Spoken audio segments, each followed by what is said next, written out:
on Monday, and Sergei Ryzhikov, flight engineer, right there in the center. And then you have Alex Zubritsky, a flight engineer of Roscosmos as well. So flight controllers here in Houston have also begun the process of feathering the station's solar arrays and looking to get that multi-step procedure designed to protect the arrays from thruster plume exposure during Dragon's final approach.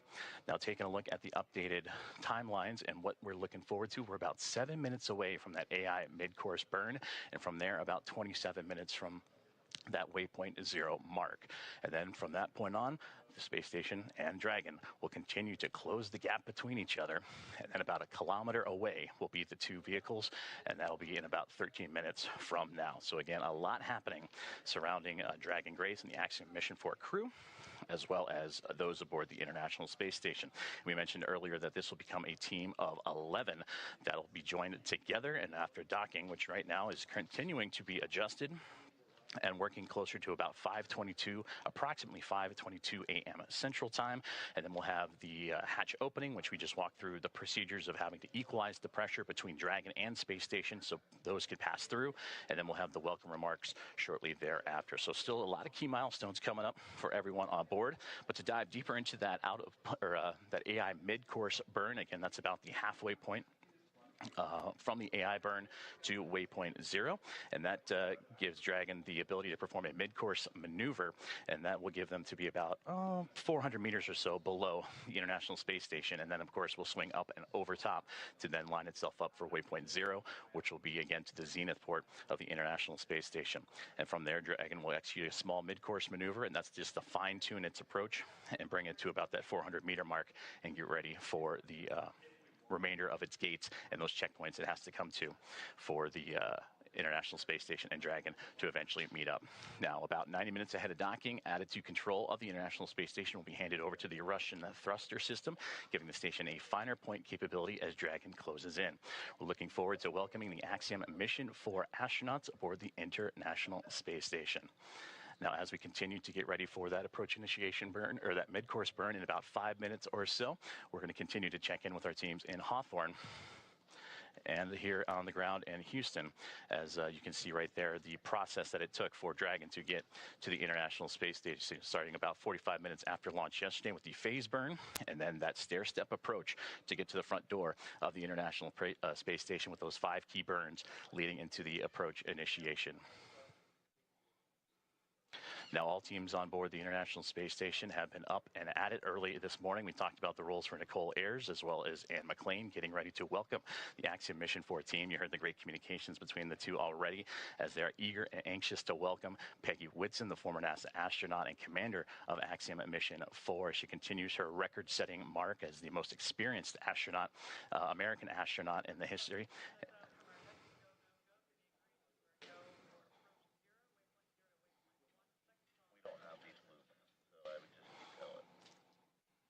Currently listening into the loops of here, the teams on the ground as they're getting ready to do a go, no-go for waypoint 0 and Dragon's continued approach to the International Space Station.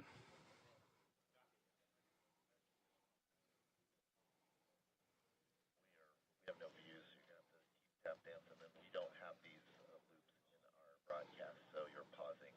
There's no loops broadcast. As we continue to follow along and continuing to tune in, we take momentary pauses just to listen into both the big loop of communications as well as the communications here in Houston and in SpaceX. As again, the team's pulling a go, no go for the International Space Station side of things to get ready for Dragon's arrival to the International Space Station. As I mentioned, once the mid-course maneuver is complete, it's then on to waypoint 0 and getting them to that 400-meter mark. And hopefully we can take a look at a little bit of that graphic of what's to come for the Dragon Grace and the team aboard Axiom Mission 4. And you see there, waypoint 0, about that 400-meter mark just outside the approach ellipsoid, that 400 kilometer by 2 kilometer by 2 kilometer invisible oval ellipsoid outside of the International Space Station, one of 2 imaginary boundaries that the Dragon will have to pass through, and then of course it'll make its way onto the keep out sphere, and that's that 400-meter mark that we've been talking about, and that's where it's zeroing in on right now. So we've completed the approach initiation burn, which had them about 7 kilometers below the International Space Station. and now about 2 minutes and 45 seconds away from that mid-course burn, and we'll continue to track as Dragon and Grace continue to fine-tune itself and get ready to go and connect itself for the International Space Station. Now, of course, before Dragon is given permission to move inside the approach ellipsoid, the spacecraft configured to be known as what is a 24-hour safe trajectory. And this means that if Dragon were to lose control in its thrusters, it would be at least 24 hours before it could move inside the approach ellipsoid again. But again, those upcoming milestones, everything continuing to press on along as Dragon, so far so good, as it continues its chase down of the International Space Station.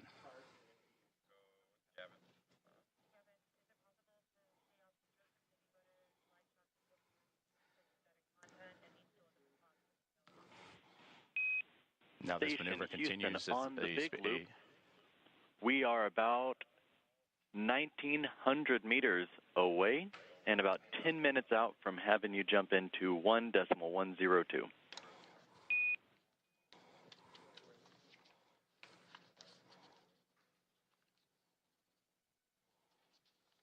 Great call outs there, as you heard the team saying, about 1,900 meters away, all that separates the Dragon and Grace spacecraft and the International Space Station.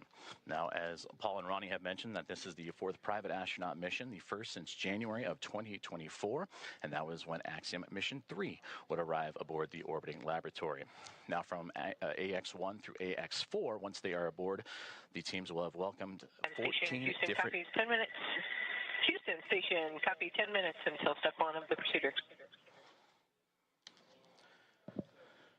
And continuing to track, about now 55 seconds away from that AI mid-course burn, and was saying from AX-1 through AX-4, the International Space Station will have welcomed 14 different private astronaut crew members representing 11 different nations, and showcasing again how private astronaut missions truly expand access to the space station for more nations, people, and opportunities. And we'll continue to tune into all of the loops here inside of the International Space Station flight control room as we await the AI mid-course burn.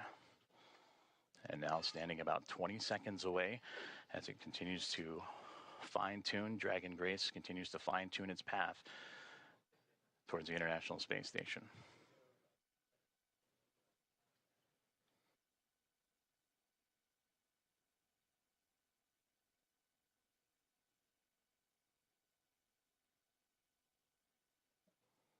And we just received confirmation that the AI mid-course burn is now in progress.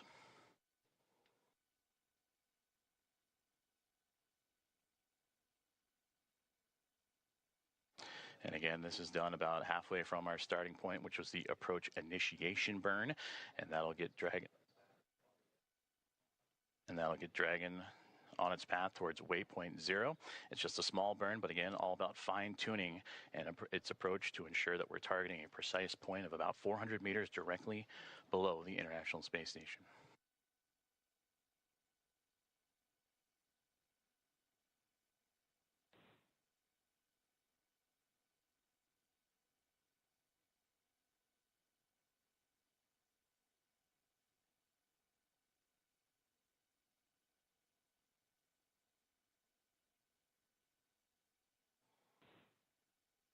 As you can see on your screen, the team on the right-hand side is those working and monitoring the AI mid-course burn, as well as the teams on the left. On the right, that is the International Space Station Mission Control Room here in Houston, Texas. And on the left-hand side, the SpaceX teams and their Mission Control Room in Hawthorne, California, as we continue to follow along with the AI mid-course burn, now a little over 1 minute and 20 seconds in.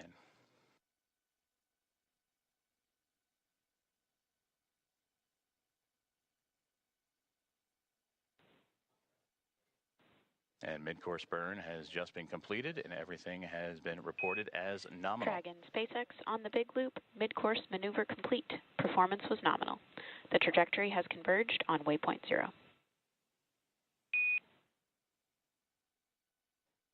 So great news there. Dragon copies on the big loop. And confirmation from Dragon Grace, and you heard Commander Peggy Whitson relaying down to the ground. And now the next milestone that we're zeroing in on is waypoint 0, which will be about 18.5 minutes from now, as that slow but methodical approach for Dragon Grace and the Axiom Mission 4 team continues to make its way towards the International Space Station. And with that, we'll check back in with Ronnie and Paul back in Hawthorne. Awesome. Thanks so much, Joseph. I'm loving all of these check-ins that we're getting about Dragon's progress on its way to station, how the crew is doing, hearing these call-outs from the nets. But I'm getting really spoiled today because you had great stories about the crew while we were here in kind of like our pre-show warm-up. And I would love to hear a little bit more about how you followed along the Ax-4 crew in like the 10 months leading up to this. Absolutely. And really like followed their preparations and everything that brought the crew to today. Certainly. And so there's obviously a large team that facilitates all of the operational training flow and helping prepare them for this moment. We have a unique opportunity to document that and follow that story with them quite literally around the world over the course of all of that training. And I think it's just interesting as you get to know each of the crew members, just to understand, like, in the midst of all of this operation, in the midst of all of the timing and the coordination, there's still 4 humans inside Dragon, each with their own personalities, each with their own ambitions and characteristics, and they add to what becomes the mission. In the crew, right? Exactly. Like they become one crew, which is Ax-4. Yeah. Absolutely. So Peggy, I would argue, is a consummate leader. I mean, if you know anything about her, you likely know she has record after record of human spaceflight, and here we are actually seeing some views of the ISS, of the International Space Station, from Dragon. And yet, as I was saying, with Peggy, if you know her, she obviously has all of these records for human spaceflight, and it is certainly not a surprise at all that she is an inductee into the 2025 Astronaut Hall of Fame. And yet, if you get a chance to get to know her, you quickly realize she's not just about those individual accolades. She is about the team and team efforts. She wants to build teams and take them to space. And so certainly we've had the honor of following her around the world, preparing for 2 Axiom space missions, both AX-2 and now Ax-4. And it is remarkable how she commands every room she walks in without taking over. She just exudes this steady confidence that people respond to. Speaking of how she is commanding the capsule, we just had a great shot of her inside of the Dragon spacecraft, looking up at those touchscreen displays. And so we're going to keep bringing you views like the one we have on your screen right now of the International Space Station whenever we have ground station coverage. When we have good views, we'll obviously share them with you. This one is particularly cool because we're watching the International Space Station come into focus through a camera that is under Dragon's nose cone. So right after we got through launch and orbital insertion yesterday, we deployed the nose cone and exposed those docking hooks that we're going to use for the hard capture. Station, Houston on the big loop. Dragon range is approximately 1,000 meters. Monitor long-range approach per steps 1 to 4 in 1.102. Dragon approach and retreat monitoring. ISS crew is now primed for vehicle approach monitoring.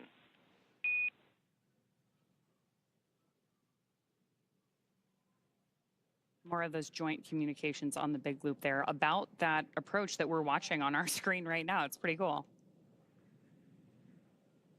Absolutely, and it looks as though Dragon is currently underneath the International Space Station. We're looking almost up at it from underneath. Yeah, and we had those great graphics earlier that showed how we're balancing this really careful geometry and approaching each step with these methodical burns.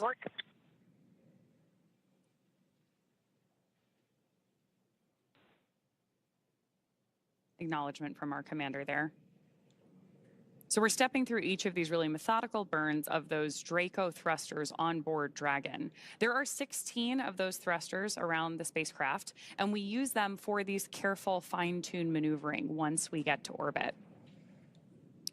So right now on our screen, we've got our commander, Peggy Whitson, and our pilot, Shubhanshu Shukla. And you got a chance to chat with Shooks in the lead up to this launch too, right? Absolutely. He is such a unique, quiet force. He is witty and smart, and I tell you, 3 steps ahead of any given moment, and you don't even realize it. He's already there. He has said that his career is defined by simply saying yes, which I thought was so interesting and powerful and simple. I mean, effectively, he was saying that every opportunity, whether it was to get a chance to learn to fly or join the military or even pursue this mission, he simply said yes. And in doing so, he walked through the door and made the most of it.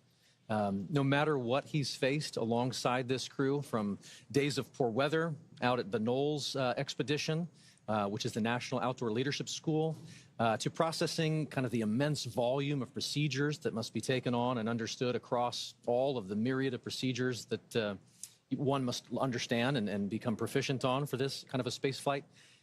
In the midst of all of that, he has remained calm and collected, and quite honestly, it just made it look easy.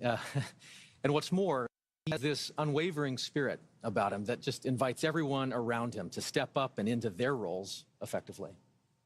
It's awesome to hear these stories about the way this crew really came together and everything that brought them to the mission today. For those of you who are just joining us, we have some great graphics along the base of your screen to help you follow along the mission the same way that we have been eagerly following it for the last several weeks, really, in the lead up to today. So along the bottom left-hand corner, we've got some telemetry on where our Dragon spacecraft is, including its speed and altitude. And then on the bottom right-hand corner of the screen, you actually see our location around the Earth.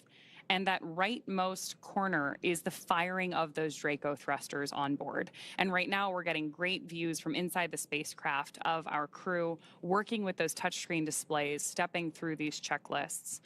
And now we're getting our first views from station looking down at Dragon, which is always my favorite moment of docking. Absolutely. Because you know that the astronauts on board the International Space Station are, we heard it in their voices earlier, are excited for this crew to be on board. It's also one of the few moments where you really get a sense of the speed and the scale of all of this operation, right? Seeing the Earth just roll behind with those clouds, you suddenly get a sense of perspective that is just unlike anything else. Yeah, absolutely. And one of the things that we're doing here and why we're moving so carefully through each of these maneuvers is that, as you've noted here, these spacecraft, both the International Space Station and Dragon, are still moving really fast. So we need them to approach each other with a relative speed that's very gentle so that that docking is smooth and steady, just the way that we intend it to be. But we're still moving like 17,500 miles per hour, lapping the Earth every 90 minutes. So this is a very high speed but careful maneuver to make sure that we get our entire crew safely aboard the International Space Station. Absolutely. Intricate, methodical, one step at a time. There you go.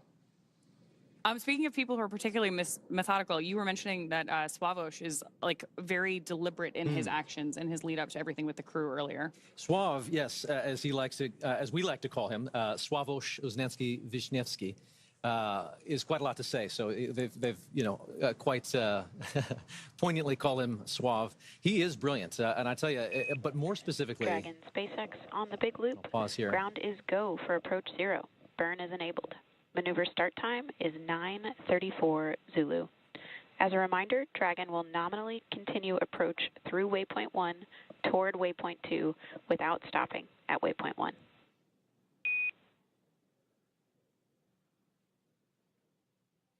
And there we have another. Dragon copies all, and we're go for the approach as well. Another call out between Core and our commander, acknowledged by Commander Peggy Whitson. And that was a cool call out too, because we told the crew that we're going to move right through waypoint 1. Each of those waypoints are an opportunity for us to pause and make sure that everything's going well. So that means that everything's really going on track, right? We're ready to move into this next process of approaching the station. So we were talking about Suave, and just to finish that thought, I have often described him as somebody who is brilliant, but more specifically, he is curious. ŁYWO is certainly one who is genuinely in pursuit of knowledge and understanding. I've actually never seen him to shy away from asking the next question. Throughout all the training, you can expect him to raise a hand and lean in, and everyone else does as a result. I mean, you just kind of get pulled into that earnest pursuit of knowledge, and he wraps it all up in a pretty good charm. He's exciting to learn beside. You know, I for one found myself wanting to lean in and learn alongside him as an outsider here. But his curiosity is probably matched only by his love for exploration and being out in the unknown. Like from sailing to hiking to kind of peering over that next ridge, he is one who is constantly seeking and experiencing something new. He has a love for this life and for this planet that is infectious. One can only imagine how that perspective is growing as he's looking out the window and seeing the Earth and perhaps even maybe the ISS at this point outside Dragon. Oh, yeah, absolutely. I mean, speaking of his love of something new, 3 of the crew members that we have on board Ax-4 are first-time flyers to low Earth orbit and to the International Space Station. So very excited to hear their take on both being up there and then everything they have to share with all of us once they return. So with that, can we round out some stories here for our 4th crew member? Absolutely. So Tibor, he is an incredible thinker. You can just see him process any information and immediately then begin to put it to use. He is someone who just grabs and goes. But also, even more than that, he's someone who really feels things deeply. He cares about what this mission is. He cares about what it means for all those back home in Hungary. He's got a very high emotional intelligence, I would say. He can read the room in an instant. But I tell you, his gift to humanity is to then be able to elevate and brighten everyone around him. I don't know of a single instructor, maybe ops team member, or even medical support staffer who doesn't smile when they think of Tibor Kapu. And I also tell you, he is tireless. There is quite a lot that he is capable of and responsible for, and that is invigorating to just see him approach every step of everything he's asked to do with diligence. And there were a lot of steps in the lead up to this for our crew. Astronaut preparation is extensive, from training that's specific to each crew member's role to learning SpaceX protocols, space station systems, and preparing for the science and outreach activities they'll be conducting in space. Private astronaut training is pretty rigorous. So in addition to the work that they did in the field, like you mentioned with the National Outdoor Leadership School, or NOLS. Station Houston on the Big Loop. First step, 1 of 1.102. Can you please confirm Dragon is in sight and give us an attitude assessment?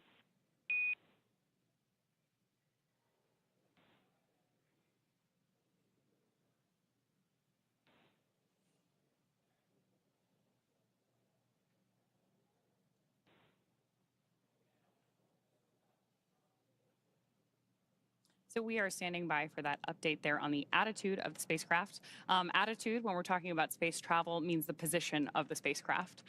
So with that, I do want to bring it back to the training, because this crew on board Ax-4 spent 35 days training inside Dragon.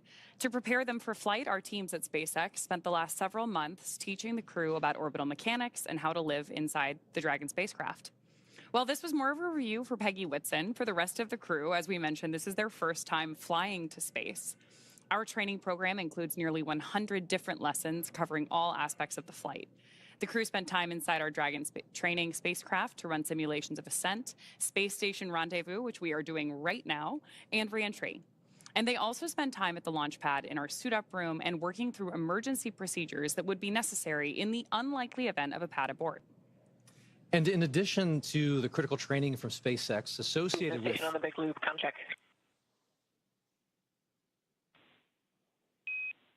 Houston reads you loud and clear.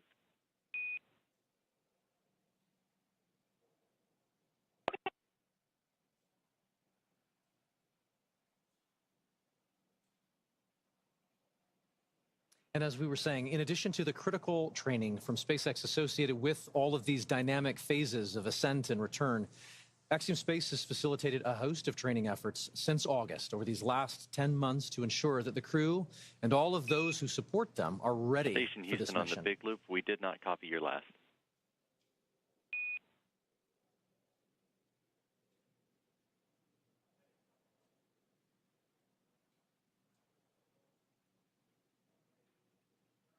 Houston station on the Big Loop. We have Dragon in sight, and attitude looks nominal. Houston copies. That's a good report. That is a great report. It's always nice to hear those confirmations, especially across the Big Loop, because we are coordinating so many teams for missions like this. Absolutely.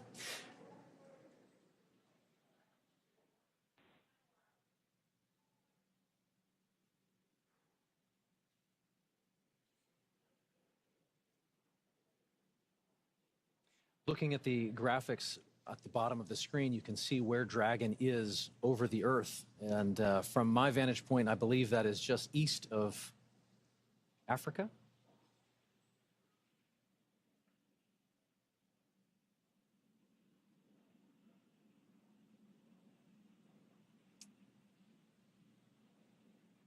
I think one of the things that's the most striking to me is that as we watch all these different visuals come into play, which again, we are bringing you whenever we have them. So when we've got good views, we're sharing them with you.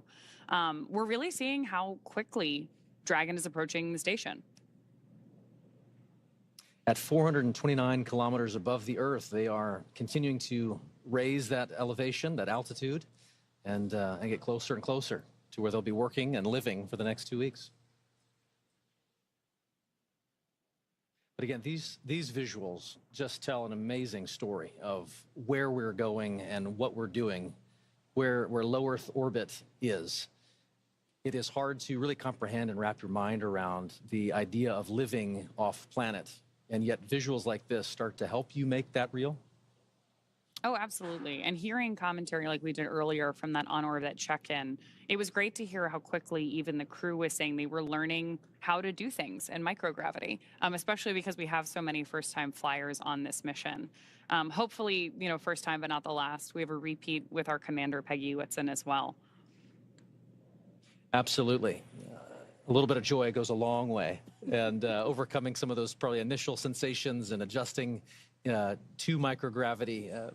Shubhanshu had mentioned that it was taking a minute to kind of collect himself and find his space legs, but clearly they are all in good spirits and getting ready to get very active on board the International Space Station. Which I'm sure will also be like an acclimation process, right? Absolutely. They've gotten used to Dragon. They've been in flight now for more than a day. All told, from launch to rendezvous at the station, we're looking at about a 28-hour flight. The time is somewhat dependent on the relative position of the International Space Station to our launch site at the time that we launch. But for any time that we're rendezvousing or meeting two spacecraft in orbit, we do have an instantaneous launch window. So we know how long that trip is going to be at the moment that we lift off. And the entire crew operations plan is built around filling that time effectively so that they're well acclimated on board the Dragon spacecraft while they approach the International Space Station. But then as soon as they get on board, we'll do our welcome ceremony. And I'm sure there's an orientation for them as well.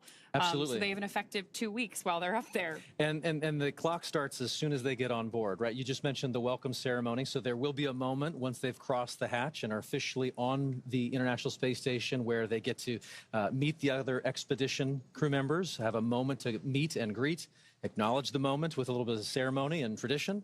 There might even be some pinning of astronaut pins to go around. But then they get right to work. Certainly, I know that there are steps where they take to just kind of acclimate to the station, where the commander is going to take them around and make sure that they're clear on roles and responsibilities. But then again, the red line begins, and they are chasing it for the next 2 weeks, trying to accomplish a host of research efforts and outreach events. It's a full couple of weeks ahead of them. We also have a full couple of hours here ahead of us before we get to that part. Yes. We are less than a minute away from approaching waypoint 0. So I do want to check back in with NASA. Joseph, why don't you give us an update on where our spacecraft is relative to the ISS?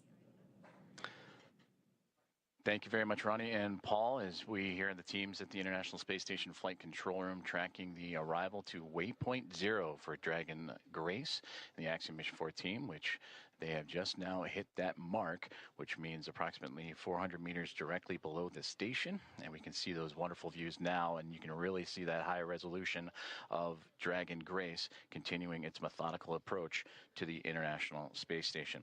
We're still tracking a docking time of about 5:18 a.m. Central Time, 6:18 a.m. Eastern. And you mentioned the hatch opening, and then as well as the welcome remarks shortly to follow. Hatch opening roughly about 2 hours or so after the initial contact and capture. And then when the hooks drive, the 12 hooks that are on the bulkhead there of the SpaceX Dragon will connect itself and create that hard mate, sealing itself to the orbiting laboratory. And once the pressure checks and seals will be done, then everything will be pressurized and ready to go. So waypoint 0 has been achieved, and now they're making their way on to waypoint 1. But you heard earlier on the loops that they have received the go to proceed past waypoint 1 and head straight on to waypoint 2.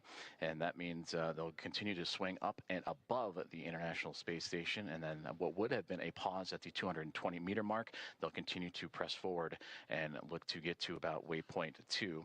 And waypoint 2's arrival will be just right on the doorstep of the International Space Station, Dragon, about 20 SpaceX meters away. On the big loop, approach 0 has started and the trajectory has converged on waypoint 1. Expect arrival at waypoint 1 at 10:09 Zulu.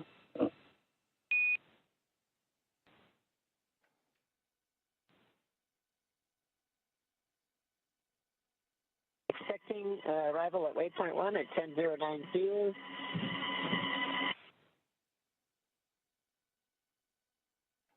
And there you heard it right there, that they are continuing to move on along and get ready to approach what would be waypoint 1, which that milestone will be in about a little less than 40 minutes from now. As you see right there on your screen, the Dragon Grace spacecraft continuing its methodical approach to the International Space Station. And of course, the 7 members aboard Space Station right now, looking forward to welcoming Commander Peggy Whitson, pilot Shimanshu Shukla, as well as mission specialists Sławosz Uznański-Wiśniewski and Tibor Kapu to the orbiting laboratory. And a welcome back to Commander Peggy Whitson. This will be her 5th time in her 5th space flight.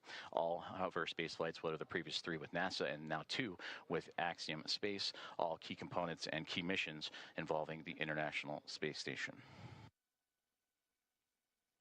And you also heard on the big loop confirmations from Nicole Ayers and Anne McLean, who are monitoring Dragon's approach. They are in the cupola. That is the famed window to the world from the International Space Station that you see so many stellar views from many astronauts that share their experiences from the cupola. That is where they're using special technology to monitor and make sure that the Dragon spacecraft stays in the exact corridor, and that makes sure that everything is remaining on track and stays in its expected zones. Now, as we continue to march towards waypoint 1, and again, they will bypass waypoint 1 unless they need to make that pit stop to make sure everything is fine-tuned and ready. Once Dragon continues through waypoint 1, waypoint 2, and then eventual capture, Nicole Ayers will be the primed NASA astronaut to start the hatch opening process. And that'll begin by opening the large hatch on the Node 2 Zenith port. That is the port facing outer space, and that gives them access to the pressurized mating adapter. And there, Ayers and McLean and company will then move in and make sure that everything is sealed up once checks have been done and the relative dampening motion has been removed between Dragon and its connection to the International Space Station. And Ayers will pressurize the vestibule, and that is the small space between the hatches of the Dragon spacecraft, and everything is making sure to be leak-free before we get ready to open up the hatches. As you can see, Space Dragon Grace making its way with the nose cone open, and you can see that strobe in the middle. And it's always fascinating to watch. Now during an orbital daytime, you can see the sun shining brightly on the spacecraft and the thrusters firing, and you can follow along in that bottom right-hand corner which thrusters are being activated again to fine-tune Dragon's path to the International Space Station. But seeing that strobe, always fun when it illuminates from the Dragon perspective on the International Space Station, and we may get some of those great views closer to docking. And again, that docking time tracking closer to 5:18 a.m. Central Time, 6:18 a.m. Eastern, and that is where the soft capture will connect, and then the hooks will drive. The 12 hooks in 2 sets of 6 will drive and form the hard mate and bring Dragon and the space station closer together before the leak checks, the umbilicals for communication and power. Everything will be connected, and then the pressurization of that vestibule from NASA astronaut Nicole Ayers and team will begin.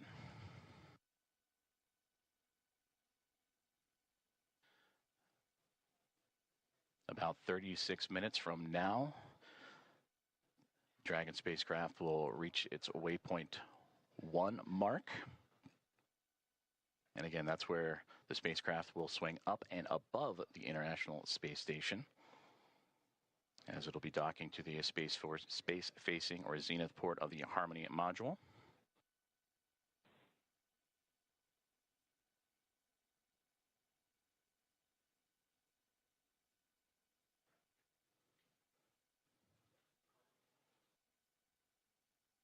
And you can see great views again of Dragon. On the big loop per block Bravo, Dragon attitude is as expected. Houston copies. Thank you.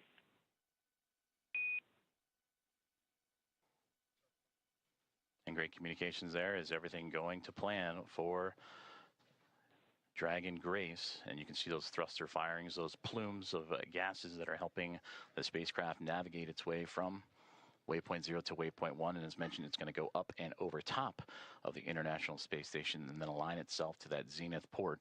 And then it'll make its way onto waypoint 2.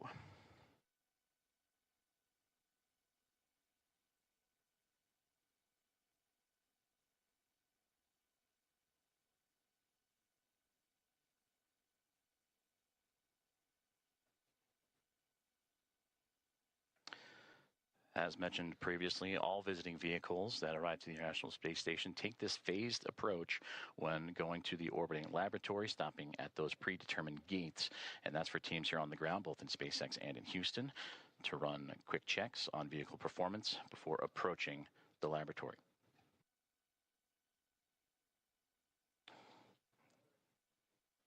And there you can see that strobe effect we were talking about just a moment ago as it illuminates the views from the International Space Station looking at the Dragon Grace spacecraft as it continues its methodical approach to the station, as they are now just in the southernmost regions of Australia and making its way into the Pacific Ocean.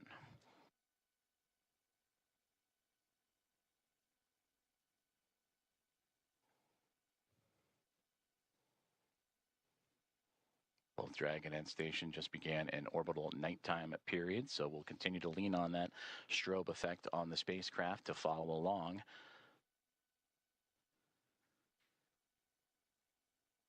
As Slow and Steady continues to win the race for these docking operations between Dragon and the International Space Station, and of course always requires a great deal of precision to make sure that we're keeping the spacecraft and the crew safe. And there's a great look inside of Dragon Grace, and then the view from the spacecraft now looking to the International Space Station, and those slight glimpses of daylight left before both the orbiting laboratory and the spacecraft completely enveloped in darkness during the orbital nighttime period. You can see the radiators. That's what's most prominent in the view of the International Space Station. And at the very top of this view of the International Space Station, you can see what was Dragon Endurance. That is the Dragon spacecraft vehicle that Crew 10 took to the International Space Station back in March. So upon docking, and once everyone is settled, you will see the International Space Station flying with both Grace and Endurance, and 5 total vehicles connected to the orbiting lab.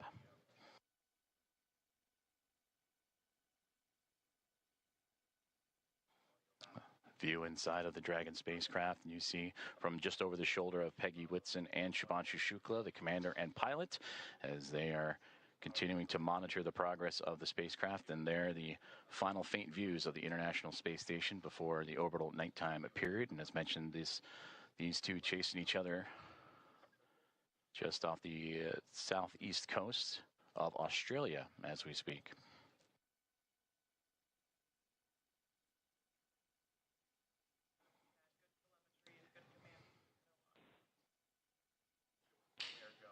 And a great view of that center screen there, where you're seeing Dragon lining itself up with the International Space Station, and the views that both pilot Shubhanshu Shukla of ISRO and Peggy Whitson, commander of Axiom Mission 4, are monitoring.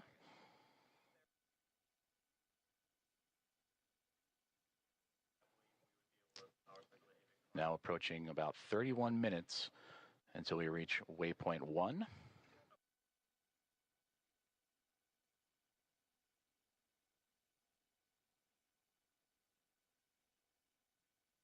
And once the spacecraft reaches waypoint 1, it'll be about 220 meters away, a little more than 656 feet from the orbiting laboratory, is Dragon Grace on its inaugural flight, looking to connect up to the International Space Station.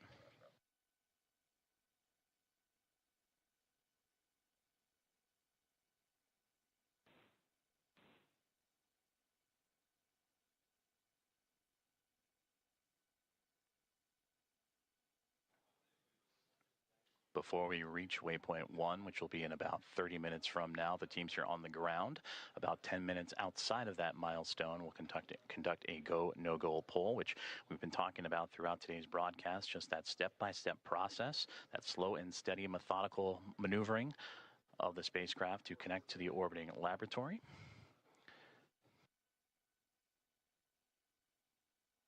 And we're continuing to follow along for an approximate docking time of 5:18 a.m. Central Time, 6:18 a.m. Eastern.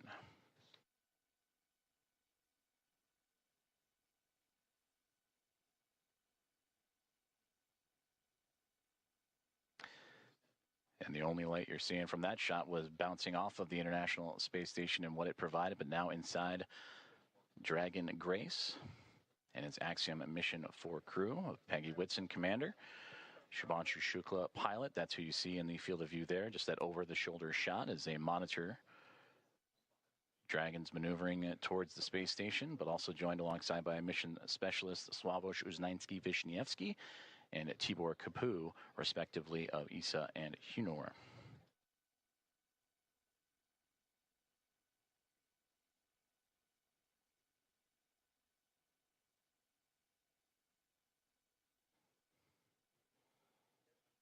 And as we continue to take a look at the orbital nighttime phasing of the International Space Station and the Dragon Grace spacecraft, you see those thruster firings continuing that methodical approach for the craft. But you can also see in that left-hand side the speed of which they are traveling, the Dragon spacecraft at that, as it makes, again, it's starting to steady out, and that slow push towards the orbiting laboratory, 428 kilometers above Earth.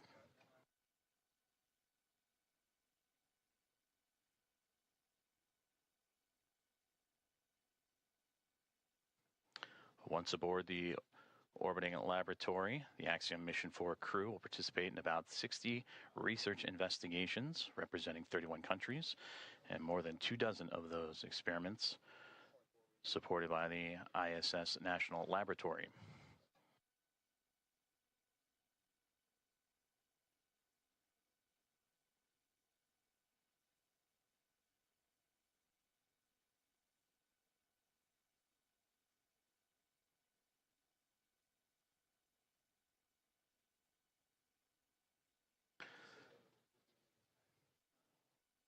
And there's a live look at the teams here on the ground. On the left-hand side, that is Mission Control in SpaceX, Hawthorne, California, following along with Dragon's progress, I should say.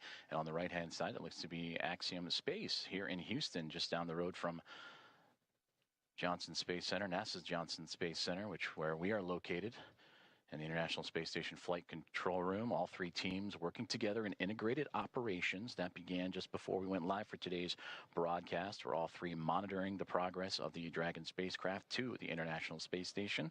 And you've been hearing communications on what is the big loop, which is that single line of comms that allow for the Dragon spacecraft and Grace to communicate with the International Space Station, but also for the teams on the ground here in Houston and in California and Hawthorne, all to communicate together. So everybody on the same page as the spacecraft continues its push towards the orbiting lab.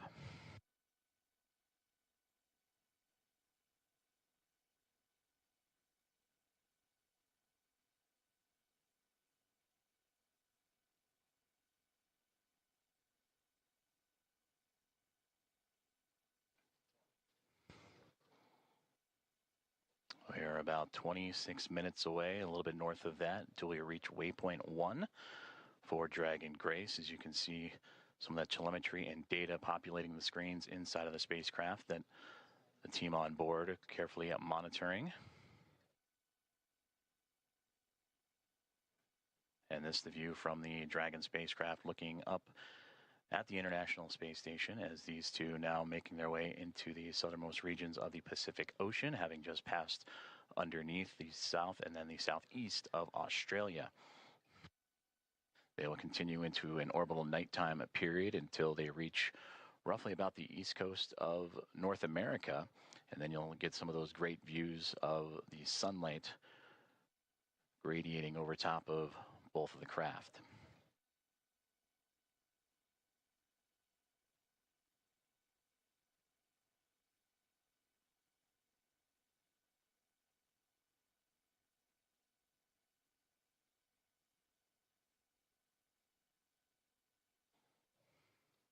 So far, everything performing nominally for the SpaceX Dragon Grace spacecraft as it continues its push towards the International Space Station, and what's been quite the journey for them. You heard earlier that this, since launch all the way up to the anticipated docking time, will be about a 28-hour process, 29 hours or so. So a lot has happened in a short amount of time as the teams in Hawthorne, California on the left and the teams on the right-hand side in Axiom Space working together with those here in Houston.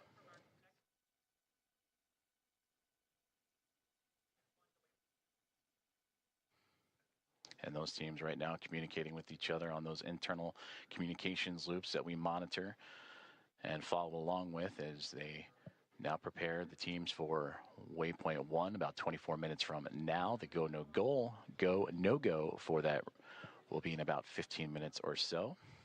And we'll keep an ear out for those comms as, again, Dragon starting to slow down its approach towards the International Space Station, a very methodical journey. That all started shortly after launch, what was yesterday morning at 1:31 a.m. Central Time, 2:31 a.m. Eastern. That saw the Axiom mission for Team reach orbit and begin its journey to track down the International Space Station, the fourth private astronaut mission and the first since January of 2024, when Axiom Mission 3 would join the expedition aboard the orbiting laboratory.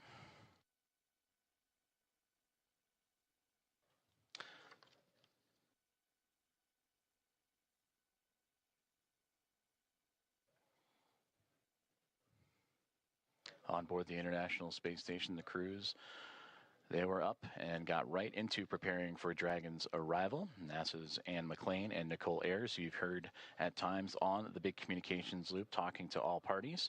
They are in the station's cupola using specialized software to track Dragon's approach and making sure it stays in the expected zones with that orbital nighttime currently enveloping the station and the Dragon spacecraft. They're keeping a close eye, and of course from the space station perspective, and we'll see it as we receive video communication, that strobing effect, that strobe light on the front, and that forward nose cone of the SpaceX Dragon to help illuminate its path and help keep track.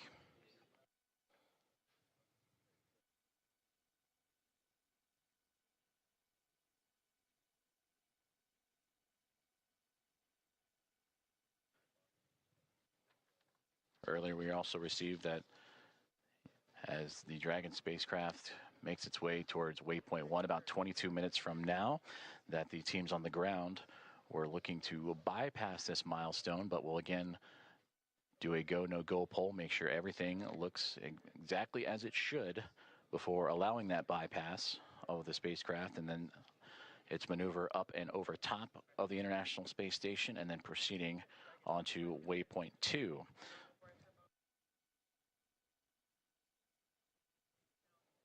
And a great graphic of the International Space Station, and just below it, the Dragon spacecraft is, again, they are making their journey across the Pacific Ocean, traveling over 26,000 kilometers an hour and 420 plus kilometers above the Earth's surface.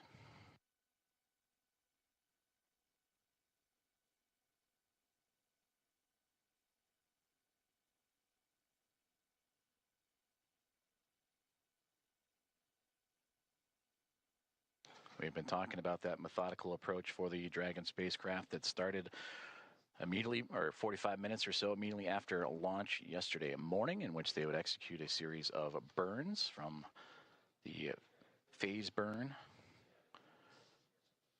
to the boost burn, close burn, transfer, and co-elliptic burn. Those 5 burns allow for the stair-stepping of Dragon to climb up an altitude, but also to close the gap, the distance between the International Space Station and the spacecraft itself.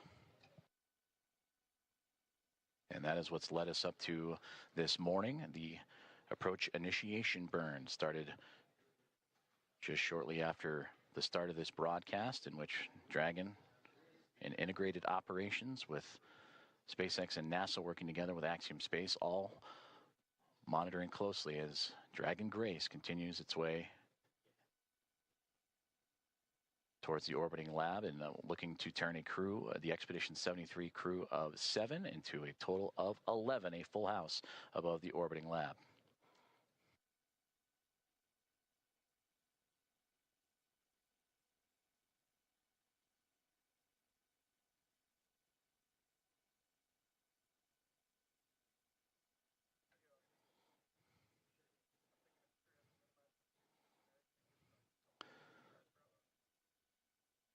Now inside 20 minutes to the waypoint 1 arrival.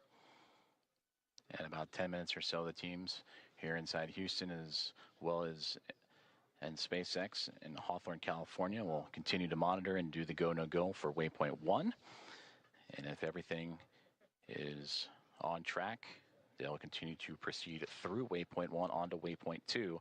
And waypoint 2 has them right on the doorstep of the International Space Station, about 20 meters out when they arrive to that waypoint, a little more than 65 feet away.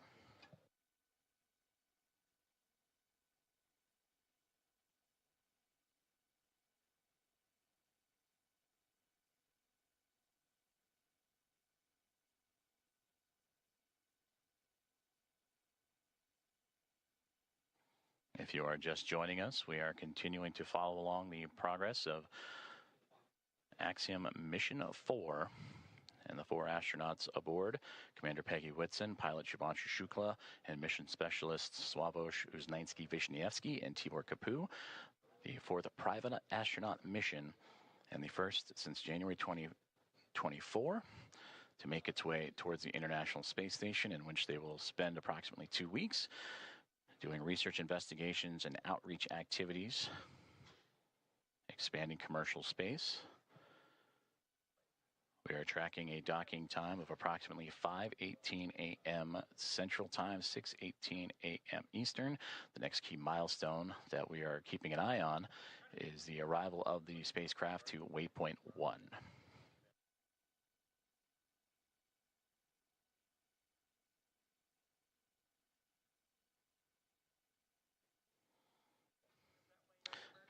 And to gain perspective, waypoint 1 will be about 220 meters away between the Dragon spacecraft and the International Space Station. And that's the second checkpoint. They have already reached waypoint 0 to begin this process. Waypoint 0, waypoint 1, and then on to waypoint 2, which we mentioned is about 20 meters away.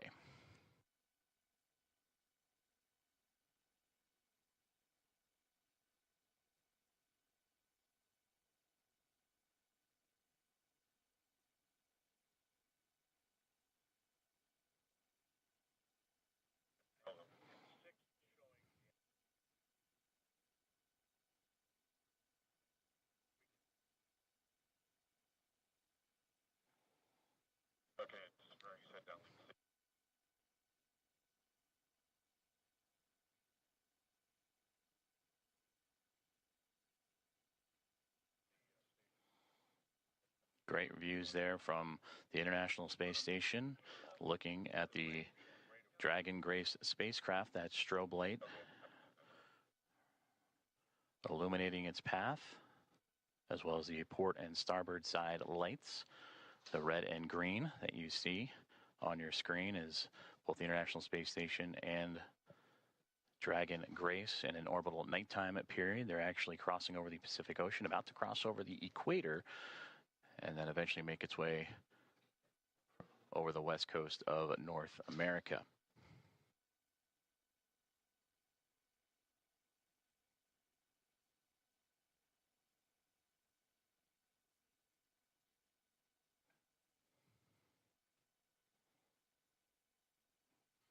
We'll start to see the spacecraft and the International Space Station once again become illuminated with an orbital sunrise.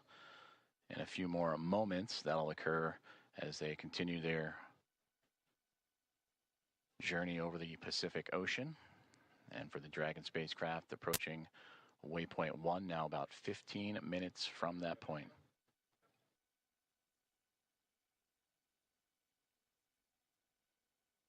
And we'll continue to bring those great views as you see that slow and steady progress of the Dragon vehicle as it continues to track down the orbiting laboratory.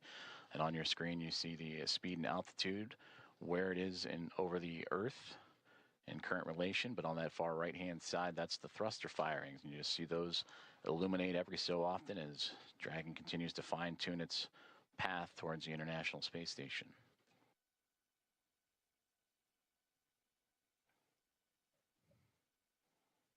And this mission since launch approaching now 1 day, 3 hours or 3.5 hours of time. That's the time you see in the middle there, the T plus. 1 day, 3 hours, 28 minutes and 40 plus seconds.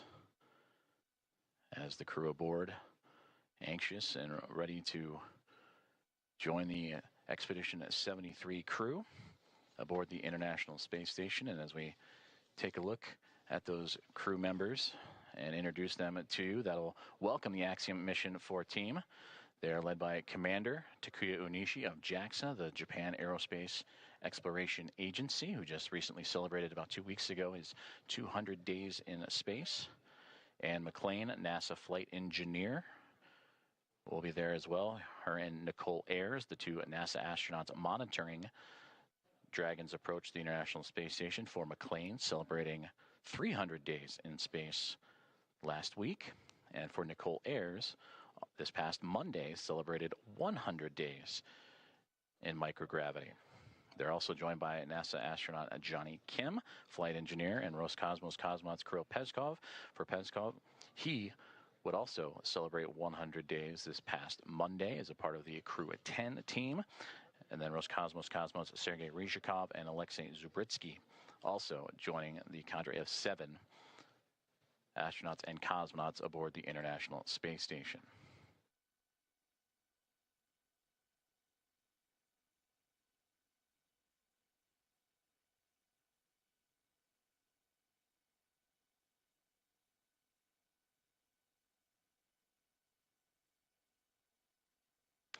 We mentioned earlier, this is the 4th private astronaut mission to the International Space Station, and the first since January of 2024, since Axiom Mission 3, from the Axiom Mission 1 now through Axiom Mission 4. The International Space Station will have welcomed 14 different private astronaut crew members representing 111 different nations, and showcasing how these private astronaut missions truly expand access to the space station for more nations, people, and opportunities.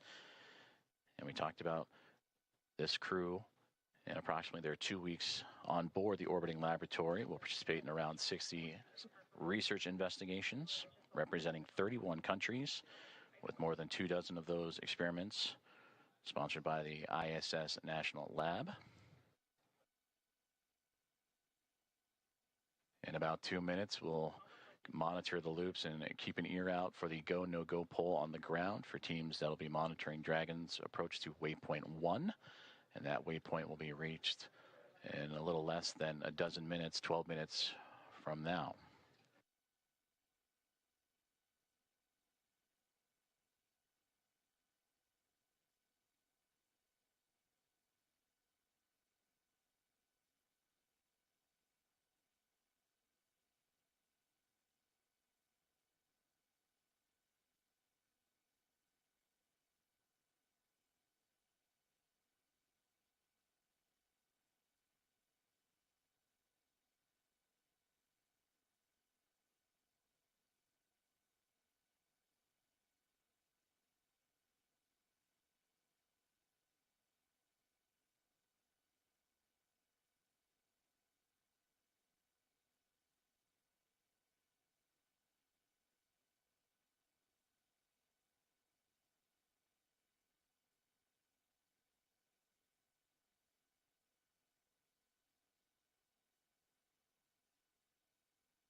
This is Mission Control Houston, as we are continuing to monitor the Dragon Grace spacecraft and Axiom Mission 4, the private astronaut mission, as it continues its approach to the International Space Station.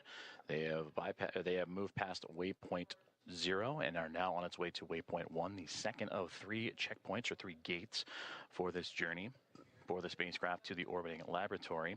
We just received update that the new anticipated docking time, approximately 5:30 a.m. Central Time, 6:30 a.m. Eastern, as the Dragon spacecraft and the International Space Station teams here on the ground, both in Hawthorne, California for SpaceX and inside of NASA's Mission Control Houston and the International Space Station Flight Control Room, continuing to work together in communication and relay those updated data and projections and trajectory and all the information needed. So again, that docking time has been updated to now approximately 5:30 a.m. Central, 6:30 a.m. Eastern.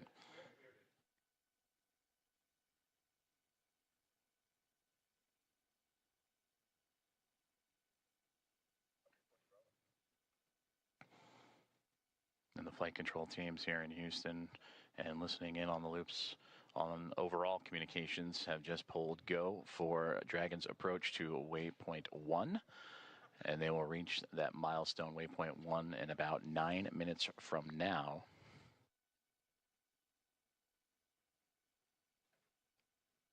This waypoint will have the spacecraft 220 meters away from the International Space Station, a little more than 656 feet. And once it reaches that docking access, an additional go-no-go pole will be created, in which the teams will then pull for the arrival of the spacecraft to waypoint 2. And given the go there, Dragon Grace will move to within 20 meters and a little more than 65 feet from the orbiting laboratory.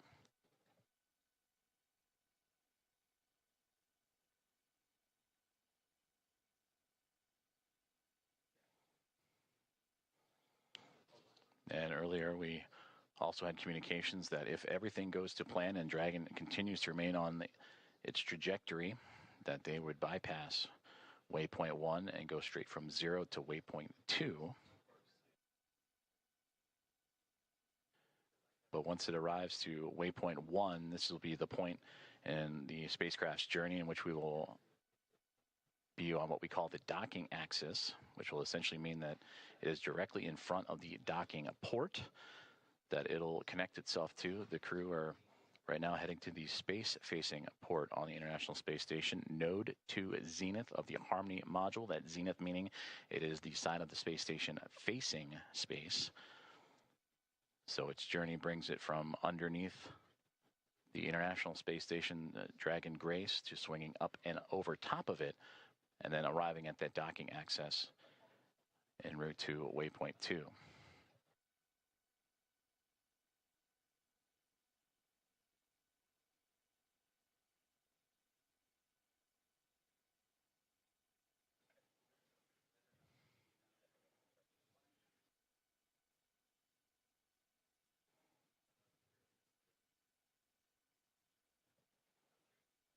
We'll continue to bring views of the International Space Station and Dragon Grace spacecraft as we receive them, as the two continuing their chase to connect up as they're now making their way towards the western coast of North America in an orbital nighttime configuration.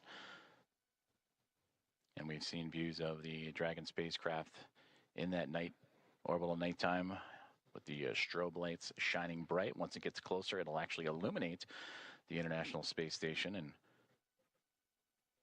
allow for greater views of the docking port itself that it'll connect to. And again, that node to its zenith port of the Harmony module of the space station. And that anticipated docking time that has now recently been updated to 5:30 a.m. Central, 6:30 a.m. Eastern.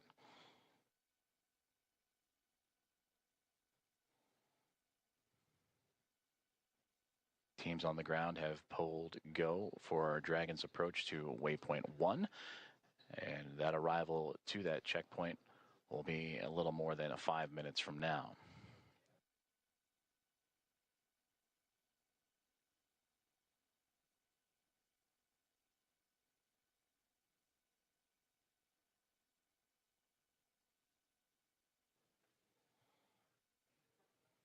The crew inside Dragon Grace Axiom Mission 4 They are in their launch and entry suits and are ready to continue their journey towards the International Space Station. And there you see it, the view from the orbiting laboratory, looking at Dragon Grace. As you see that strobe light we were just mentioning, as it gets closer, will illuminate the side of the orbiting laboratory, as well as the port and starboard lights, the red and green. Crew in their launch and entry suits, providing that extra layer of protection of pressure, and that happens, are in them during these dynamic phases of flight.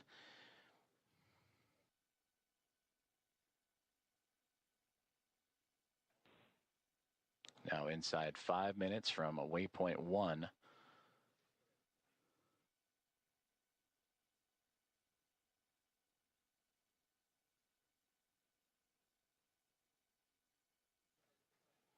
When Dragon docks to the International Space Station, there will be 5 spacecraft connected to the orbital outpost, and we'll bring the crew up to 11 crew members, and the overall total of the International Space Station to 288 visitors since 1998.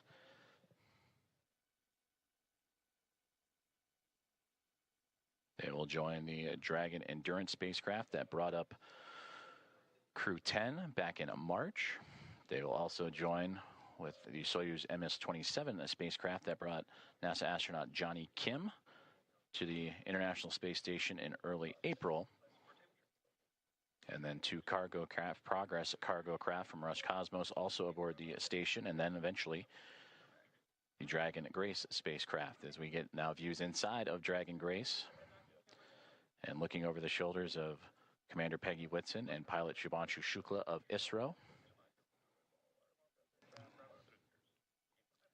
And you see them adjusting their monitors as the approach continues on for Dragon. And then a great view in the middle of the screen there of the path Dragon is taking. Last time we saw inside, it was more towards the left-hand side of the screen, in which Dragon now flying up and over top of the International Space Station. And now we get great views from Dragon Grace, and there's the strobe light. You can see it ever so faintly illuminating the International Space Station as it continues. Station Houston on the big loop. Dragon is transmitting docking camera video. Please confirm video and data updating in Dragon docking monitor. Also, we have a new docking time of 10:30.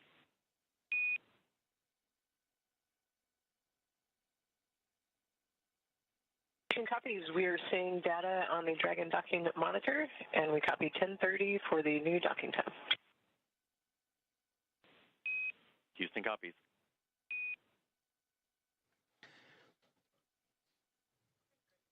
Great communications there on the big loop between the teams in Houston and SpaceX, talking to Dragon Grace and the confirmations of the updated docking time. You heard the words 10:30. That's 10:30 Zulu, which Central Time is 5:30, as we had mentioned, 5:30 a.m. Central, 6:30 a.m. Eastern, as we return to that exciting view from Dragon looking up at the International Space Station. You can ever so faintly see the solar arrays coming into view, and that strobe light illuminating the radiators, which are right along that central portion and angling upward.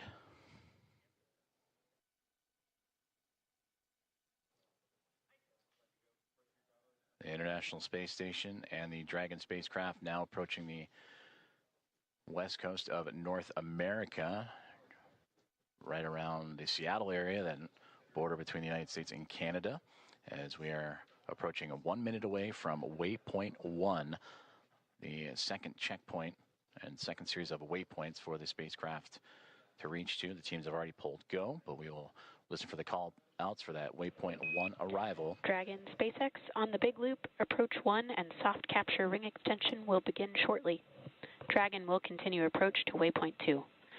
As a reminder, manual impulsive retreat recovery is not permitted. And Dragon copies all.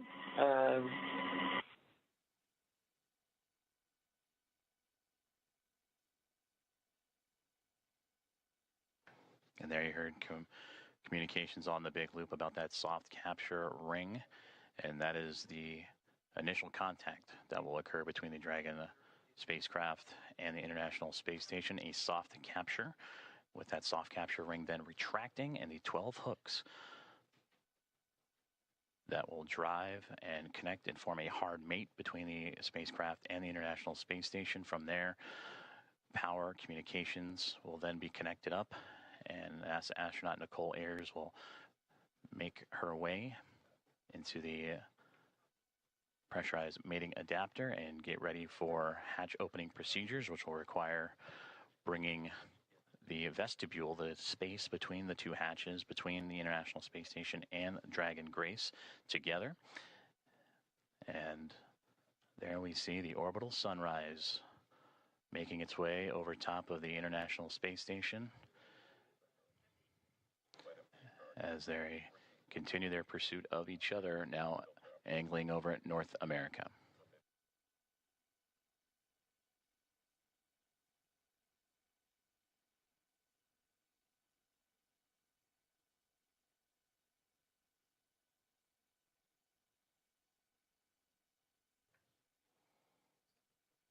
And there in the center screen, if you look at the topmost, the Dragon now perfectly aligned over top of the International Space Station, now looking down at that Node 2 Zenith port, and a great view just off the bottom portion there. That is the Dragon Endurance spacecraft that it'll be just alongside of.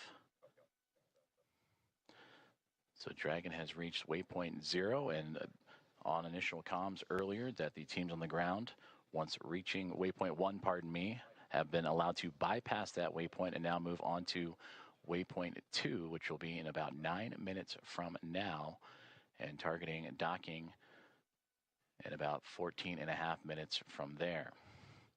Go, no-go polls for docking in about 7 minutes as the teams on the ground continuing to monitor Dragon's progress. And once they arrive to waypoint 2, there will be a pause, make sure everything is lined up just perfectly before that final approach and docking.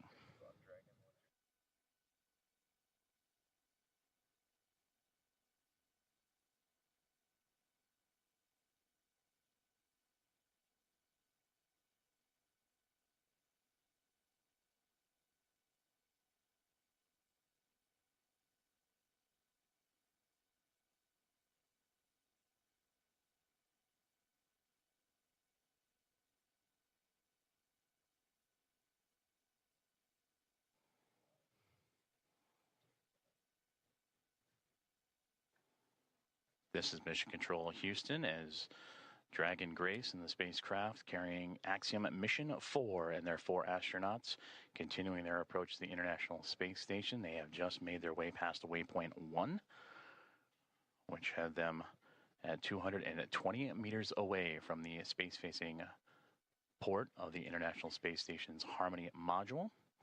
And now on the path to reach waypoint 2, teams on the ground have concurred or agreed that they will take a brief pause at waypoint 2, which is 20 meters away, to make sure everything is aligned precisely. And there you see the view from Dragon and that newly illuminated International Space Station as the two craft navigating its way over North America, coming into an orbital sunrise and daytime period.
Station on the big loop. Dragon attitude is still as expected, and station is ready for docking. Houston copies. At waypoint 2, Dragon will briefly pause to align for docking, then automatically resume approach. Houston copies. Commentator Rob.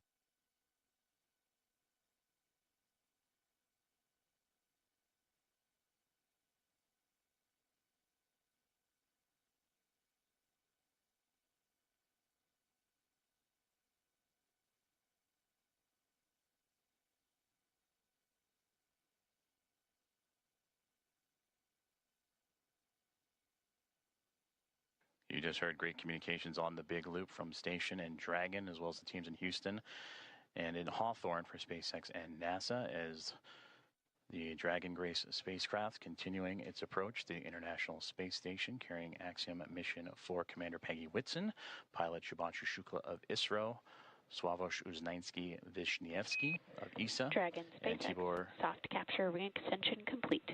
Dragon will continue through waypoint 2 without a hold. Second copies, no hold at waypoint 2, and good rating extension.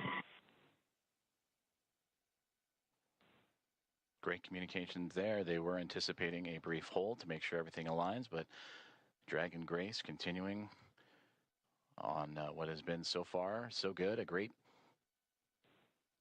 rendezvous with the International Space Station. They will proceed to continue past waypoint 2. And you also heard in the communications with NASA astronaut Nicole Ayers, the station ready for docking.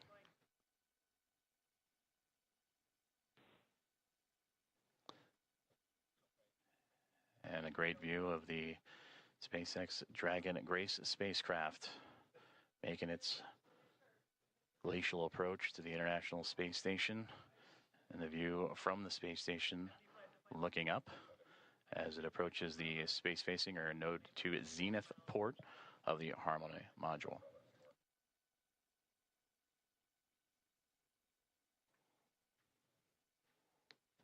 We are about 4 minutes away from the waypoint 2 arrival, which again they are expecting to move right past through without a hold. That is at the 20-meter mark, and proceed right on into docking, a soft capture, and then soft capture ring retraction and hooks to drive. And that capture, about Dragon 8 minutes SpaceX and 47. on the big loop, ground is go for approach 2, and approach is now allowed. Reminder, ensure that visors are closed prior to Dragon's departure from the waypoint. Once Dragon is inside the crew hands-off point, retreat and breakout are not permitted.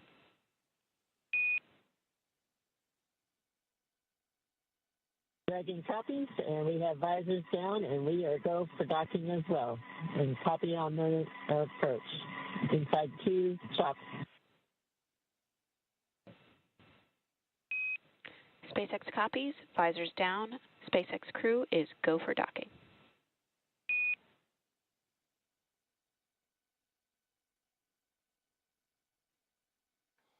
All great communications there as the communications from the ground up to the SpaceX Dragon Grace spacecraft, as visors are down on the 4 astronauts inside as they continue their approach to the International Space Station, now nearly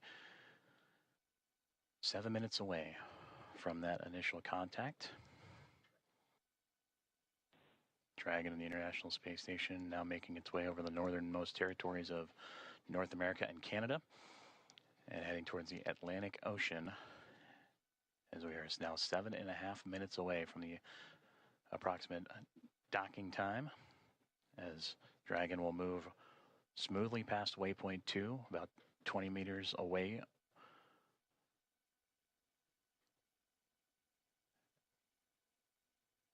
And continuing its fine-tuning and approach, you see little plumes coming off the spacecraft. Again, those are those thruster firings continuing to inch and adjust the spacecraft towards the orbiting laboratory.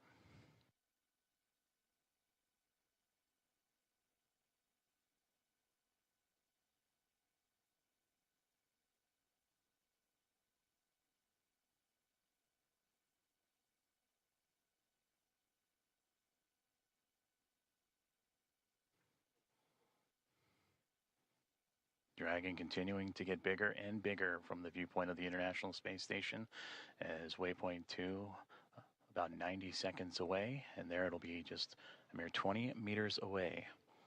And there, the spacecraft will focus on aligning its docking system with the docking adapter, and then fly in to make the initial contact and give us what we will call that soft capture, or the soft capture ring will retract, and then the hooks will drive to form the hard mate. And that capture, or that initial contact, coming in about 6 minutes from now.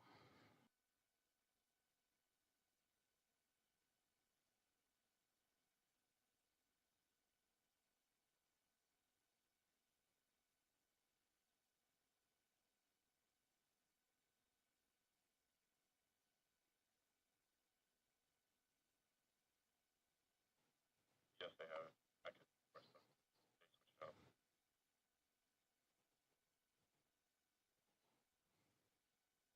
Approaching 30 seconds away from waypoint 2 arrival, in which the Dragon spacecraft will be about 20 meters away, just called out 30 meters, so continuing its close in to the International Space Station.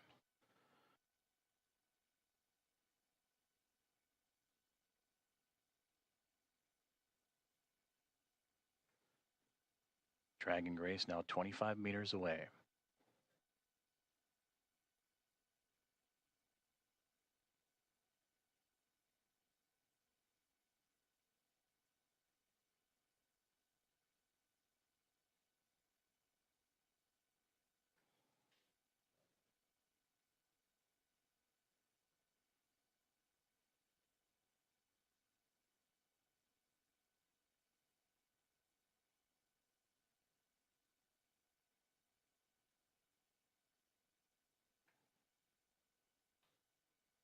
Dragon has now reached waypoint 2, 20 meters away from the International Space Station,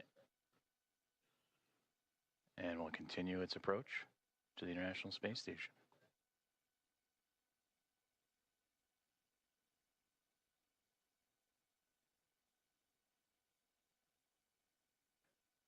And there you can see a great view of that zenith port, that space-facing port of the International Space Station's Harmony module. As the Dragon spacecraft right now sitting at waypoint 2, just 20 meters away.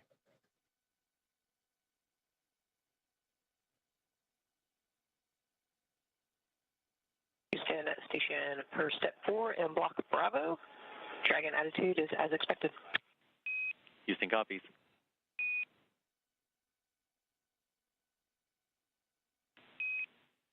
Station Houston on the big loop. Dragon is on final approach and is go for docking. Monitor per steps 5 and 6 and 1.102. Station copies, monitoring for steps 5 and 6.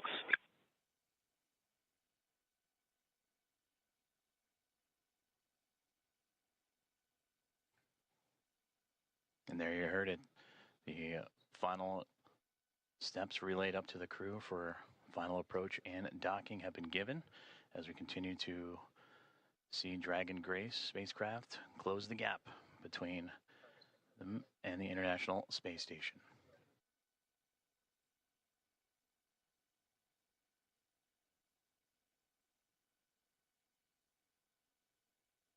Now, just before the spacecraft reaches the international docking adapter for that soft capture, you'll hear the call out CHOP, or crew hands off point, which Dragon will continue its journey and make that initial connection, that soft capture, in those final few moments.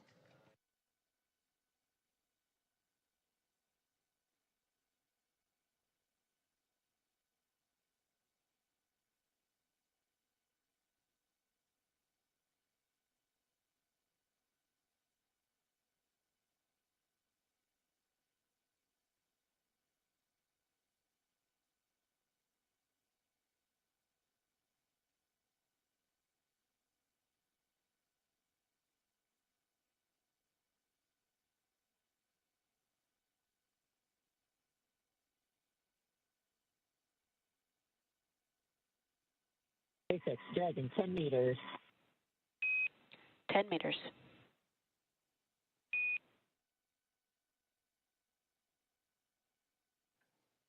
inside 10 meters, a little less now than 30 feet away, is all that separates Dragon Grace from the International Space Station.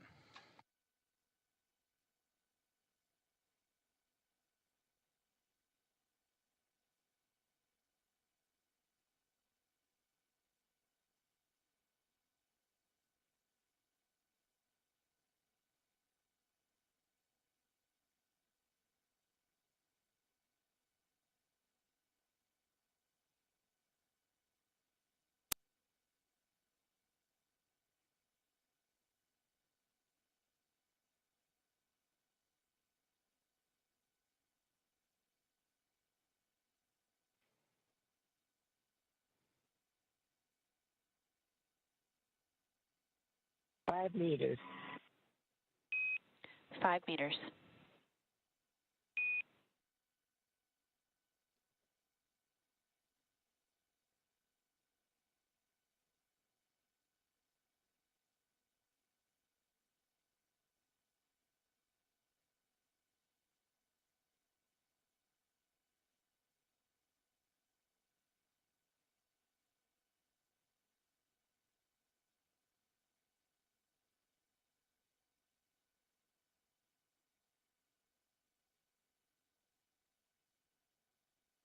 Meters, chop.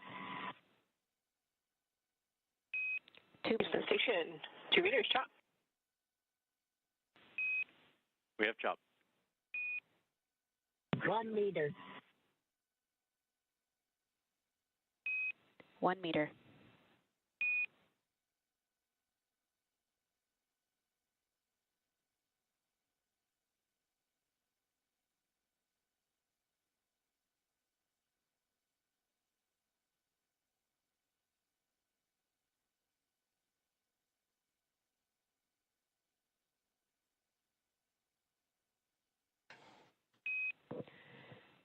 Dragon contact and soft capture complete.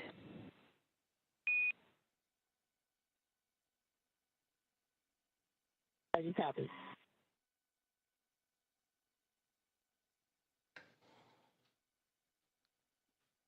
Dragon Grace and the Axiom Mission 4 crew have arrived to the International Space Station at 5:31 a.m. Central Time over the North Atlantic as the two orbiting around the Earth, connecting with the soft capture ring, and now we'll begin the ring retraction to bring the two vehicles closer together, and then the 12 hooks, the two sets of 6, Ring will drive retraction to in form a progress. hard nut.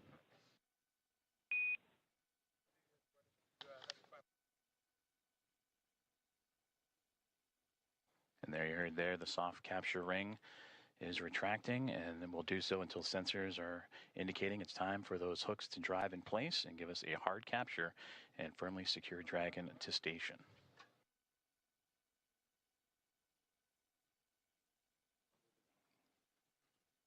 And again, Axiom Mission 4 and its commander Peggy Whitson, pilot Jubanshu Shukla of ISRO, and mission specialist Sławosz Uznański-Wiśniewski and Tibor Kapu of ESA and Hunor have arrived to the International Space Station with contact at 5:31 a.m. Central, 6:31 a.m. Eastern, as the two were orbiting over the North Atlantic.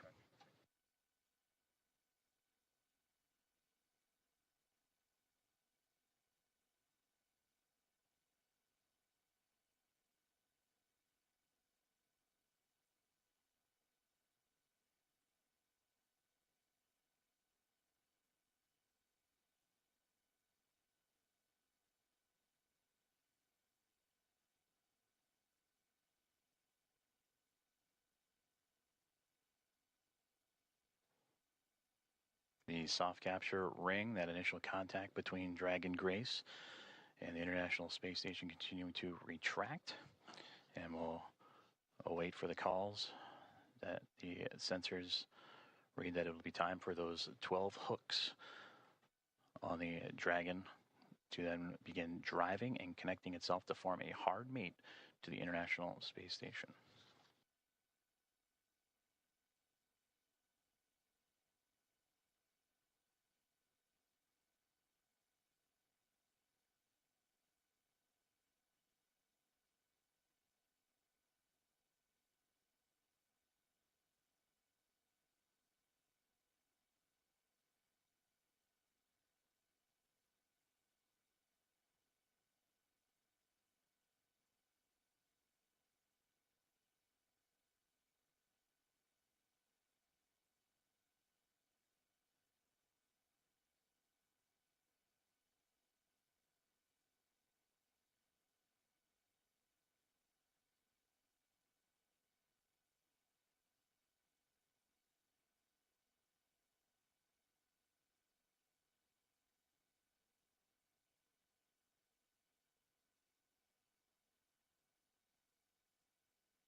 Ring retraction complete.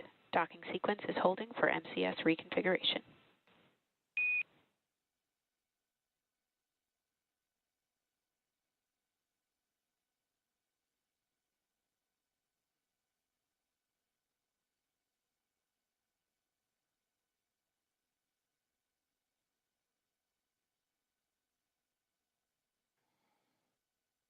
This is Mission Control Houston, as you are seeing a live view of the recently connected Dragon Gray spacecraft with the Axiom Mission 4 astronauts and Peggy Whitson, Shubhanshu Shukla, Sławosz Uznański-Wiśniewski, and Tibor Kapu arrive to the International Space Station.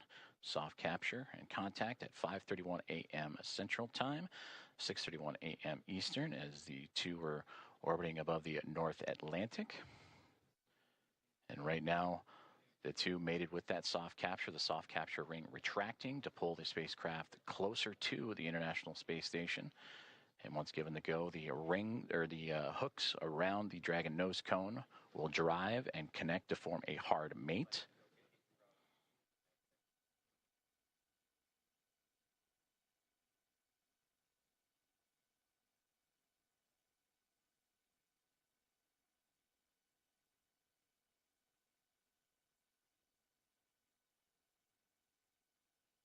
Teams on the ground in both Houston. Station Houston on the big loop. MCS configured, proceeding with hook driving. Station copies. And a great call there. That's the next step in this docking procedure, is the driving of the hooks, the 12 hooks surrounding the nose cone or the nose of the Dragon spacecraft. And we'll monitor those. They'll drive in 2 sets of 6. The first set of 6 right now, they're traveling, and we'll continue to follow along as the docking process continues on.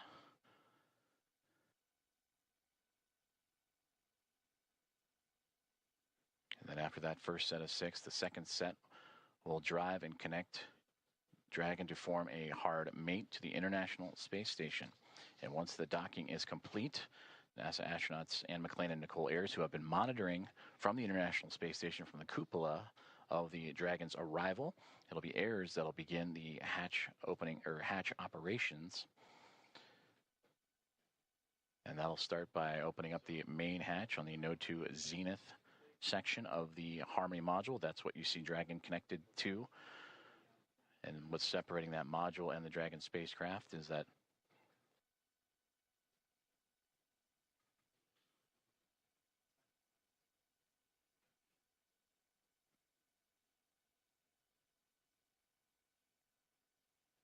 and continuing to monitor that first set of 6 hooks forming that hard mate.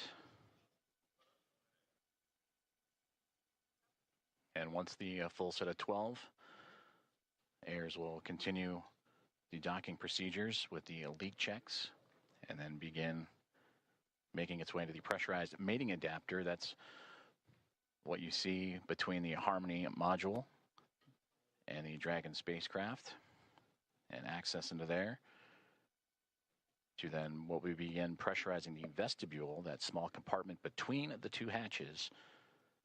And that vestibule has been exposed to the vacuum of space prior to Dragon Grace's arrival. So the next step is to carefully reintroduce that air and pressure inside so it matches both that of the station and the Dragon spacecraft. And we just received confirmation that the first set of 6 hooks have driven and closed, and we'll now begin the second set of 6 to continue that hard mate between the Dragon spacecraft and the International Space Station.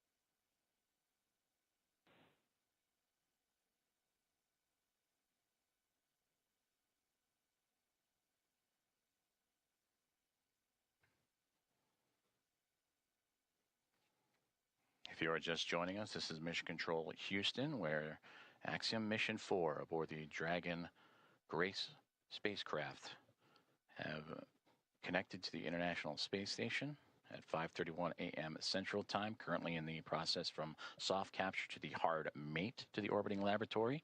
First set of 6 hooks have closed, and now monitoring that second set of 6, 12 in total, to form that hard mate.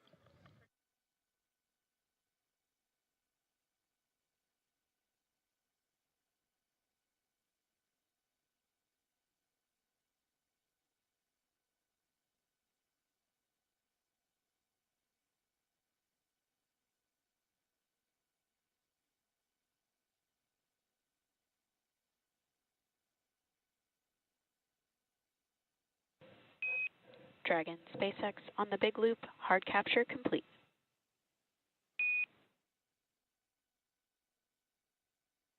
Dragon copies, hard capture complete.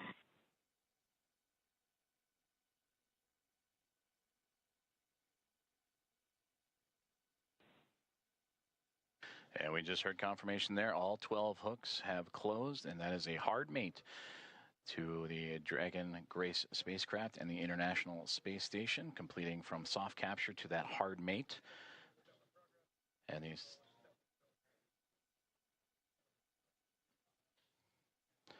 soft capture ring retraction in progress, and then it'll be on to establishing umbilical connections between the spacecraft and the International Space Station. That'll allow for the transfer of communications and power through those umbilicals. So we're Dragon. You see that upper portion that's mostly black against the vacuum of space, but that's the solar arrays to provide Dragon power. Once those umbilicals are connected, that power will then be provided by the International Space Station, and communications will have that hardline connection with the umbilicals as well.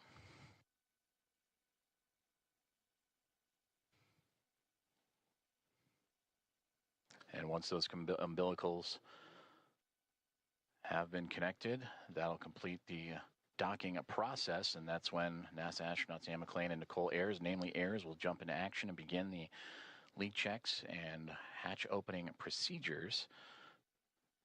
And that'll allow the pressurization of the vestibule, the space between the Dragon spacecraft and the International Space Station, to be brought to pressure equal to that of what is inside station and inside the Dragon spacecraft, about 14 psi, what you experience here on Earth as sea level. And then from there, the hatch operations will continue. And the Axiom Mission 4 team will make its way on board the International Space Station with welcome remarks soon to follow.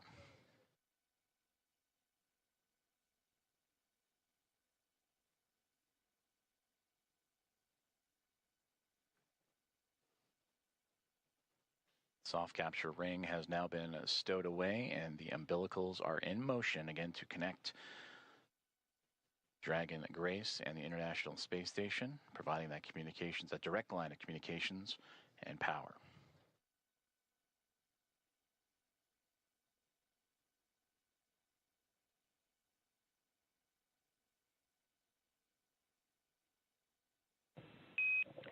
Dragon SpaceX on the big loop, docking sequence complete. Ground will be enabling hardline power and comm connections shortly. You are go to DOF suits per procedure 4.012 and begin post-docking cabin configuration per 4.400 in parallel. Dragon copies, docking complete. 4.012 and 4.400 are in work. And Grace is happy to be on Harmony.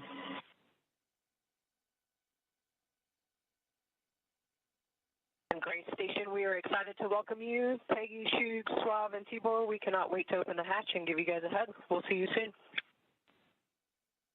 Looking forward to it. And Axiom 4 from Houston, welcome aboard the International Space Station. It's an honor to have you join our outpost of international cooperation and exploration. We are honored to be here. Thank you.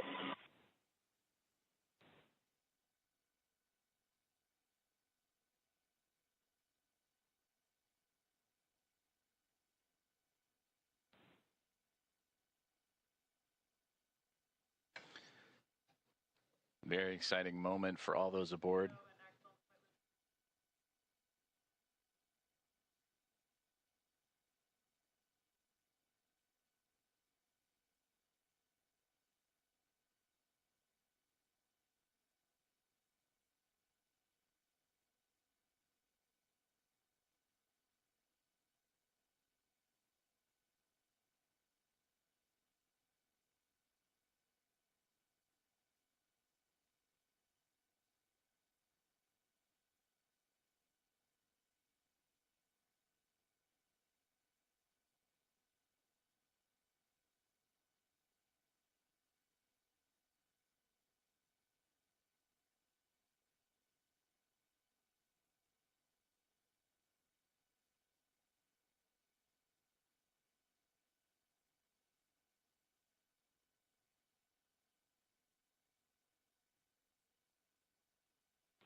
This is Mission Control Houston, and an exciting moment for all of us here at NASA's Johnson Space Center and the International Space Station flight control rooms, as well as the teams in Axiom Space, also in Houston, and in Hawthorne, California, and SpaceX as Axiom Mission 4, the private astronaut mission with Peggy Whitson, who you just heard talking on the big loop, the single line of communications between all four parties, sharing her excitement as she returns to the International Space Station, bringing up first-time flyers and pilot Shubhanshu Shukla of ISRO and mission specialist Sławosz Uznański-Wiśniewski of ESA and Tibor Kapu of Hunor.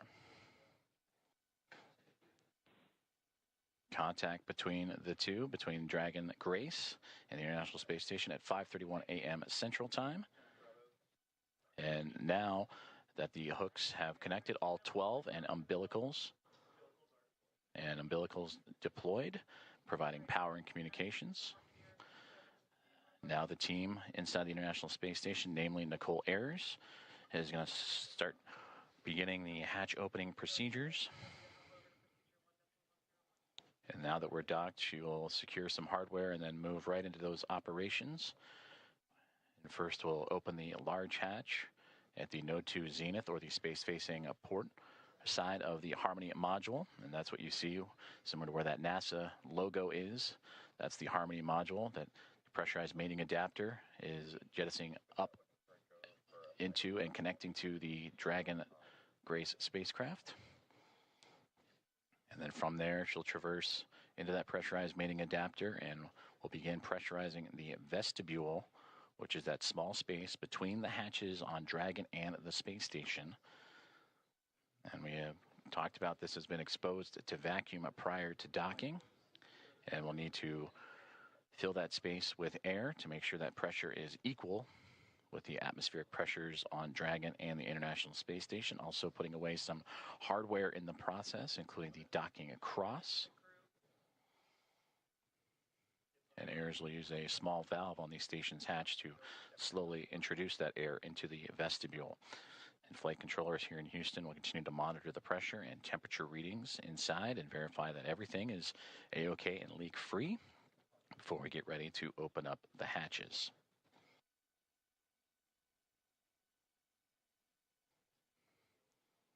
From that capture moment, which again was 5:31 a.m. Central, 6:31 a.m. Eastern over the North Atlantic. It takes roughly about 2 hours to get everything pressurized and checked out before we open up the hatches and welcome in Axiom Mission 4 to the International Space Station.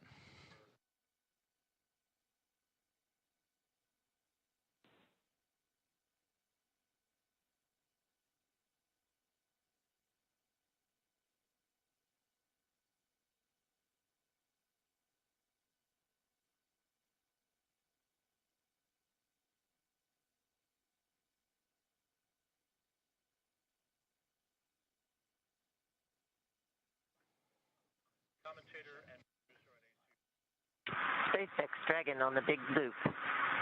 Com check on the cabin mic. How do you... Peggy, I have you loud and clear on the cabin mic on the big loop.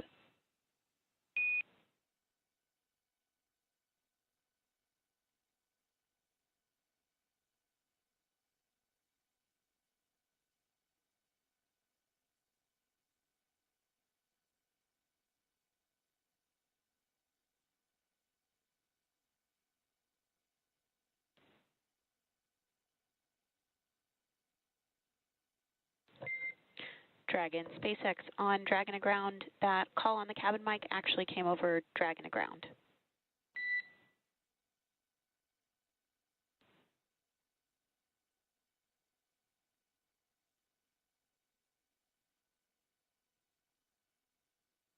Thanks for the catch. We reconfigured.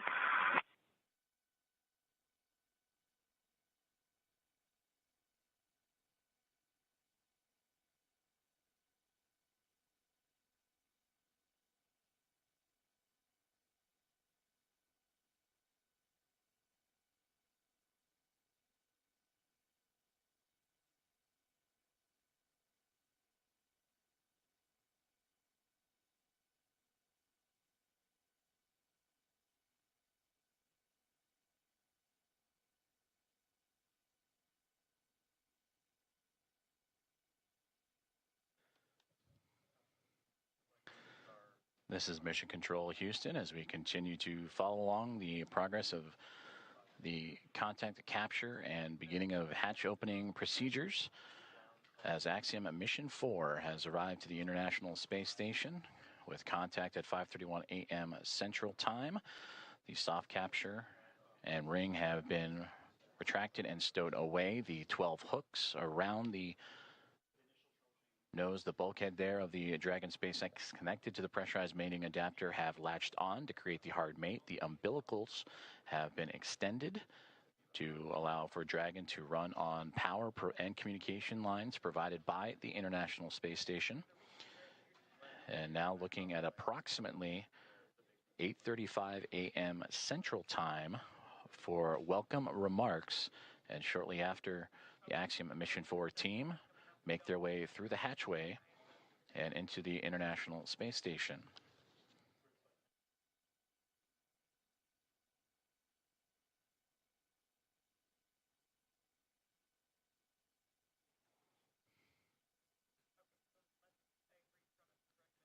The docking procedures between the soft capture ring, the hooks, and umbilicals have been completed. Station on the big loop. Node 2 overhead hatch is open. Houston copies.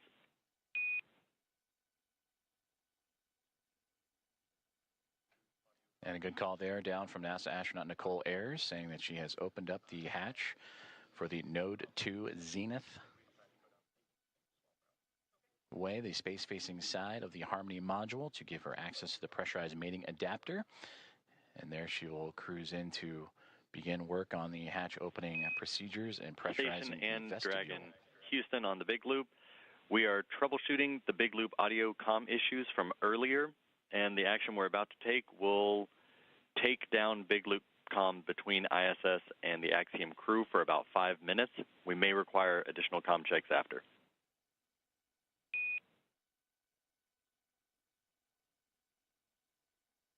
Station copies. Dragon copies.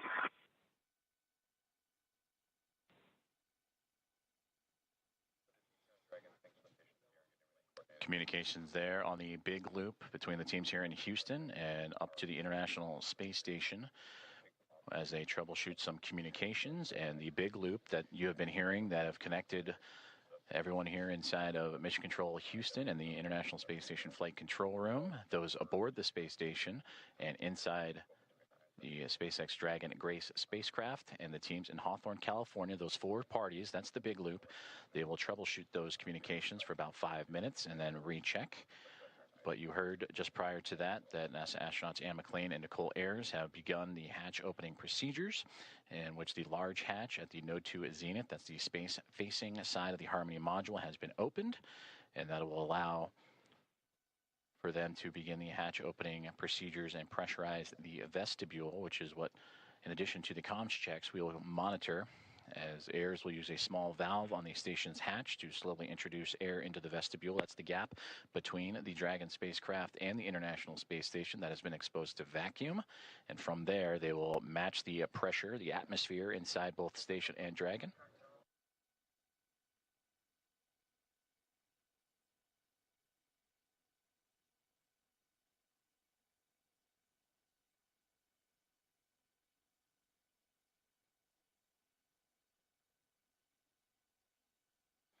And this procedure for a hatch opening usually takes about 2 hours or so to perform leak checks and make sure every connection and everything is safe and sealed. On the big loop. In step 2.4, the time is 10:56. The A-pass equalization valve is back closed.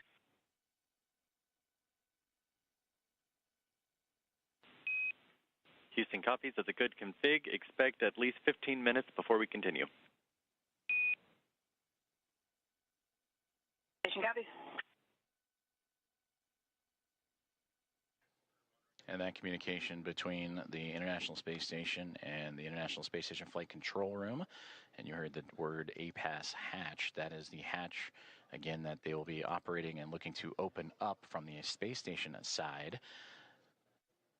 But in doing so, they will need to pressurize, as we've been talking about, the vestibule, and then allow for the atmospheres to match between the Dragon Grace spacecraft and Axiom Mission 4 crew, the vestibule itself, and the International Space Station, all equal throughout to allow for the parties to pass through for the hatch opening and eventual welcome remarks. The contact for Axiom Mission 4 to the International Space Station about a half an hour ago at 5:31 a.m. Central, 6:31 a.m. Eastern. And as they continue to configure the hatch opening procedures for NASA astronaut Anne McClain and Nicole Ayers, between the two of them, we'll continue to work those procedures, and we'll hear those communications throughout in anticipation of Axiom Mission 4 and Commander Peggy Whitson making her return to the International Space Station, her 5th flight, second as a member of Axiom Space and the commander of Axiom Mission 4, and her previous 3 as a NASA astronaut servicing key missions to the International Space Station. And a big part of the coming up in November, 25 years of continuous operations and humans on board the orbiting laboratory. And there she will welcome also first-time flyers and pilot Shubhanshu Shukla of ISRO, ൦Uznansky-Vishnievsky of ESA, and Tibor Kapu of Hunor for Shukla, Uznansky, Vishnievsky, and Kapu, representing India, Poland, and Hungary. This will be those nations' first time visiting the orbiting laboratory.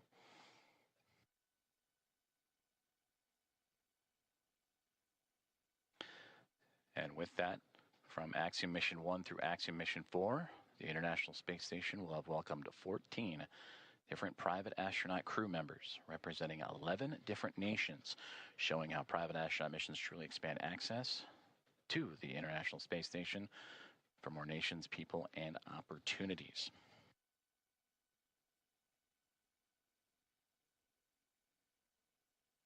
And on your screen, you see the clock counting upwards at the bottom, the T+, that is 1 day, 4 hours, 28 minutes, and now SpaceX Dragon.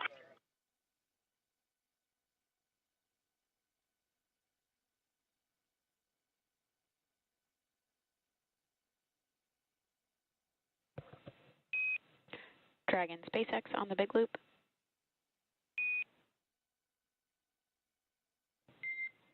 Dragon SpaceX ComCheck on Dragon ground.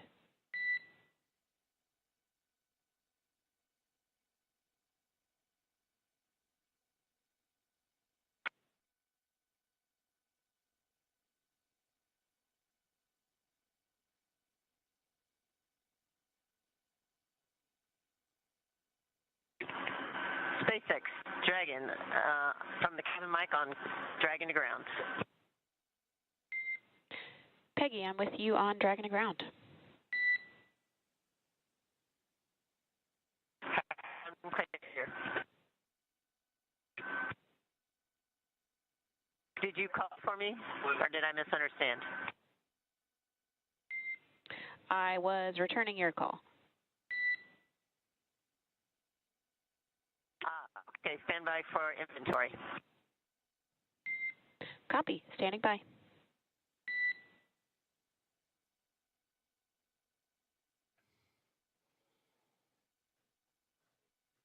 comm checks and communications there between the teams in Hawthorne, California and SpaceX and the SpaceX Dragon Grace spacecraft.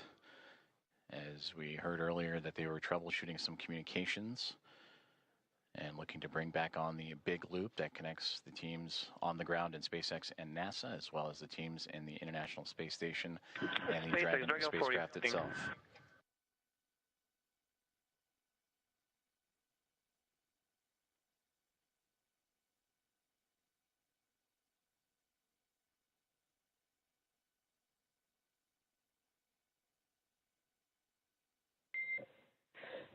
SpaceX Dragon 4, inventory reporting on Dragon to ground. And I'm with you on Dragon to ground. We are about to enter a LOS period for about 4 minutes, so we'll need to stand by.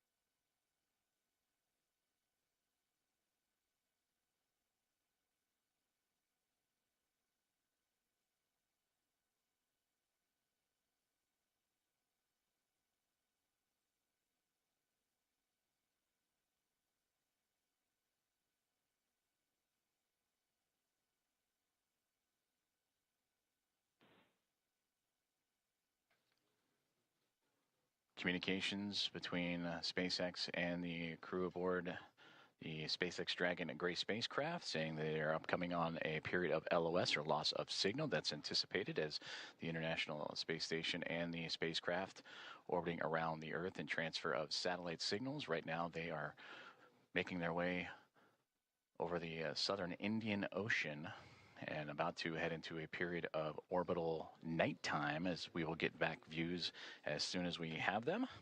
And again, the spacecraft carrying Axiom Mission 4 and the 4 private astronauts contact with the International Space Station at 5:31 a.m. Central Time, and expected to continue with hatch opening procedures as they have already driven the hooks, connected the umbilicals for power and communications, and NASA astronauts Nicole Ayers and Ann McLean working on those hatch opening procedures as we speak. And that will allow the crew to make its way from Dragon into the International Space Station, going from a crew of 7 aboard the orbiting laboratory to a crew of 11. And that'll be followed by welcome remarks at approximately 8:35 a.m. Central Time, 9:35 a.m. Eastern Time. Certainly an exciting moment for all of us here in Mission Control, but we want to check back in with our team over in Hawthorne as Axiom Mission 4 has arrived to the International Space Station. For as many times as we have had the privilege of supporting crews headed to and from the International Space Station, I'm certain that it is an incomparable experience. Something that unless you're on board, you can't possibly understand what it really feels like. Paul, and I'm confident that you and I cannot do it justice even attempting to tell everyone joining us today about it. So instead, we have invited Axiom Space's own commander, Michael Lopez Alegria, to share from his previous experiences. LA, MLA, or Commander, you've got a few designations, right? For those who may not know... How you doing, Paul? Good to see you, Ronnie. Hey, it's good to see you as well, sir. Thank you for joining us this morning. Yeah, good to be with you. So for those who may not know, I've got to share a few stats here just to make sure people understand who we have joining us today on the show. You've flown to space 6 times, 2 of those to Dragon, on Dragon for Axiom Space. You've got a running total of, say, 296 days, 16 hours and 15 minutes, give or take or so, in space. You've conducted 10 EVAs over the course of your career, and when you're not in space, you're helping get others at Axiom Space to space, right? As our chief astronaut. Do I have all of that right? Sounds good. I'm not sure about the minutes and seconds, but everything else sounds right. That's awesome. Well, we want to spend some time with you and just ask you some questions about your experiences getting to the International Space Station. Obviously, you know a thing or two about rendezvous and docking.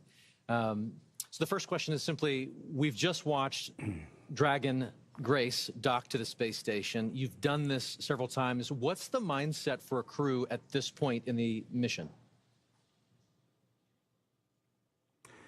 So as we get closer and closer, you know, we're transitioning from the phase where you're basically waiting to get to the ISS, and you're laser focused, especially the last 220 meters from what they call waypoint 1 into docking. a lot of focus on what's being shown on the displays. We have several parameters that we're monitoring: closure rate, the what they call the corridor, et cetera. There are a few things that could cause the system to stop or retreat or even break out, which means you'd come back and try to rendezvous on another day. So that's really what's going on, at least technically, I guess, in your mind. Obviously, emotionally, it's a completely different story. You know, you've been in there. In these their cases, they've been in there for almost 30 hours since launch. Not a ton to do, and so they're very eager, I'm sure, to get aboard the ISS and start working. So for you, on your missions, say AX-1 and AX-3, what was this moment of the anticipation of the hatch opening? What was that like for you and your crew? You know, like a lot of spaceflight, it's very busy, and you're trying to juggle a couple of different emotions. I mean, obviously, one is you've got a lot to do. They're getting out of their suits. They're putting on their flight suits to get across. They've got some reconfiguration of the onboard systems to take care of. So on that plane, you're sort of focused on the task at hand.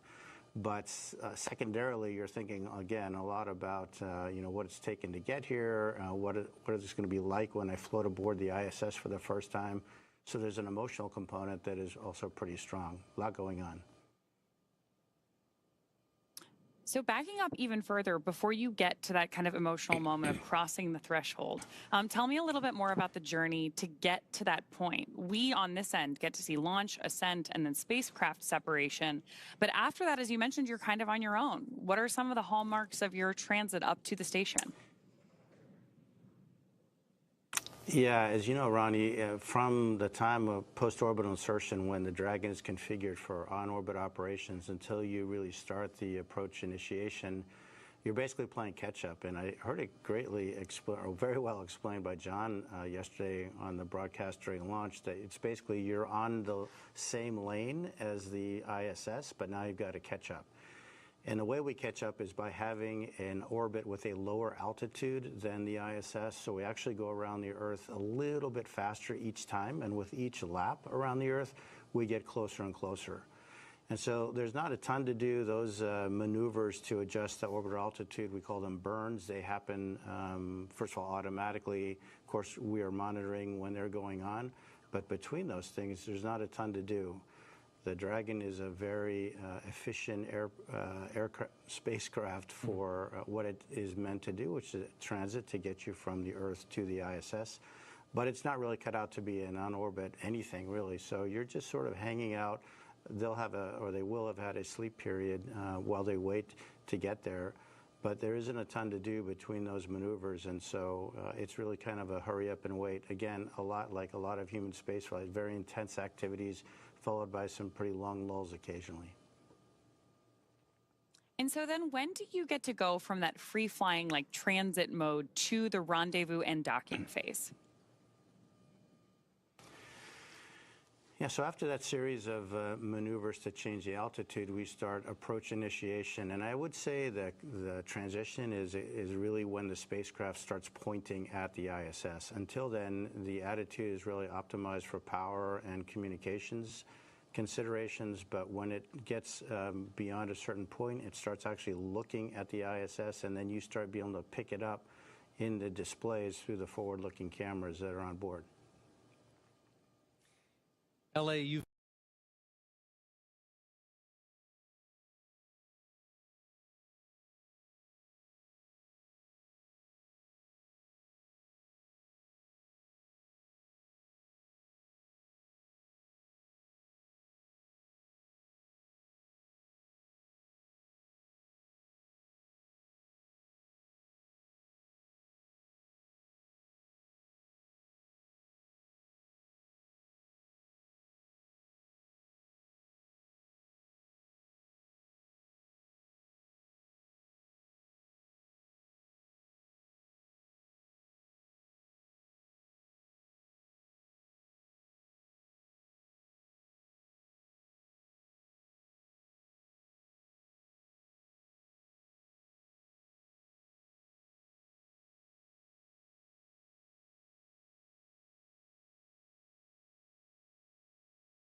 Advice to the crew would be, you have a huge responsibility. Your families, your colleagues, your space agencies, your nations are really counting on you. But at the same time, try to enjoy it. Try to really soak this in. This is generally a once-in-a-lifetime opportunity.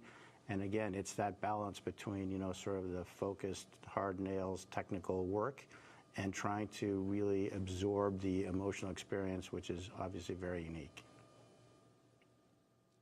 Unique indeed. You just mentioned there that there's lessons to be learned that you share out with each of the crew members. And I know that you got a chance to do that with this crew ahead of their launch, I believe, in quarantine.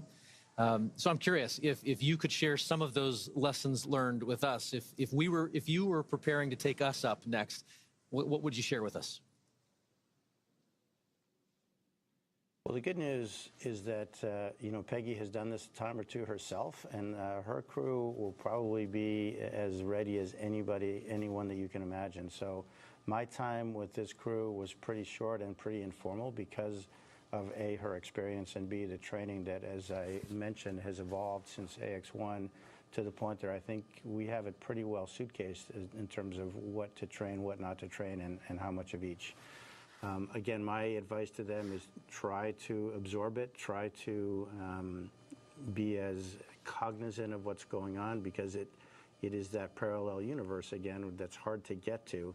And the more of that you can sort of soak away in the recesses of your mind, the better. Because I'm quite convinced that this crew in particular is extraordinarily well trained, and they'll have no issue getting through their timeline and all their activities that they have to do. I just want them to think about the stuff that they can do, take advantage of the amazing experience that they're having. Commander, thank you so much. We truly could spend the next hour talking space with you. Thank you for sharing your time and your perspectives with us this morning. You bet. It's been a pleasure. All the best. Thank you. You too. With that, we're very excited to hand the ball back over to NASA Johnson Space Center, where we're going to get a further update on the progress on board station and our Ax-4 crew. Joseph? Thank you very much, Ronnie and Paul. We appreciate it, and great interview there with Michael Lopez Alegria.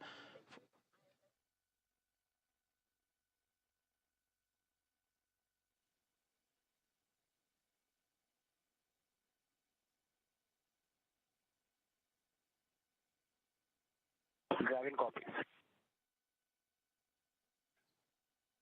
And a great update right there to bring us right back into what's been happening and all the key milestones of the hatch opening process and the docking process for Axiom and Mission 4. Its team on the Dragon Grace spacecraft, and have connected to the International Space Station. You heard that power and the connection with the umbilicals. Everything has been established. A hard mate has been created after the initial contact and soft capture connection and ring retraction. That was at 5:31 a.m. Central Time, so a little less than an hour ago. And we are still on board, as Ronnie, as you mentioned, tracking that welcome remarks and welcoming the crew formally on board the International Space Station around 8:35 a.m. Central Time. So far, everything's still being worked on in terms of those hatch opening procedures as the Dragon spacecraft has connected itself to the Node 2 Zenith port, or the space-facing port of the International Space Station, and we'll bring you back those views as soon as we have them, as we are continuing our coverage all the way up until those welcome remarks and bringing on the Axiom Mission 4 team, the fourth private astronaut mission to the orbiting laboratory. On board the International Space Station as we speak, as you heard those comms checkouts and power and communications checkouts continuing to roll on along. NASA astronauts Nicole Ayers and Anne McLean, who monitored Dragon's progress throughout the morning, from the approach initiation burn all the way through to the contact and capture. They are beginning those hatch opening procedures, and we'll continue to look at the APAS hatch and the pressurized mating adapter. That's the space that separates between the International Space Station and the Harmony module and the Dragon spacecraft itself. And in there, those series of hatches, the A-pass hatch is, and the vestibule, of course, is what needs to be pressurized to allow for the A-pass hatch on the International Space Station side to be opened and stowed away. And then from that angle, then it'll allow for the Dragon team to open up their side of their hatch. And once the pressure is equal between Dragon, the vestibule, and the International Space Station, that'll allow for the crew to come on board the orbiting laboratory and bring the crew, the Expedition 73 crew, which right now is a crew of 7, and welcome in their guests, Axiom Mission 4, and bring up the total to 11. There you can see on your screen the International Space Station and the Dragon spacecraft together orbiting over the southeasternmost portion of Australia, and they are in an orbital nighttime period right now, and that'll stretch on for another few more moments, and we hope to have those great views of the space station and the Dragon spacecraft once the sunrise and orbital daytime has returned. And again, tracking an 8:35 a.m. Central Time welcome remark, and shortly before then, you'll see the crew, and we'll have all that coverage and views of the Axiom Mission 4 team making its way into the orbiting laboratory. And again, a great interview there with Michael Lopez Alegria, commander, former NASA astronaut and commander of Axiom 1 and Axiom 3, and the ISS, the International Space Station, ready to welcome in Peggy Whitson, a former NASA astronaut, on her 5th flight, second with Axiom as commander of Axiom 2 and now of Axiom Mission 4, and bringing in pilot Shubhanshu Shukla of ISRO, Sławomir Uznański-Wiśniewski of ESA, and Tibor Kapu of Hunor, each representing India, Poland, and Hungary respectively. It'll be the first time that those 3 nations have been on board the International Space Station. And that'll bring 14 different private astronaut crew members representing 11 different nations to the orbiting lab, showcasing the strength of private astronaut missions and how it expands access to the International Space Station at low Earth orbit for more nations, people, and opportunities. So we continue to follow along with the hatch opening procedures that Nicole Ayers and Anne McLean of NASA each working diligently through, and will continue to provide updates as they arrive. During that interview, we did hear that there was some troubleshooting that they were working on the big loop that has since been resolved. So we should hear communications on that big loop that connects both the Dragon spacecraft, the International Space Station, and the teams on the ground here inside of Mission Control Houston and the International Space Station Flight Control Room at NASA's Johnson Space Center, and well the teams in Hawthorne, California, and the Mission Control Room at SpaceX.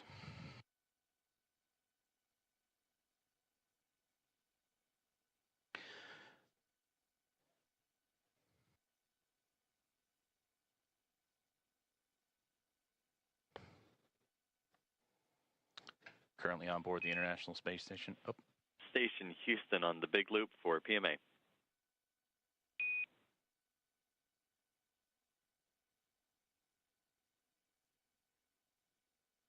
Houston Station, go ahead on the big loop.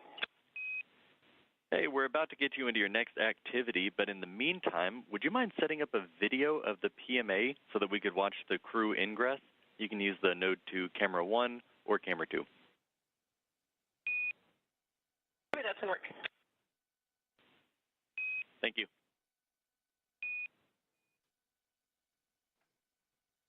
Communications from the ground here in Mission Control Houston up to the International Space Station, that PMA, pressurized mating adapter, and that is where NASA astronaut Nicole Ayers is currently operating in the hatch opening procedures, and they're asking to set up a camera so we can get live views in and witness the Axiom Mission 4 crew as they ingress or enter the International Space Station. So we will keep an eye out for those views coming from that pressurized mating adapter just inside the Node 2 Zenith port of the International Space Station, that space-facing port. Before those communications, I'm going to say aboard the International Space Station as we speak, the 7 members of the Expedition 73 crew, featuring Anne McLean and Nicole Ayers, who are prime characters in today's docking operations, joined by Takuya Onishi of JAXA and Kirill Peskov, alongside NASA astronaut Johnny Kim, Sergei Ryzhikov, and Alexei Zubritsky.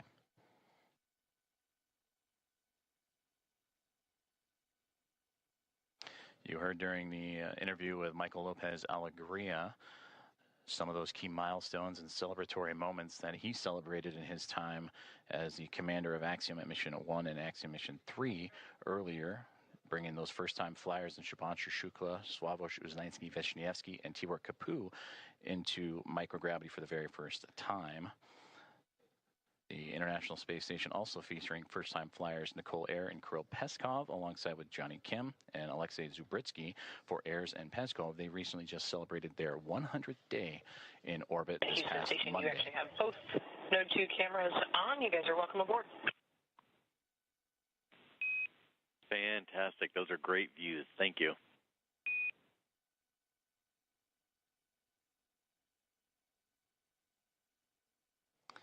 And there you see the live view that the team on board the International Space Station has just set up for us to see as we are inside the pressurized mating adapter, looking into what will be the APAS hatch that will eventually be pressurized, and the vestibule pressurized, pardon me, to welcome the Axiom Mission 4 crew aboard. Once everything is equal in pressure from SpaceX Dragon to the vestibule to the International Space Station, and the hatches on the Dragon and Space Station side are open, everything will be on schedule to welcome in the 4-member crew.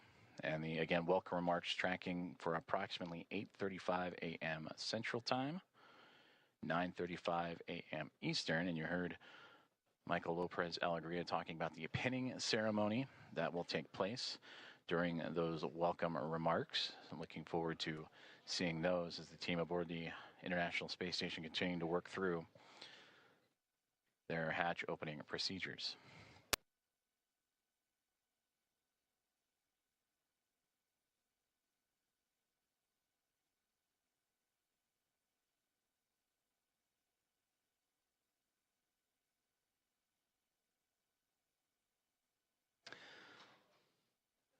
Since launching from Launch Complex 39A and NASA's Kennedy Space Center yesterday morning at 1:31 a.m. Central, 2:31 a.m. Eastern, the Axiom Mission 4 crew above the newly named Dragon SpaceX Grace spacecraft have tracked down the International Space Station through a stair-stepping procedure of multiple burns that occurred from just moments or a few moments after launch up until the early morning hours today, to allow them to catch up to the orbiting laboratory and set up for the final approach and docking, and that contact with the orbiting laboratory at 5:31 a.m. Central Time.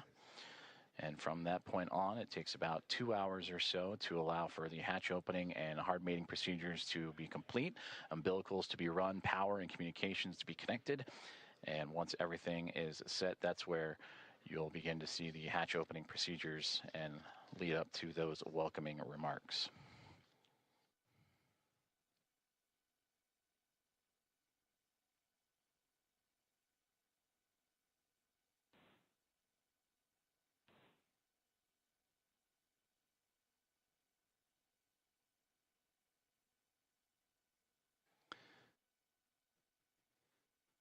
And as you're following along with us, as we continue to wait for views of the International Space Station and the Dragon spacecraft as they are in an orbital nighttime period, making their way across the Pacific Ocean and approaching the equator, almost right in the middle of the Pacific Ocean. We'll get those views back from the exterior cameras. And the astronauts on board the International Space Station continuing to configure the cameras for views inside the orbiting lab.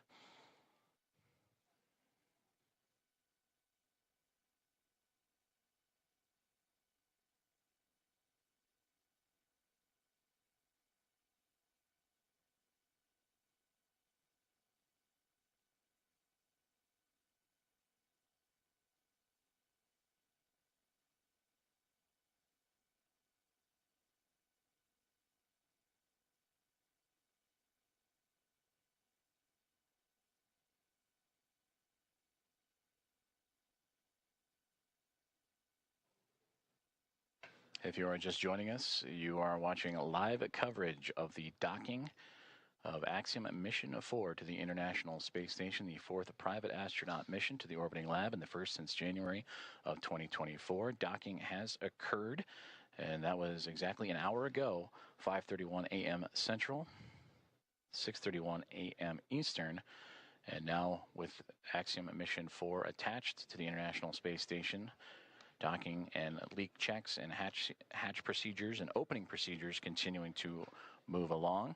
The crew aboard the SpaceX Dragon Grace spacecraft going through their procedures, as well as the 7 members of the Expedition 73 crew who are in the middle of their workday, and namely NASA astronaut Nicole Ayers and Anne McClain, who oversaw today's approach monitoring from the cupola of the International Space Station, that window to the world that you see so many wonderful views from.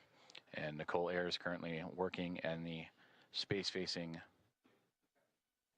hatch of the Harmony module, where on the other side of the APAS hatch and vestibule is the Dragon SpaceX spacecraft.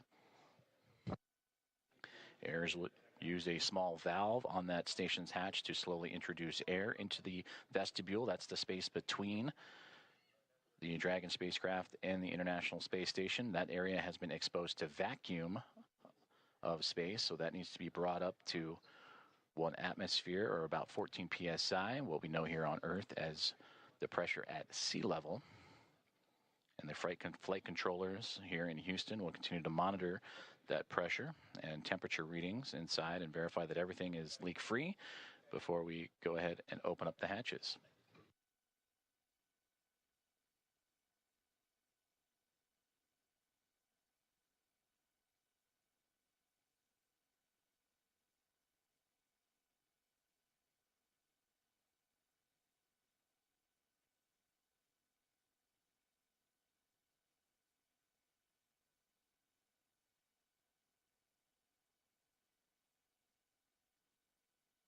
Just received communications from the team here inside the International Space Station Flight Control Room that the vestibule leak check has been successful, and it is good.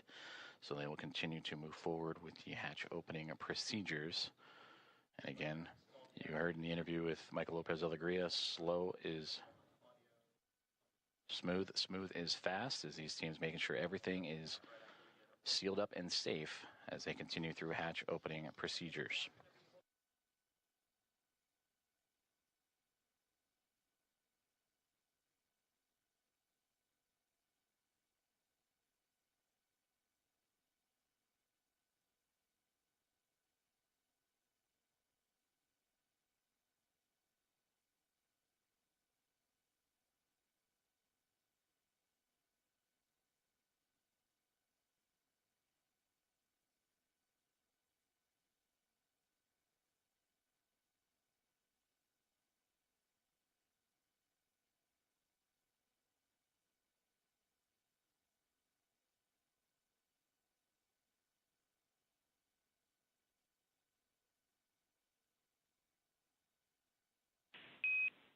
Station Houston on the big loop.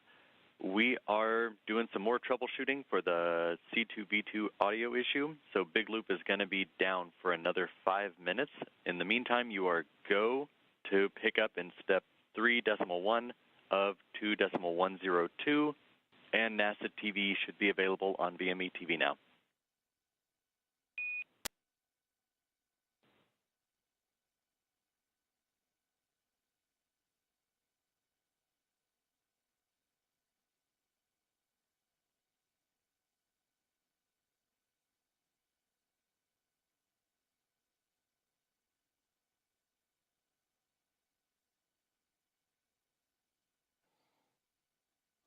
There you heard communications radioed up to the crew aboard the International Space Station on the big loop that they are continuing with the troubleshooting of that communications as we are looking live up towards that node to zenith hatch in the Harmony module, and you see several members of the Expedition 73 crew in and out of the field of view. That is Nicole Ayers going into the pressurized mating adapter and continuing hatch opening procedures, and she is wearing the long-sleeved navy polo. And the red polo that just flew by, that is Expedition 73 Commander Takuya Onishi. We've also seen glimpses of Anne McClain in the field of view, as well as certainly everybody aboard the International Space Station anxious and excited to welcome Axiom Mission 4 with Commander Peggy Whitson, pilot Shubhanshu Shukla, mission specialist Sławomir Uznański-Wiśniewski, and mission specialist Tibor Kapu aboard the orbiting laboratory.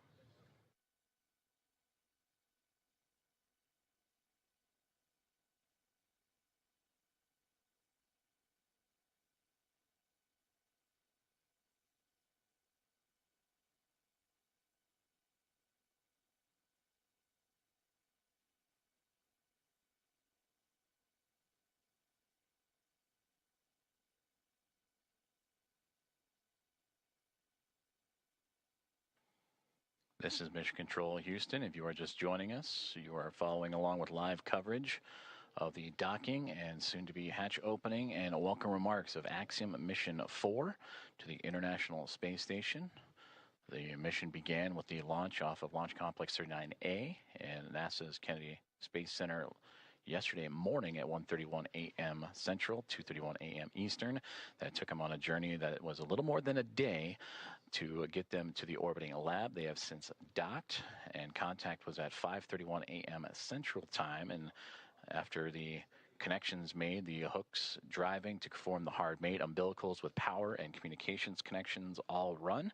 Now it is those hatch opening procedures and leak checks that the crew is currently working through aboard the International Space Station, while the crew aboard the on 2 for step 3.2, seeing about 0 for the DBTT, looking for your go to continue.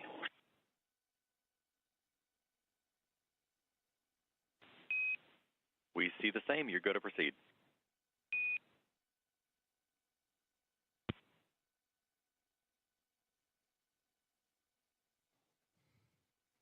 And continued communications as Nicole Ayers once again floating into that pressurized mating adapter and continuing those hatch opening procedures to welcome Axiom Mission 4. The target welcoming remark ceremony time, 8:35 a.m. Central. So a little more than 2 hours from now as leak checks and pressurization checks continue on before the APAS hatch and the vestibule and all procedures can be completed.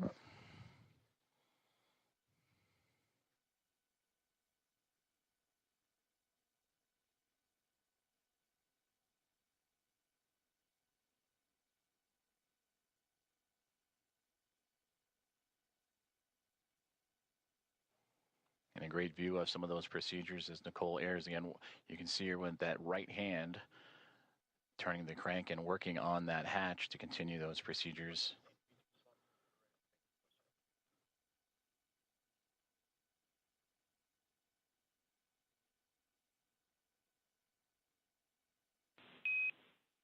Dragon Station, this is Houston on the Big Loop for comm checks.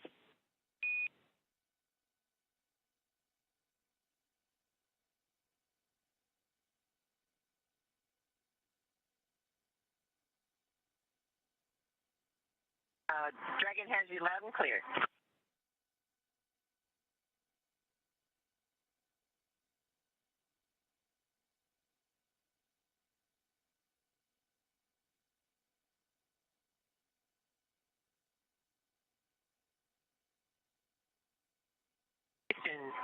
Dragon on the Big Loop, we have you loud and clear. And Dragon, we read you the same.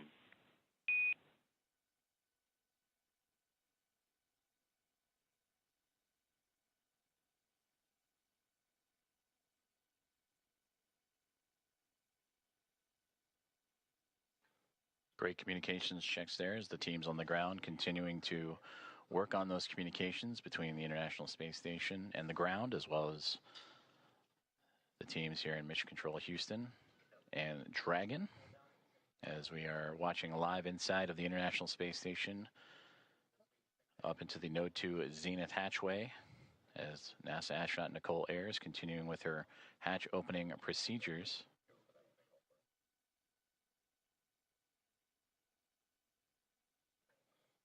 Docking of Axiom Mission 4 to the orbiting laboratory occurred about an hour and 10 minutes ago at 5:31 a.m. at Central, and since then the crews for both station and inside Dragon have been going through those procedures and making sure everything is as it needs to be, including the proper leak checks and stowage from both perspectives before continuing on with hatch opening procedures and welcoming remarks.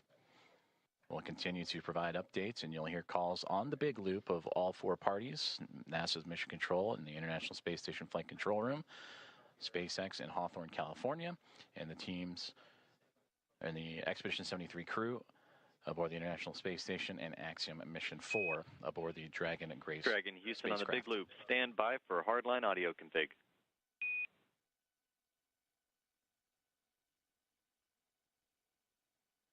Dragon copies.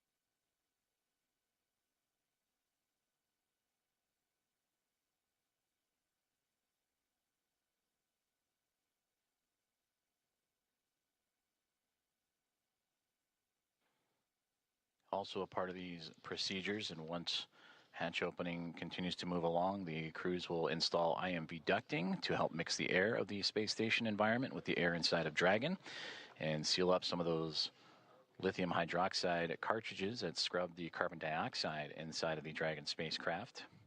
And that was on their ride to the International Space Station.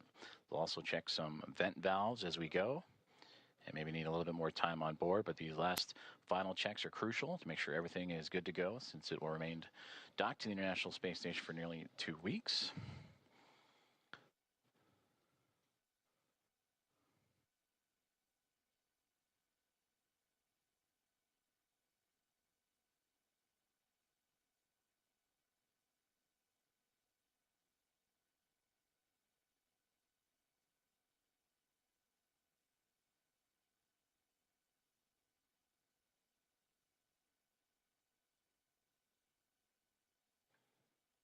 With the arrival of Axiom Mission 4 and the Dragon Grace spacecraft, newly named and given by Peggy Whitson, commander of Axiom Mission 4, shortly after launch yesterday morning, that now brings 5 spacecraft to the International Space Station, 2 Dragon spacecraft, a Soyuz MS-27 spacecraft, and 2 Progress vehicles, cargo vehicles, attached to the orbiting outpost. For Dragon, it is Endurance and Grace, connected to the forward and now zenith ports of the Harmony module, with 2 Progress vehicles and that Soyuz MS-27 also connected. And once the Axiom Mission 4 crew makes its way aboard station, that'll bring, since 1998, 288 visitors to the orbital outpost.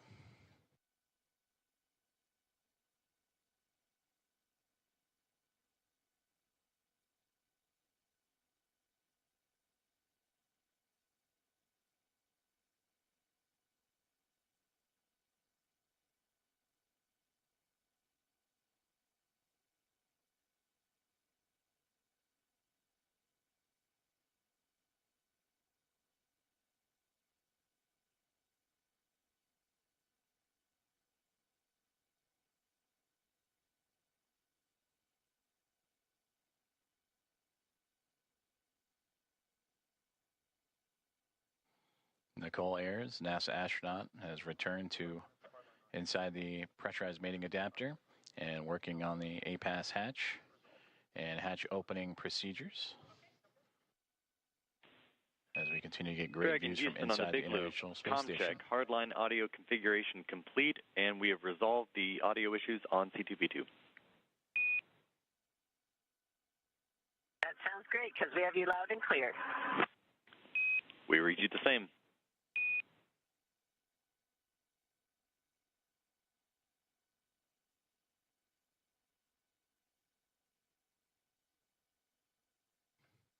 And that was a good communications checkout from the teams on the ground up to Dragon Grace on the C2V2 line, common communications for visiting vehicles, and that communications line connecting all parties.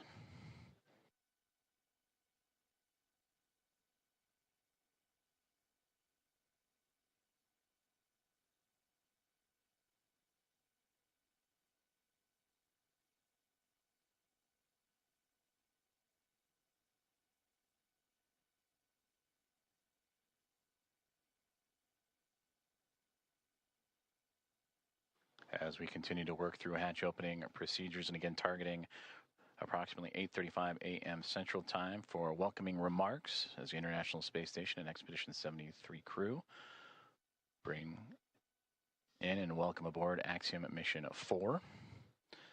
Both the orbiting laboratory and the newly docked SpaceX Dragon spacecraft over the northern Pacific Ocean, about to cross into the west coast of North America, right along the U.S.-Canadian border. And also around that time, we will start seeing an orbital daytime period as Dragon and the International Space Station have been orbiting in a nighttime phasing.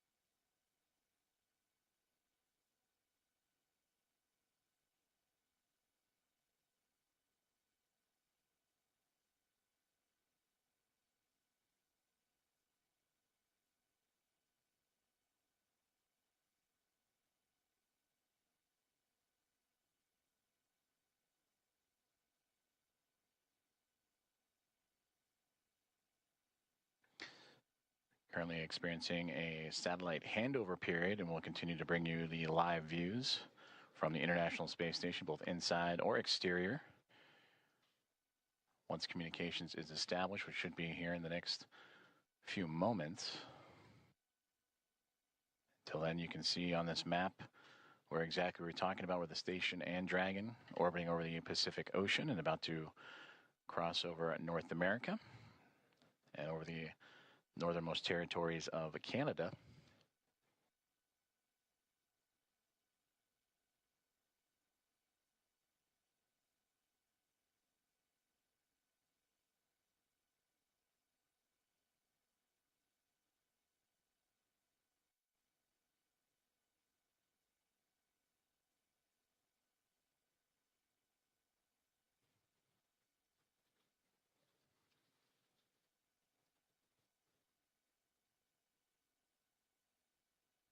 As we wait for those communications to return, to recap, Axiom Mission 4 has connected with the International Space Station after launching from NASA's Kennedy Space Center yesterday morning at 1:31 a.m. Central Time to connect with the space station at 5:31 a.m. Central this morning. So a little more than a day's transit, and where it would execute a sequence of burns to raise its altitude and close the distance between Dragon spacecraft, Dragon Grace, and the International Space Station through a phase burn, boost burn, close burn, transfer burn, and then eventually the co-elliptic burn, to make sure that the spacecraft is on the same pathway as the International Space Station and able to make its way up and over top of it to connect to the space-facing port of the Harmony module, the Node 2 Zenith port. As we now get views back inside of the International Space Station, that is the view from the other side. We mentioned the space-facing port that is looking up into where the hatchways will be to allow for the Axiom Mission 4 crew to pass through and be brought aboard the International Space Station. For Peggy Whitson, commander of Axiom Mission 4, her second flight as an Axiom commander after previously serving as commander of Axiom Mission 2. This is her 5th flight and return to the International Space Station, where she continues to build on an impressive career, the most experienced United States astronaut. Entered the mission with 675 days to her credit, and will certainly add to that record-setting total in her time aboard the orbiting laboratory, and bringing up pilot Shubhanshu Shukla of ISRO, Sławosz Uznański-Wiśniewski of Polsce, and Tibor Kapu of HUNOR. And for Shukla, Uznański-Wiśniewski, and Kapu, representing India, Poland, and Hungary, respectively. For those nations, it'll be their first time coming to the International Space Station. Nicole Ayers. And the last one into the hatch, I believe that was Anne McLean, making her way in as they continue to work through hatch opening procedures.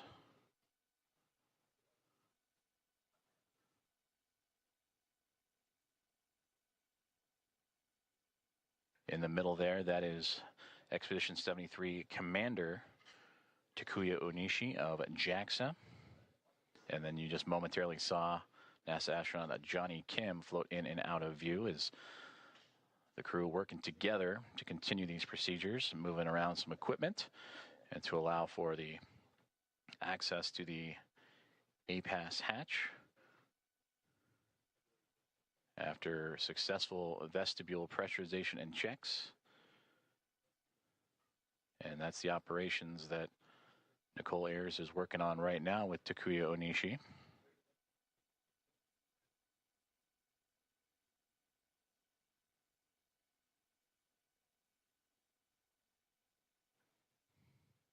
And Johnny Kim with camera in hand to document these procedures.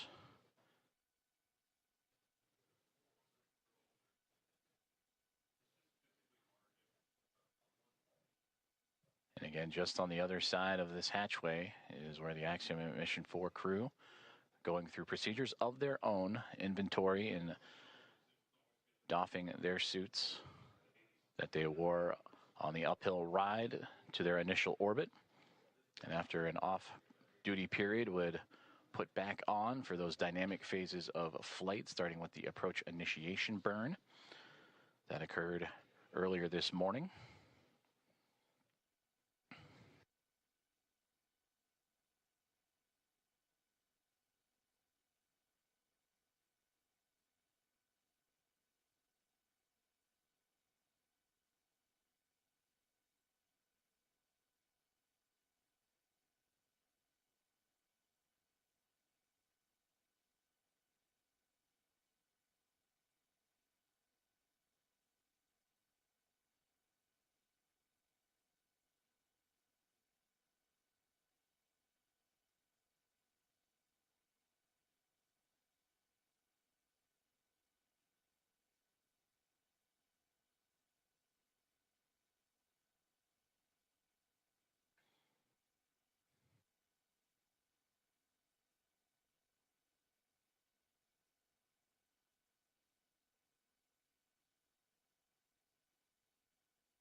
If you are just joining us, good morning from Mission Control in Houston in the International Space Station Flight Control Room as we are looking live inside of the International Space Station as NASA astronauts Nicole Ayers and Ann McClain alongside with Commander of Expedition 73 and JAXA astronaut Takuya Onishi going through a hatch opening procedures. And there you can see as the team has worked together to open up that A-Pass hatch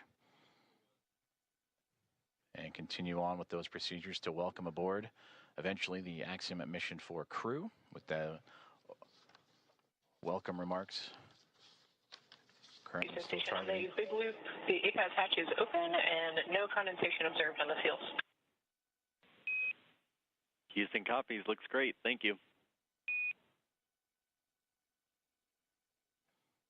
And a perfect call down right there, as that is the A-Pass hatch that we were just mentioning that Nicole Ayers and team have opened up and radioing down the status and condition of that hatch with no condensation reported.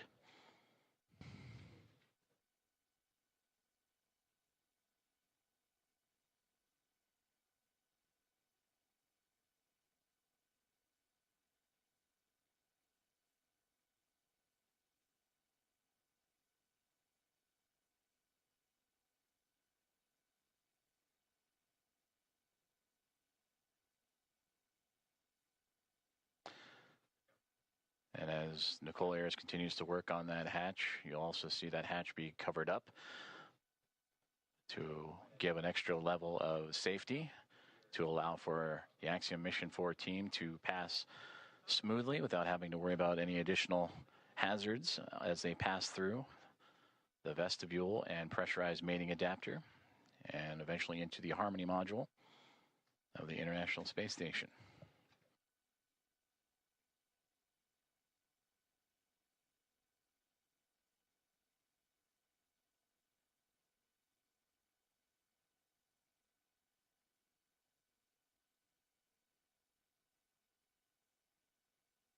Another step in this hatch opening procedure is the removal of the docking cross, which it looks like that is what Nicole Ayers is working on as we speak.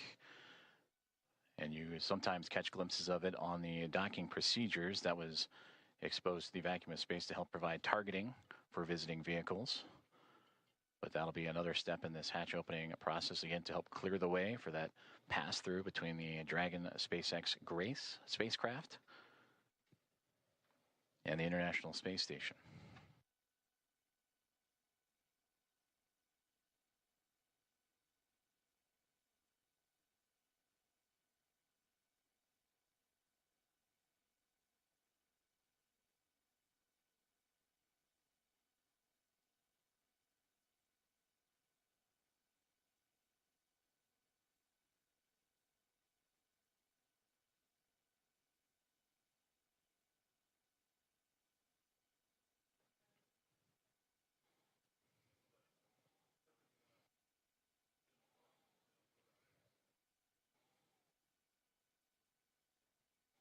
Hatch opening procedures continuing to move along for the teams aboard the International Space Station and Axiom Mission 4 as we draw closer and closer to the anticipated hatch opening and eventual welcome remarks.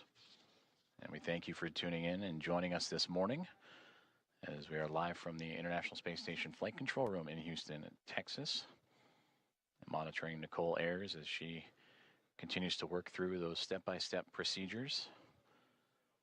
As the hatchway, there you see the large square structure just off to the right-hand side of our field of view with that window in the middle was opened up. Houston on the big loop. Just want to clarify, we want the standoff cross stowed in the standoff cross cover bag.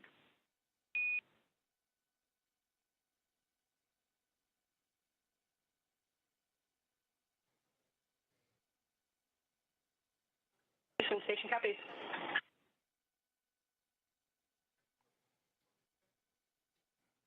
And that's the teams here on the ground assisting the astronauts on board the station with those hatch opening procedures.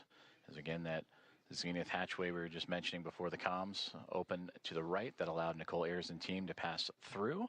And that docking cross that was just removed will be inserted into its own bag. And there is NASA astronaut Ann McLean to join Ayers in the hatchway and continue on with those procedures as they now look to cover up the A-Pass hatch, which was just opened a few moments ago, to provide an extra layer of safety and protection for astronauts passing through.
SpaceX Dragon suit drying is complete.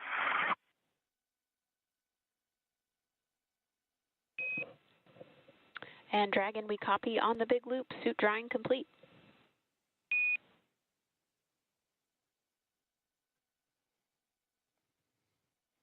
Good insight there from the Axiom Mission 4 perspective of their procedures that they are currently going through in anticipation of hatch opening and welcome remarks as they make their way into the International Space Station after connecting and docking to the International Space Station about an hour and a half ago, 5:31 a.m. Central, 6:31 a.m. Eastern. They went through their procedures, inventory, and stowage, and doffing of their suits, that they wore from launch yesterday morning from Cape Canaveral, Florida, at NASA's Kennedy Space Center, and then during the dynamic portions of operations, and are now settling into their flight suits that they will bring in and wear as they cruise into the International Space Station. And that's the view we see from the orbiting laboratory, is NASA astronaut Anne McClain and Nicole Ayers working through their procedures for hatch opening. The APAS hatch is open after successful vestibule pressurization and checks. They are now covering up that APAS hatch. SpaceX Dragon in step 5 of 2.102. We're waiting your go for hatch open. Dragon, SpaceX copies on the big loop. You are standing by for hatch opening. We are waiting for hardline connections to be complete. I'll call back with a go. Okay, thanks. Sorry to rush you.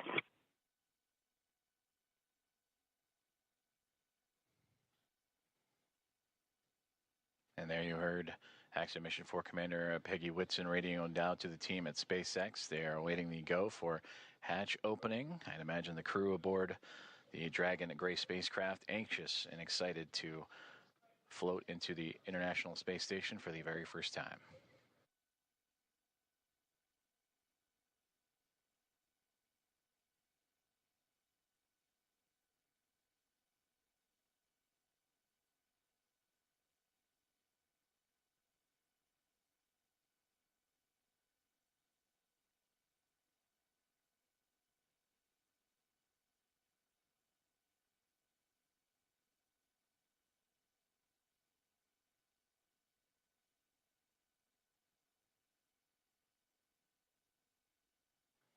And you just saw that orange ductwork or hose-like piece of equipment that Anne McClain and Nicole Ayers were just operating with. That's a part of helping mix the air between the International Space Station and the Dragon spacecraft.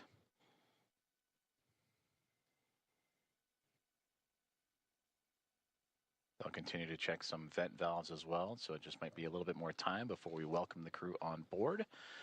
But these final checks, again, critical to making sure that everything is good and sealed tight with no leaks and no issues, as Dragon Grace will be docked to the International Space Station for approximately the next 2 weeks.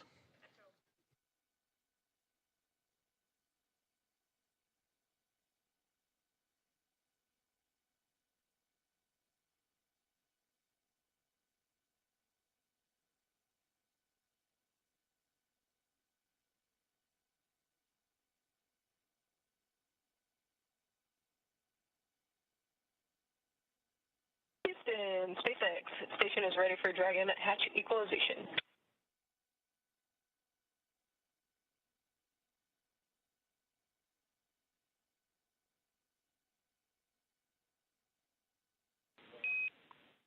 Houston copies, stand by.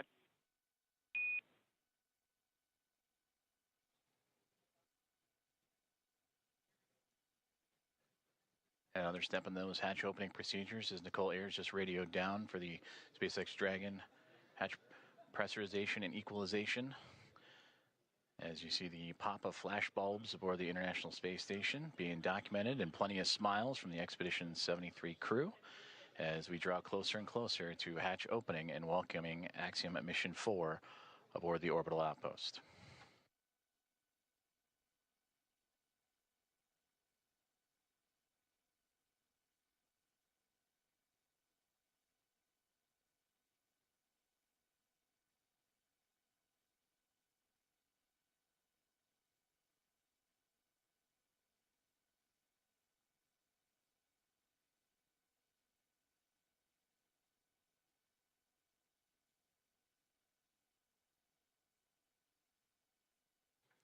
Meanwhile, here on the ground inside NASA's Mission Control, the International Space Station Flight Control Room, anticipation also building up as the room starting to fill with NASA leadership, as well as the Athena flight team continuing to work through the hatch opening procedures.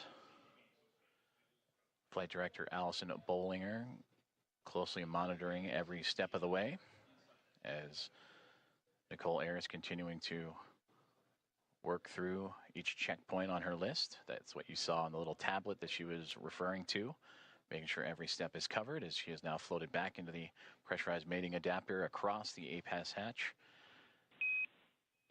Station Houston on the big loop. We're still working some ground config actions before we're ready for equalization. In the meantime, can we get confirmation that the standoff cross went into the standoff cross bag? We were unable to tell from the video. It was in there when you guys called. Thanks. Copy, thanks.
Hearing communications from teams on the ground as they continue to work through hatch opening procedures and making sure all pressurization and leak checks are good and everything equal between the Dragon spacecraft and the International Space Station before the hatches can be formally opened on both sides.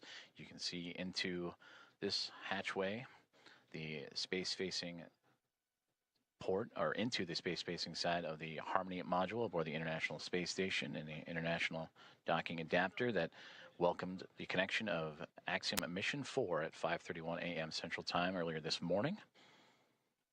And since then, the crews aboard both the Dragon Gray spacecraft and International Space Station have been diligently working and continue to monitor the progress of that hatch opening with teams on the ground also following suit.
Station Dragon Houston on the big loop. Stand by for equalization. Expected to take 1 minute.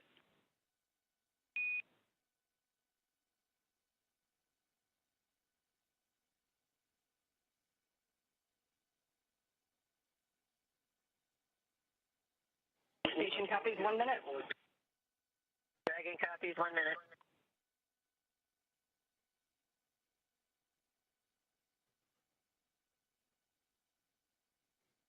Great communications there from all teams here at NASA's Johnson Space Center and International Space Station Mission Control Room, teams in SpaceX in Hawthorne, California, and everyone aboard the Dragon SpaceX Grace in Axiom Mission 4 and the International Space Station as we continue to march towards the hatch opening to welcome Axiom Mission 4 aboard the orbiting laboratory.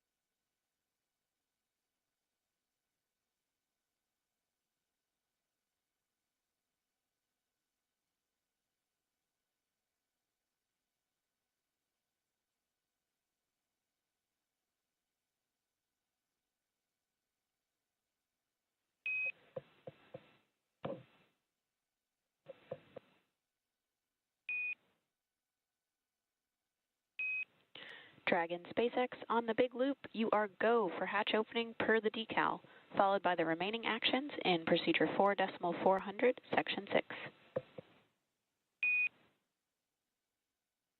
Dragon copies. Go for hatch open and remainder of steps in 4.400.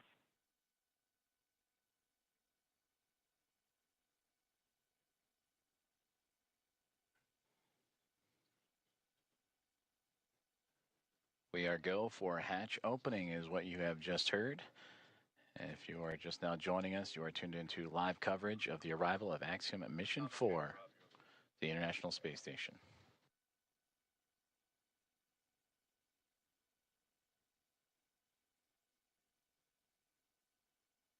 And SpaceX Dragon, hatch is coming open.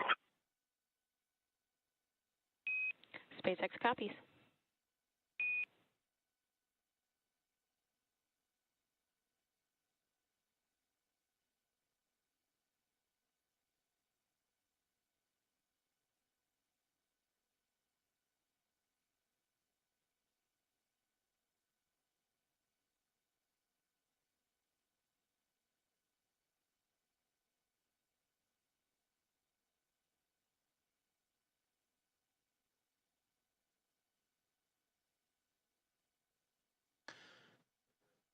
Expedition 73 crew anxiously awaiting as we just received the go for hatch opening to welcome Axiom Mission 4 into the International Space Station. There you see Ann McLean in the foreground working on the tablet, alongside with Johnny Kim on the far right-hand side, NASA astronaut, and then Roscosmos cosmonaut Kirill Peskov next to him, with Alexei Zubritsky and Sergei Ryzhikov, also of Roscosmos in that mix. And right there in the middle, almost standing, if you will, from our perspective, is Expedition 73 Commander and JAXA astronaut Takuya Onishi.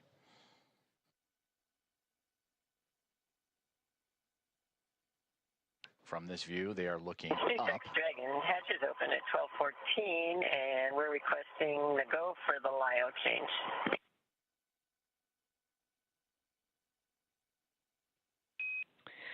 Copy 1214 Zulu hatch opening time, and you are go for LIO swap.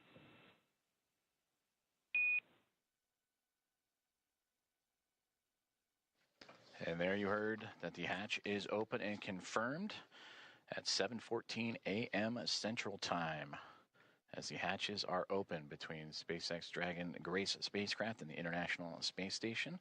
Again, 7:14 a.m. Central, 8:14 a.m. Eastern.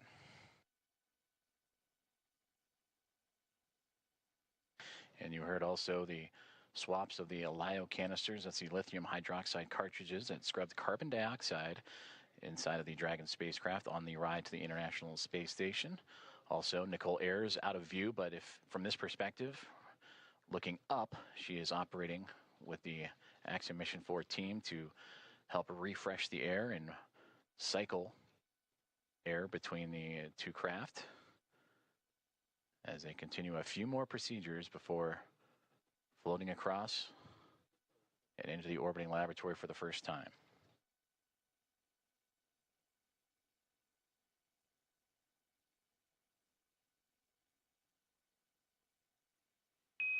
Dragon SpaceX on the big loop for LIO cartridge.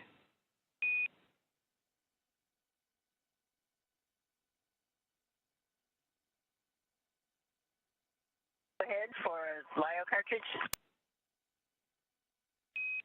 Just looking for clarification on your next action there. We're tracking LIO cartridge sealing per 2.102 step 6.5.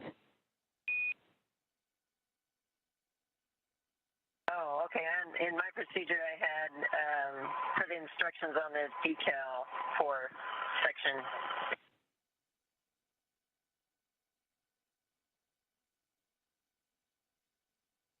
For section 4 of the instructions on the decal. And copy that, Peggy. We'll defer to the instructions in 2.102. Okay, that's where we are.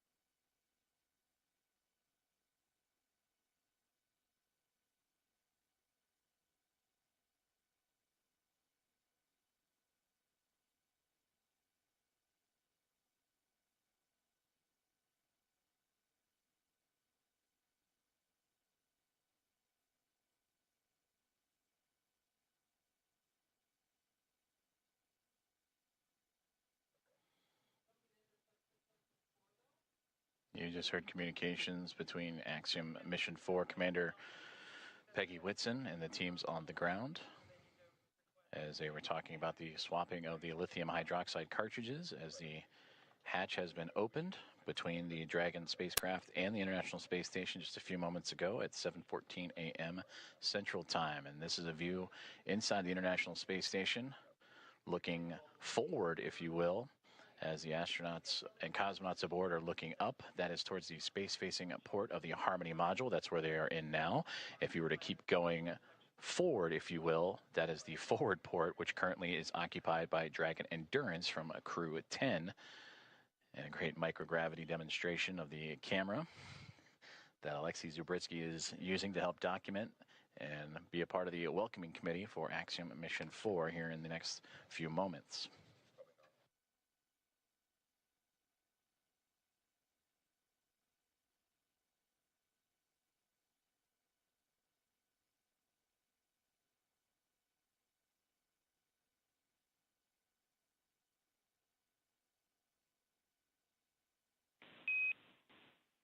Dragon Houston on the big loop. Just to confirm, we want to make sure IMV duct installation is complete before we do LIO cartridge sealing. Yes, the IMV duct installation is complete. My bad, I didn't get it reported. Houston copies.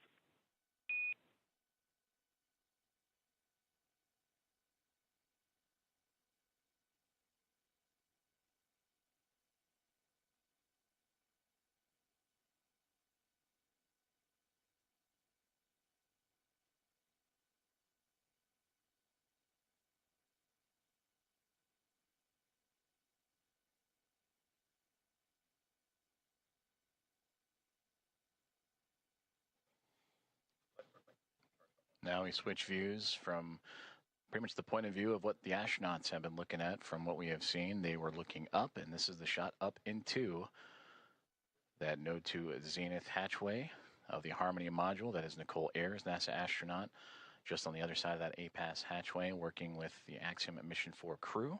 You heard them talking about IMV ducting and LIO cartridges. That IMV ducting helps mix the air of the International Space Station environment with the air inside of Dragon.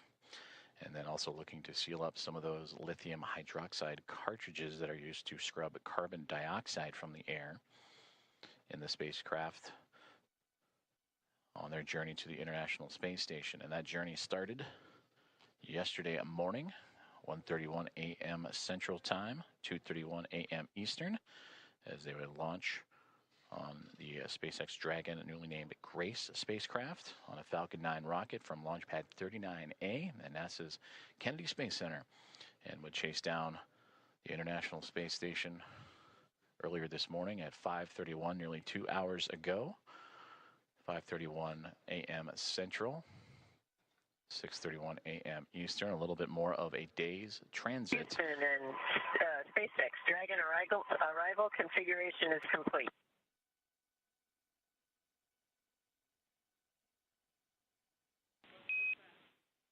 Houston copies.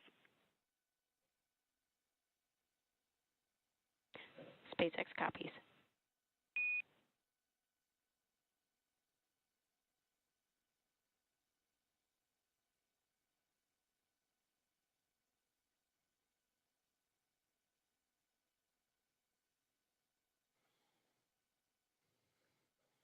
Continuing to target a welcome ceremony or welcome remarks in the near future at 8:35 a.m. Central Time. So a little bit more than an hour from now is Axiom Mission 4 and the International Space Station continuing to work through hatch opening procedures, but getting close, you can start to see a little bit of a window of opportunity that was just on the other side of astronaut Anne McLean and Nicole Ayers there, as they are working on IMV ducting, mixing the air of the station and Dragon, and lithium hydroxide cartridges, stowage and swapping out.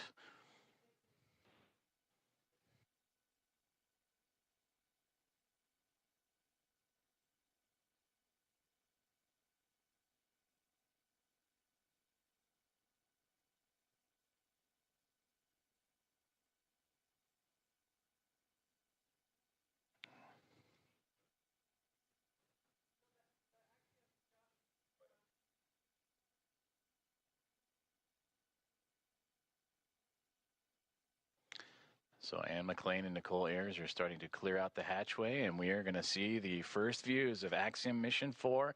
Commander Peggy Whitson, the first one across the A-Pass hatch, receiving great big hugs from Nicole Ayers and the Expedition 73 crew.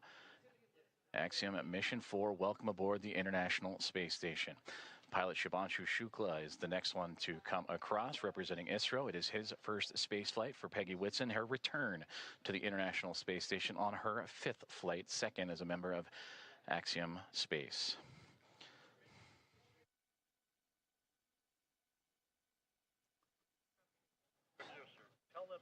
൦Łuznański-Wiśniewski of ESA, representing the nation of Poland.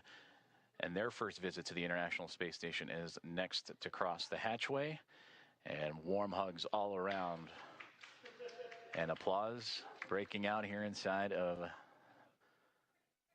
Mission Control Houston and International Space Station Flight Control Room. And Tibor Kapu, the fourth and final member of Axiom Mission 4, representing Hunor in the nation of Hungary. Their first visit to the International Space Station as well.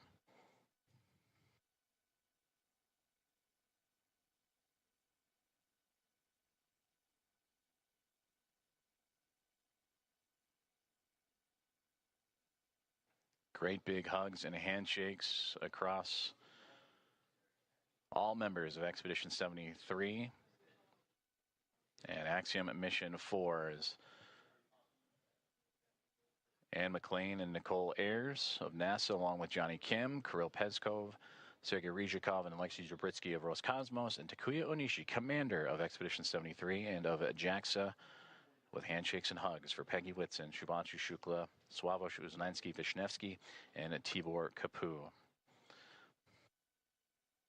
And with their arrival to the International Space Station, that now makes 288 visitors to the orbiting laboratory.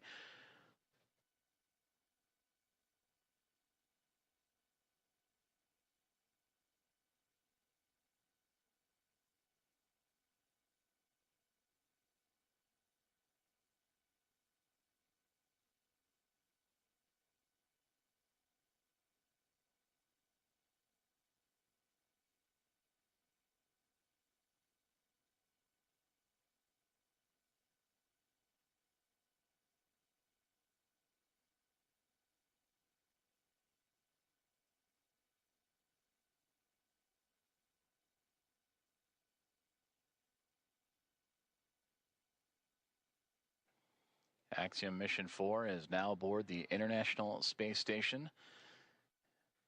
Commander Peggy Whitson in her return to the orbiting laboratory, her 5th flight. 3 is a member of NASA, and her 2nd as commander of Axiom Space private astronaut mission, commander of Axiom 2 and here of Axiom 4. Regaling the crew with smiles and stories.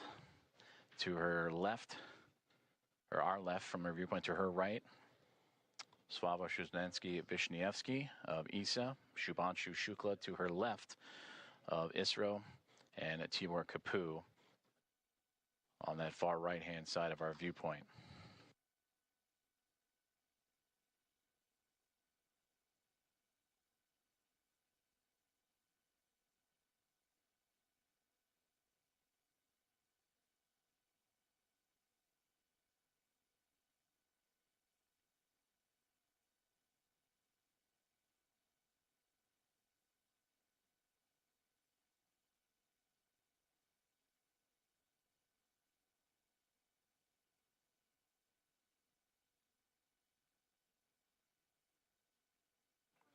The crew is safely aboard the International Space Station. Welcome again to Axiom Mission 4. And we are continuing to target a formal welcome remark from the crew and being joined by the Expedition 73 team as well. That'll be at approximately 8:35 a.m. Central Time. And from there, they will receive a safety briefing and begin their approximately 2-week mission aboard the International Space Station, in which they will participate in around 60 research investigations representing 31 countries, with more than 24 of those experiments sponsored by the ISS National Lab.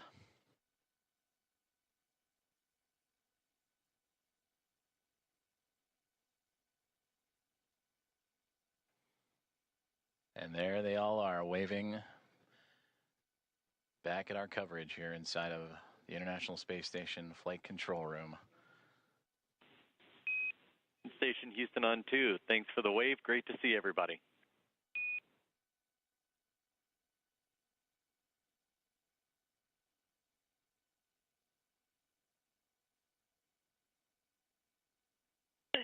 Houston Station, we're happy to be here. It's so great to be here finally. It was a long quarantine.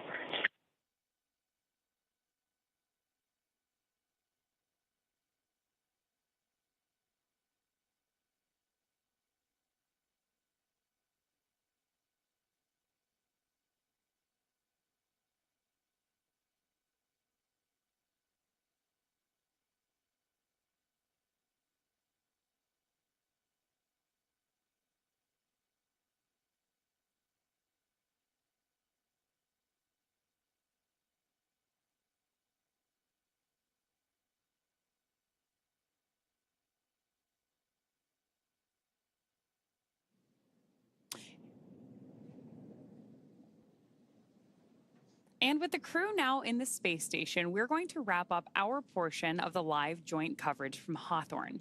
It's been an honor to support Axiom Mission 4 thus far, and we wish the crew a successful time on the space station. We're, of course, also looking forward to joining Ax-4 again when it's time to return home.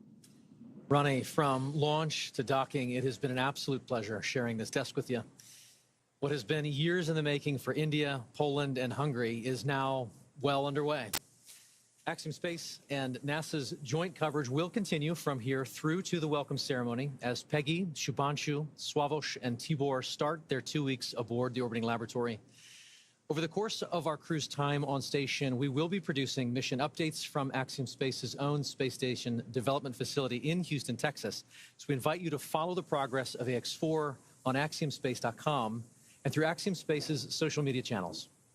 So with that, on behalf of SpaceX, Axiom Space, and NASA, thank you all for tuning in to watch. While our stream on X is coming to a close, coverage of the welcome ceremony now continues on NASA Plus, axiom.space/live, and Axiom Space's social channels. With that, we'll turn it back over to you, Joseph. Have a great morning, everyone, and go Ax-4. Go Ax-4. Thank you very much, Paul and Ronnie, and thank you for joining us on this morning's broadcast as we continue on with our live coverage of the arrival of Axiom Mission 4 to the International Space Station, the fourth private astronaut mission to arrive to the orbital outpost, and the first since January of 2024. We just saw the crew of 4, including Commander Peggy Whitson, Shubhanshu Shukla, pilot of ISRO, ǀYWO Shuznansky-Vishnevsky, and Tibor Kapu of ESA and HUNORT, respectively, crossed the hatchway and into the orbital outpost for the very first time. We're continuing to follow along as we'll wait for the formal welcoming remarks that are currently scheduled for roughly 8:35 a.m. Central Time, so a little bit more than an hour to go as the crew continues to settle in. After you heard the remarks from Peggy Whitson mentioning the long quarantine, the ride up, which took a little bit more than a day's time to do so, as the teams here in the International Space Station Flight Control Room and special guests in the viewing room at the back of your screen on hand to witness this special moment and also to be a part of a handover period as the Orbit 1 team wrapping up their day's work, which certainly was busy. That saw the multiple burns as the Dragon spacecraft named Grace would continue its transit to catch up to the International Space Station, and ultimately docking at 5:31 a.m. Central Time with that initial contact. The soft capture turned to hard capture and mating. Hatch opening procedures took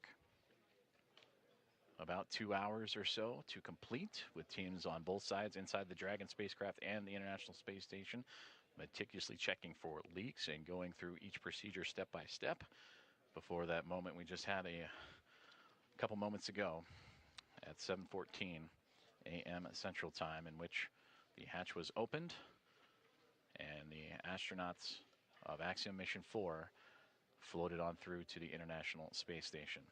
We're currently experiencing a transition in communications satellites. That's nominal and to be expected, so we will bring you back those views inside the International Space Station once we have them. But again, the teams here inside of the International Space Station Flight Control Room.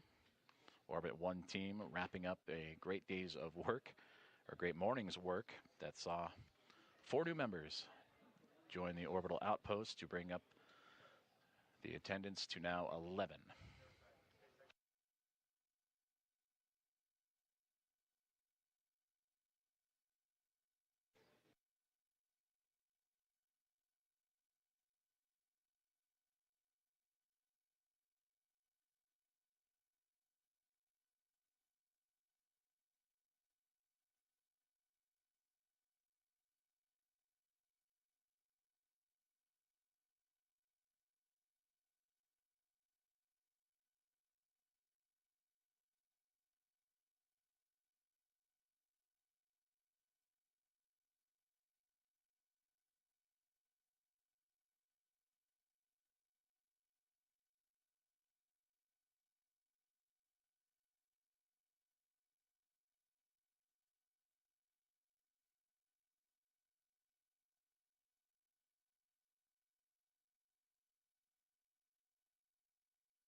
This is Mission Control Houston as we continue our live coverage of the arrival and docking of Axiom Mission 4 to the International Space Station that occurred a little more than 2 hours ago as the team lifted off from NASA's Kennedy Space Center and Historic Launch Complex 39A yesterday morning at 1:31 a.m. Central Time to begin its little more than a day transit to the orbiting laboratory. And just a moment ago, the hatches were opened, and welcoming in Peggy Whitson, commander of Axiom Mission 4, Shubhanshu Shukla, pilot representing ISRO, and the nation of India, Sławosz Uznański-Wiśniewski of ESA, and the nation of Poland, and Tibor Kapu of HUNOR, as they have joined the crew aboard the International Space Station, and we will bring you those views as soon as we have them, as we are currently transitioning between communications satellites. We are targeting a formal welcome remark and ceremony coming up at 8:35 a.m. Central Time, in which the team on board the International Space Station will go through the proper voice and audio checks and visuals to perform that ceremony. Earlier in the broadcast, Axiom Commander Michael Lopez Alegria, former NASA astronaut, talked about what can be expected during that ceremony, including a pinning ceremony that Commander Peggy Whitson will perform for the newest members to go into low Earth orbit, and first-time flyers in Shukla, Uznański-Wiśniewski, and Kapu. And for those 3 representing India, Poland, and Hungary, they also represent the first visitors from those nations to the orbiting laboratory.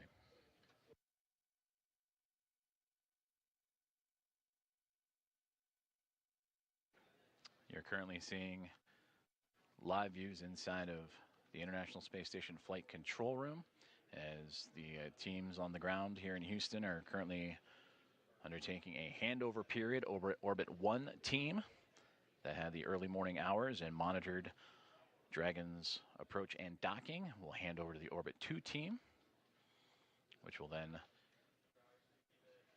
take over for their shift of the day.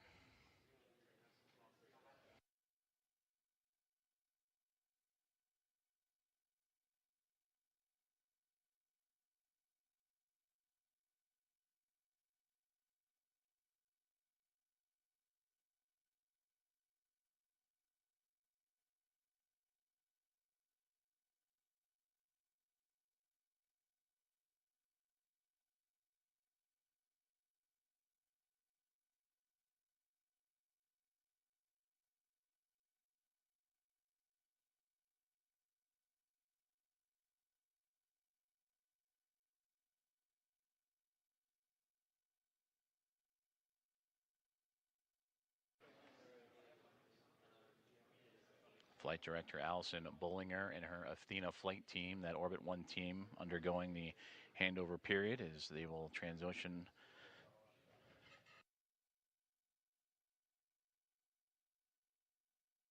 to the Orbit 2 squad, as we'll continue to follow along with live commentary and updates leading into the welcome ceremony and opening remarks on the arrival of Axiom Mission 4.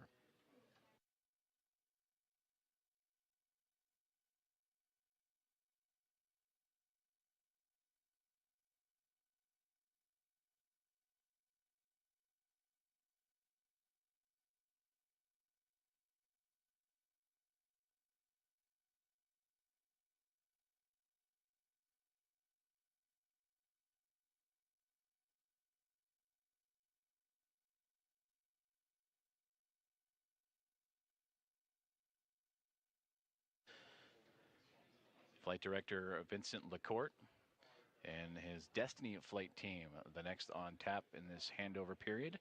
And there you see him in the foreground, setting up next to Allison Bollinger, Flight Director that just completed her shift, welcoming Axiom Mission 4 and her Athena flight team as they continue their handover period. And as both teams monitoring the progress and preparation for the upcoming event, the welcome remarks from Axiom Mission 4 and their formal arrival to the International Space Station. And plenty of smiles and laughter throughout the room after a successful docking that occurred about 2 hours and change from now. And that was at 5:31 a.m. Central Time, in which the Dragon Grace spacecraft, soft capture, then hard capture, connected to the International Space Station and its space-facing port on the Harmony module. Hooks connected to form the hard mate, and then over the next 2 hours would begin the procedures to pressurize the vestibule, the gap between the Dragon spacecraft and the International Space Station. That was at vacuum. They wanted to bring the atmospheric pressure equal to that of what's inside Dragon and the space station, which is relative to here on Earth, which is equal to about 14 psi, which is sea level. And once that was able to be accomplished, the APAS hatch on the space station end was open, shortly there followed by the pressurization and opening of the Dragon hatch. And that would occur at 7:14 a.m. Central Time. And now the crew is aboard the International Space Station, settling in after a little more than a day's transit to the orbiting laboratory. And we look forward to hearing from them here shortly for welcome remarks. And again, tracking around 8:35 a.m. Central.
This is Mission Control Houston as we continue our coverage of the arrival and docking and the soon-to-be welcome remarks of Axiom Mission 4 as they have locked up and synced up with the International Space Station earlier this morning.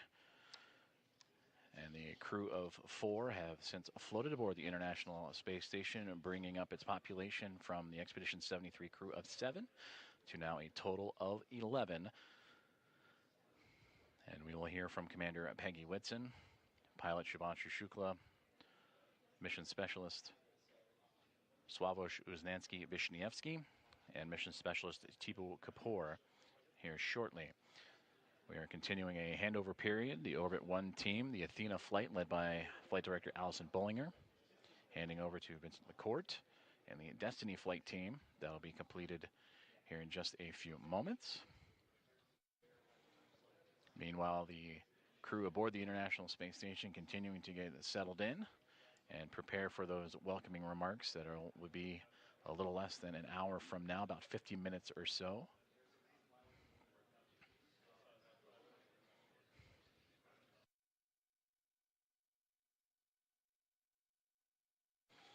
The Axiom Mission 4 team that just arrived and entered the International Space Station shortly after the opening remarks will settle in and recover, and soon to get to work as they will participate in around 60 science investigations representing 31 countries, and more than 24 of those experiments sponsored by the ISS National Lab. They'll also participate in a wealth of outreach activities that they'll participate during their approximately 2-week mission.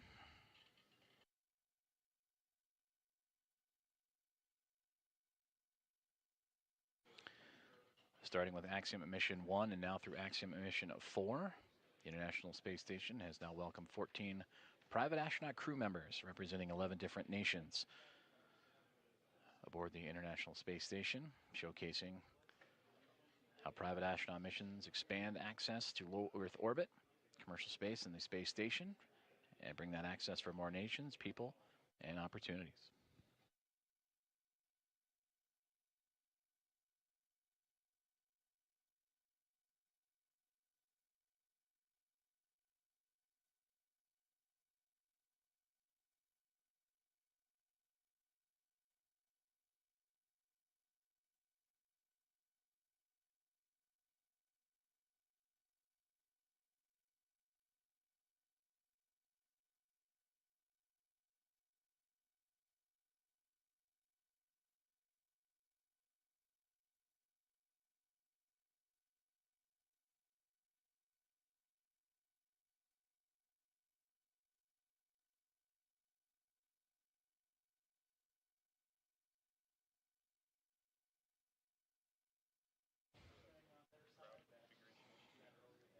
The views you are seeing now are from the external cameras on board the International Space Station, looking at the Dragon spacecraft as the vehicles now enter an orbital nighttime period.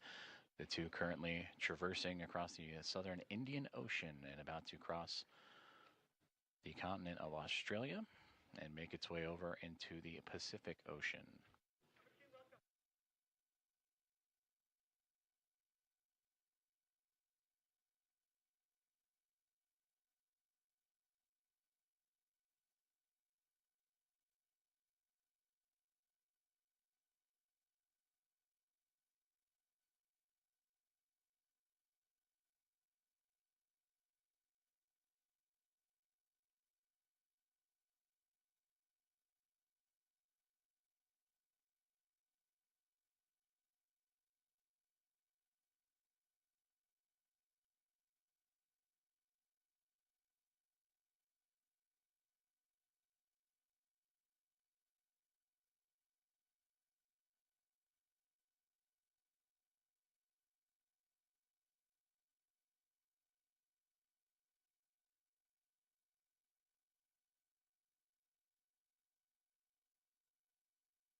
Formal handover underway here inside of the International Space Station Flight Control Room at NASA's Johnson Space Center.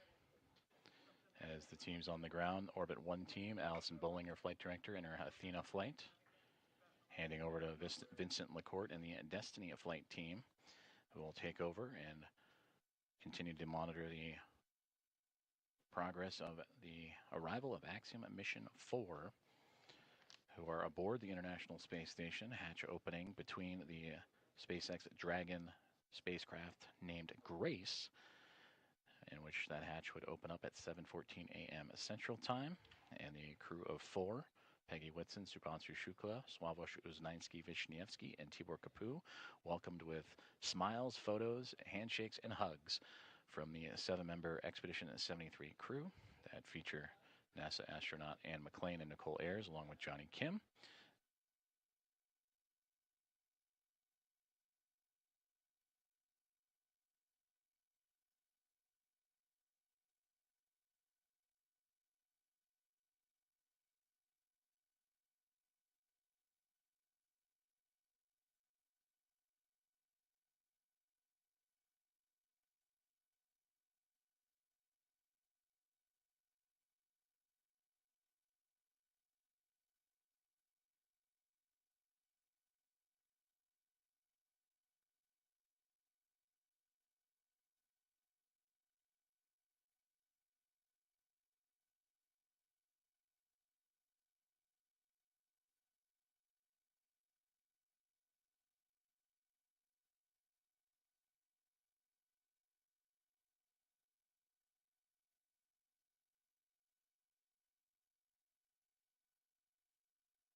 This is Mission Control Houston, as we have just completed the handover from the Orbit 1 to Orbit 2 flight teams inside the International Space Station Flight Control Room at NASA's Johnson Space Center in Houston, Texas, as the teams continue to monitor and proceed with what will soon to be the welcome remarks from Axiom Mission 4, as they have arrived, docked, and entered the International Space Station earlier this morning. They would launch towards the International Space Station yesterday morning, starting their transit that lasted a little bit more than a day, and they would make their way starting at 1:31 a.m. Central Time with that launch, and then they would begin their transit with a sequence of burns to chase down the orbiting laboratory. And then earlier this morning,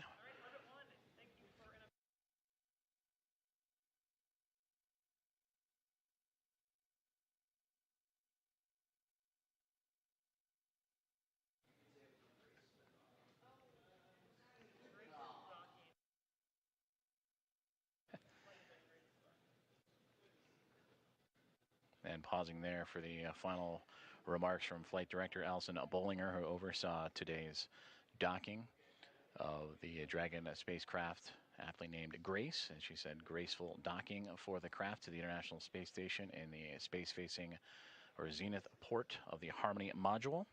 And that contact would occur at 5:31 a.m. Central Time earlier this morning, and then the hatchways would then take about the next 2 hours or so to make sure all leak checks and inspections were performed step by step for both the teams inside the Dragon spacecraft and Axiom Mission 4, as well as the Expedition 73 crew aboard the International Space Station.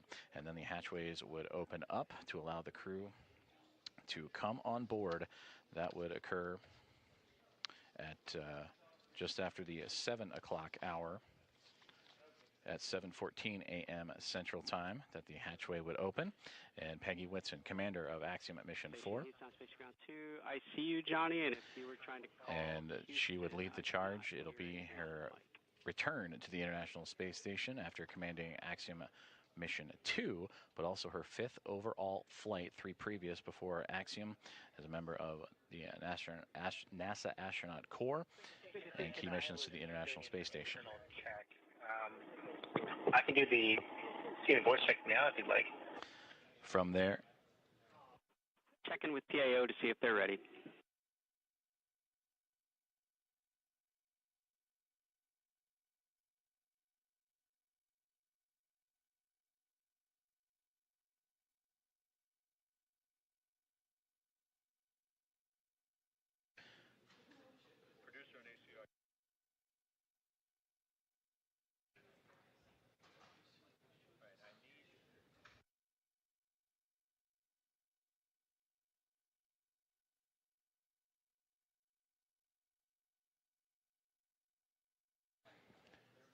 now the teams here on the ground preparing for the welcoming remarks. We will see the astronauts aboard the International Space Station prepare for the proper video and audio configurations before the formal remarks can be underway, and that should occur here shortly.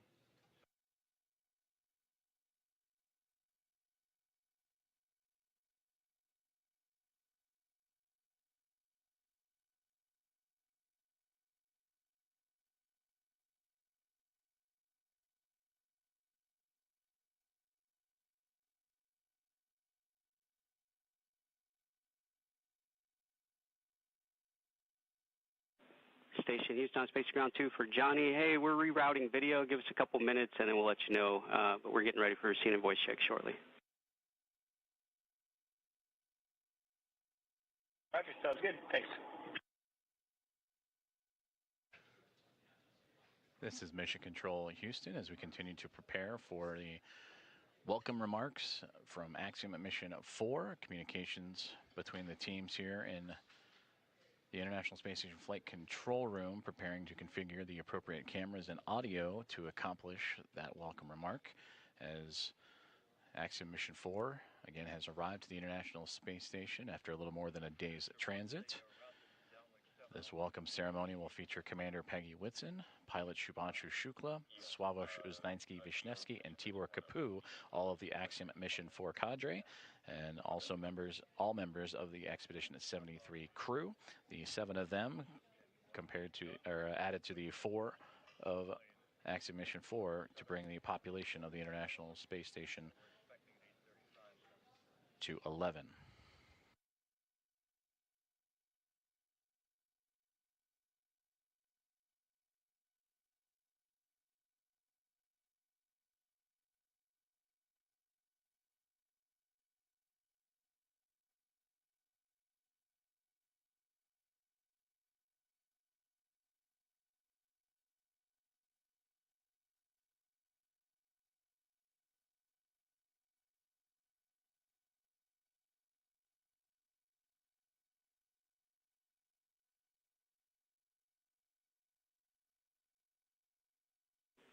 Station Houston on Space Ground 2 for Johnny. We're ready for those scene and voice checks.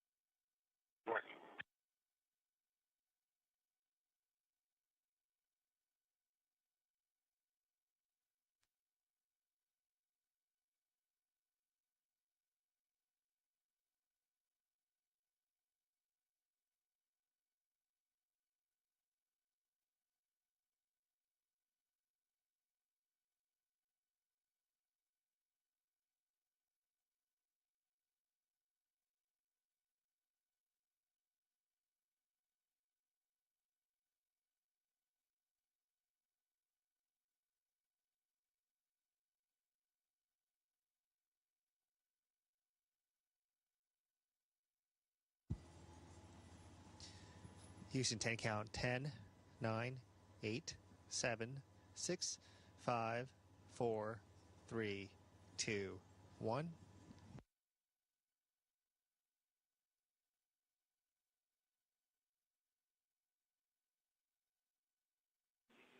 Johnny, we have a good scene, good voice. Thanks for the check. Yep, and just a friendly reminder, we're looking to start the event at 13:35.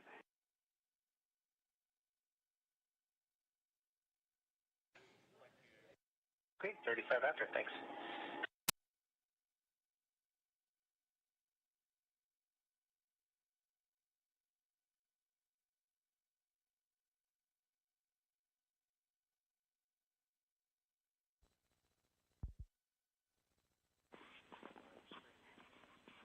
And Johnny, FYI, the current video that you are on is streaming live to NASA TV, so just FYI.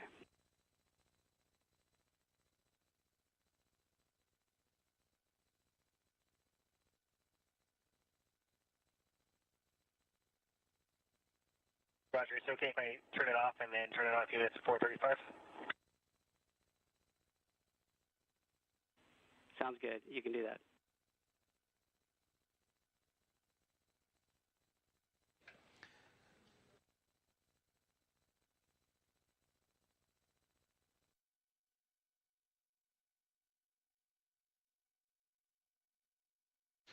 Good communications there between the team on the ground and the International Space Station Flight Control Room, up to NASA astronaut Johnny Kim, helping establish the good video and audio configurations for the upcoming welcome remarks that'll take place, currently scheduled for 8:35 a.m. Central Time, so a few more minutes from now, as the Expedition 73 crew will welcome formally the 4 members of Axiom Mission 4, the 4th private astronaut mission to arrive to the International Space Station. They would arrive on the SpaceX Dragon spacecraft named Grace, and that would occur earlier this morning, and then ultimately go through the hatchway and pressure checks and to ultimately allow them to cross over from the Dragon spacecraft and into the International Space Station.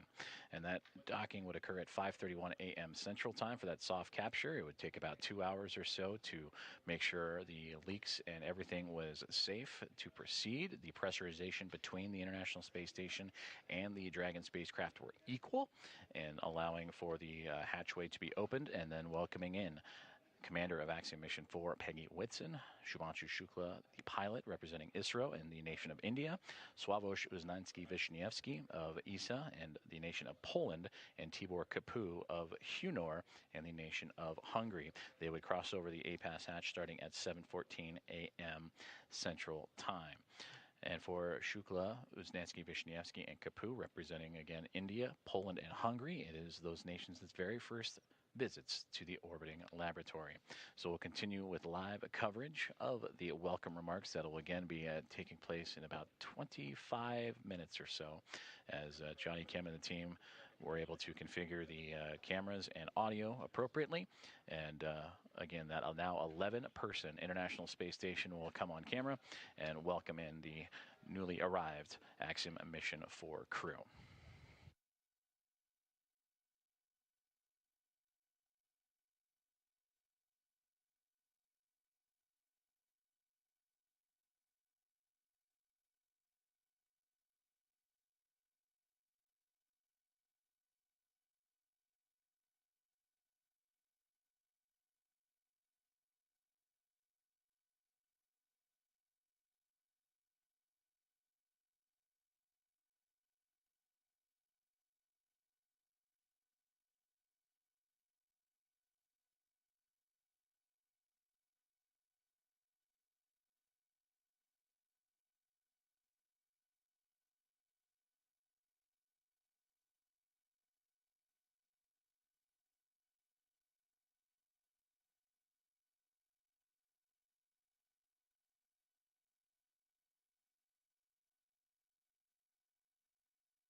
This is Mission Control Houston, as the Orbit 2 team is now formally settled into their roles for the day, as they continue with the welcoming procedures for the upcoming remarks from the newly arrived Axiom Mission 4.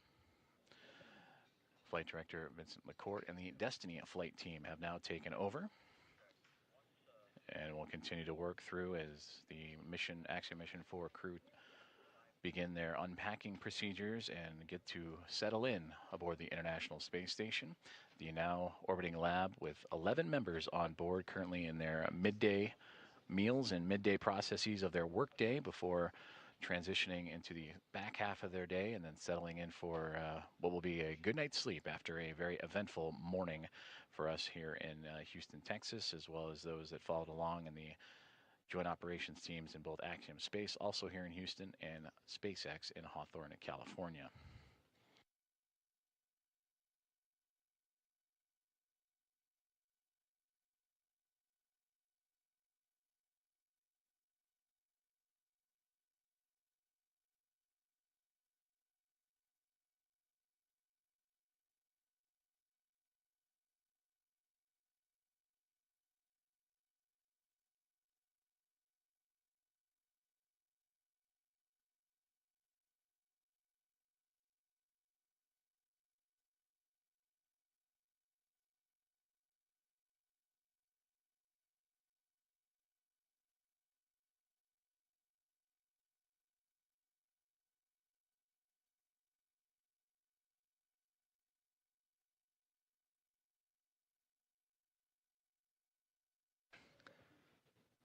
A little more than 10 minutes away from welcoming remarks of the Axiom Mission 4 team as they settle into the International Space Station after arriving earlier this morning. Docking to the International Space Station occurred at 5:31 a.m. Central Time, and then roughly 2 hours later, the hatches would open to welcome in the 4-person crew to join the Expedition 73 team. And that welcoming remarks will feature all now 11 members of the crew on board, and the first remarks from first-time flyers in Axiom Mission 4 pilot Shubhanshu Shukla, ˮYWO Uznansky-Vishnevsky, mission specialist, and also mission specialist Tibor Kapu. And for Commander of Axiom Mission 4 Peggy Wilson, a hearty welcome home to the International Space Station, and now her 5th flight of her career.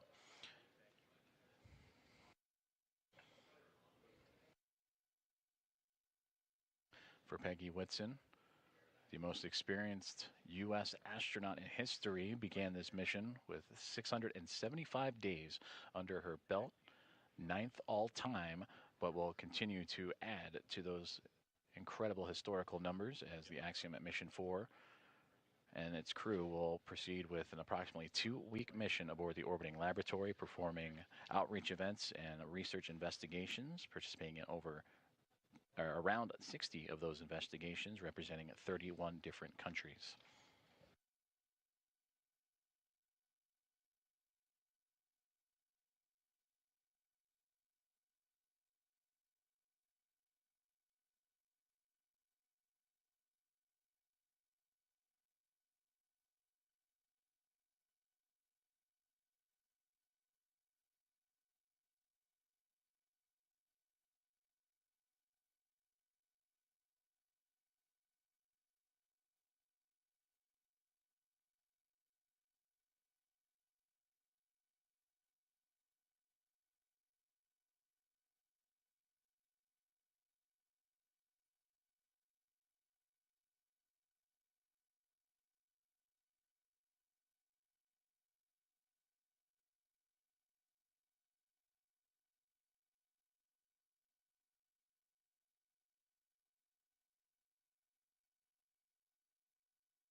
This is Mission Control Houston as we continue to monitor and anxiously count down to the welcome remarks of Axiom Mission 4 aboard the International Space Station, now inside 10 minutes to those remarks as the now 11-member crew aboard the International Space Station getting settled in and preparing before radioing back down to the teams on the ground in both Hawthorne, California, and 2 members here in Houston, Axiom Space and, of course, NASA at NASA's Johnson Space Center in the International Space Station Flight Control Room.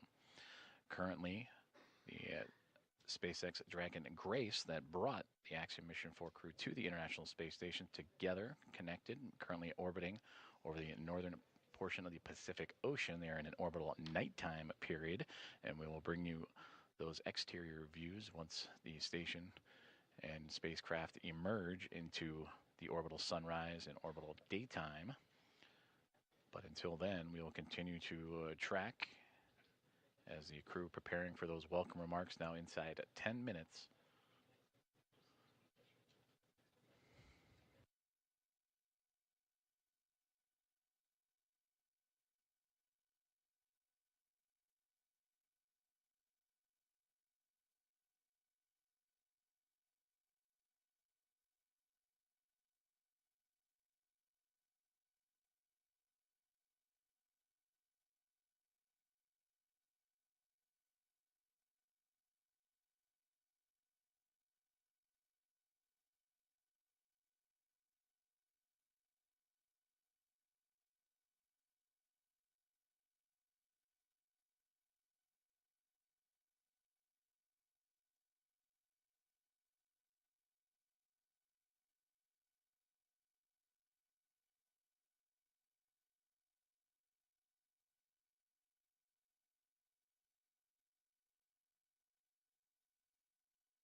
This is Mission Control Houston, as we are now 5 minutes away from the formal welcoming remarks as the International Space Station has introduced, or will introduce, the members of Axiom Mission 4 formally after having docked to the International Space Station earlier this morning.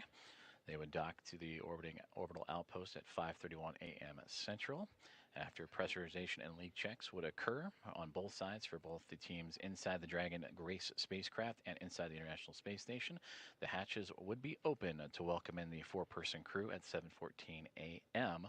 And we are now tracking for an 8:35 a.m. Central Time welcome remark, so a little bit more than a few more minutes away as the teams aboard the International Space Station currently settling in. It is the midway point of their day today after they were pressed into action early, as the arrival of Dragon would have them press right into their daily activations. For NASA astronaut Nicole Ayers and Ann McLean, they would oversee and monitor the progress of the Dragon spacecraft to the orbiting laboratory and execute those hatch opening ceremonies. Procedures, pardon me, and then, of course, all 11 members of Expedition 73 were there on the other side to welcome in Peggy Whitson, Subhanshu Shukla, ŁYWO, Uznansky, Vishnevsky, and Tibor Kapu to the orbiting laboratory. And there you see the spacecraft, newly named Grace, docked to the International Space Station. And that is where they will reside for approximately the next 2 weeks, as they will participate in around 60 research investigations, numerous outreach activities, and more, representing 31 different countries, as the International Space Station has now welcomed its fourth private astronaut mission. It is their first since Axiom Mission 3 would arrive to the International Space Station, and that would be back in January of 2024. And just out of view, you can somewhat see the nose cone. If you look to the bottom left-hand side, just past where that Dragon spacecraft is, that is another Dragon spacecraft, Dragon Endurance, at the forward port of the International Space Station in the Harmony module, as both Grace and Endurance flying in front of the International Space Station, 2 of now 5 vehicles that are attached to the orbital outpost. Also Soyuz MS-27 that brought NASA astronaut Johnny Kim to the International Space Station, and 2 cargo craft, Roscosmos Progress cargo craft, also attached to the International Space Station. So a full house, both externally and internally, on the orbiting laboratory.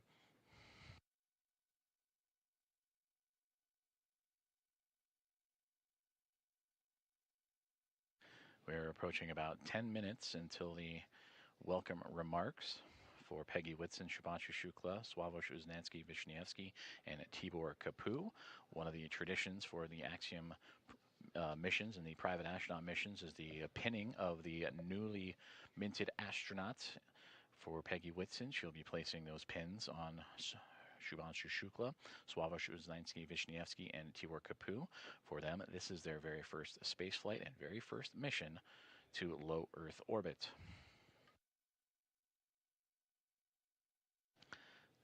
After the welcome remarks, they will jump right into their activities, whether it is unloading the Dragon spacecraft or for the Expedition 73 crew back to their work schedules before settling in for the evening, and then hitting the ground running tomorrow. And for the Axiom Mission 4 team, that would be day 1 of their approximately 2-week mission aboard the International Space Station.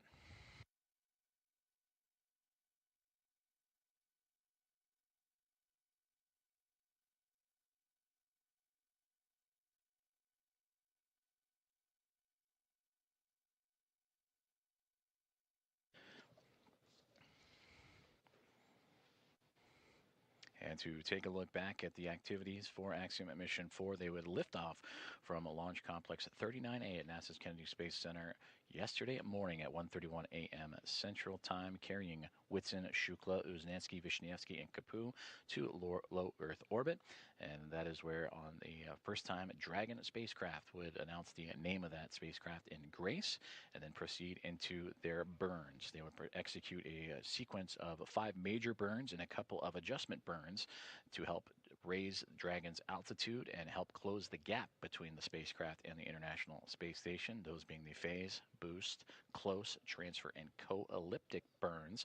And that Dragon spacecraft would continue to perform nominally and actually in its first flight swimmingly and all the way to the key waypoint markers and milestone markers, including the approach initiation burn, which would be executed earlier this morning. From there, they would go through 3 different checkpoints or gate processes, waypoint 0, waypoint 1, and waypoint 2, but that Dragon spacecraft and its alignment with the International Space Station pretty well fine-tuned, only a brief pause at the waypoint 2 mark after moving through waypoint 0 and waypoint 1, and while 20 meters away, they did a quick hold, saw that everything was A-OK, and continued to proceed with that soft capture and contact that would come at 5:31 a.m. Central Time.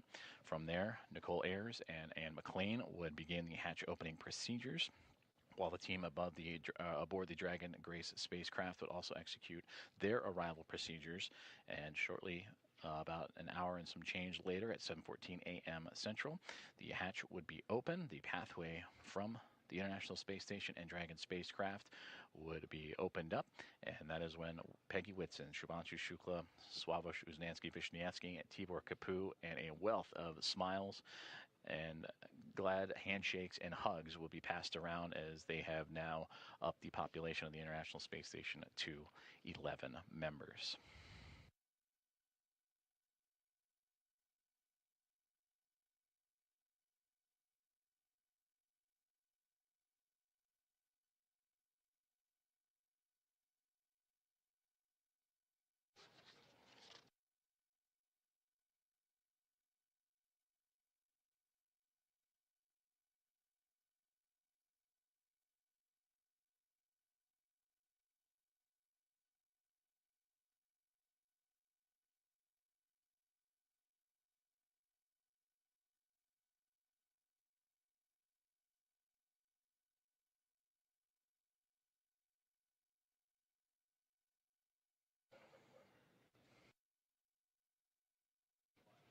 We continue to proceed towards the welcome remarks about 8 minutes from now, and we'll be sure to turn over all communications to the audio and video team as we will await the Expedition 73 crew and Axiom Mission 4.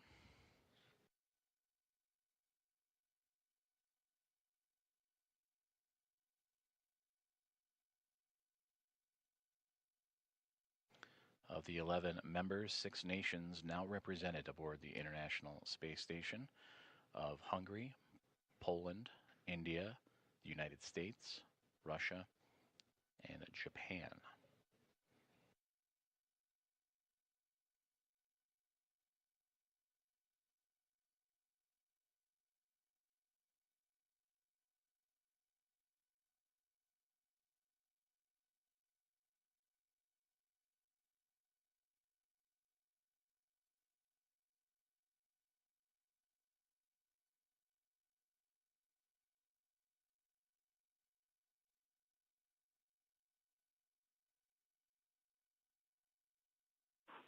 Station Houston on Space Ground 2 for Johnny.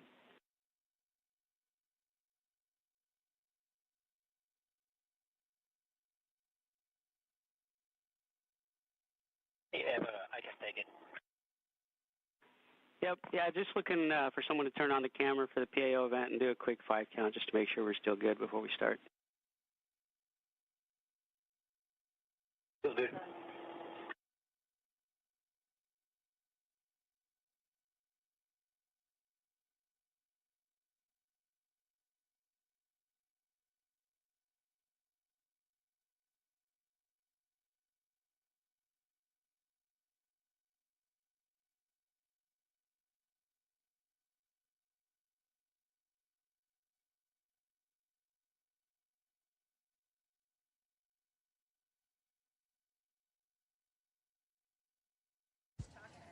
Okay, this Houston, this is station. I can give you 5 counts.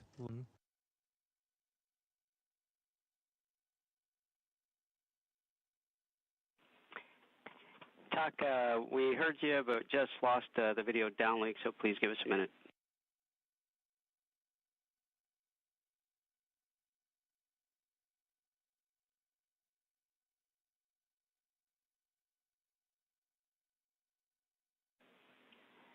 talk. Oh, there you go. Thanks, Shook and Johnny, for checking the cables there. And talk, if you could give us one more 5 count. We missed it on the last one because we lost video downlink. Okay. 1, 2, 3, 4, 5.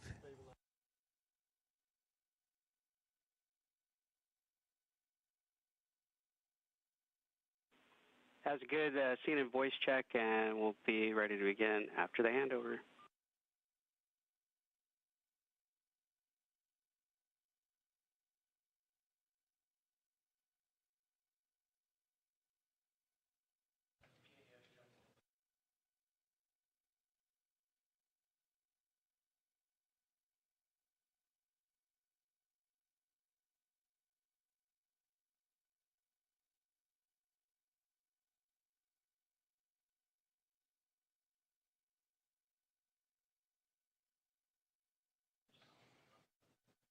Great communications between the team on the ground and everyone on board the International Space Station, including the newly arrived Axiom Mission 4, as everyone getting staged and set up for the welcome remarks that'll get underway here in about 4 minutes' time. There will be an anticipated loss of signal, though briefly, and then we will bring everything back on board, and the welcome remarks in which Expedition 73 will welcome their 4 new friends aboard the orbiting laboratory, and we'll turn it over to the team from there.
And again, we are experiencing a temporary loss of communications, but the acquisition of signal should be in just a couple of seconds. And once the video is on board, the welcome remarks for Axiom Mission 4 will get underway.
Station, this is Houston. Are you ready for the event?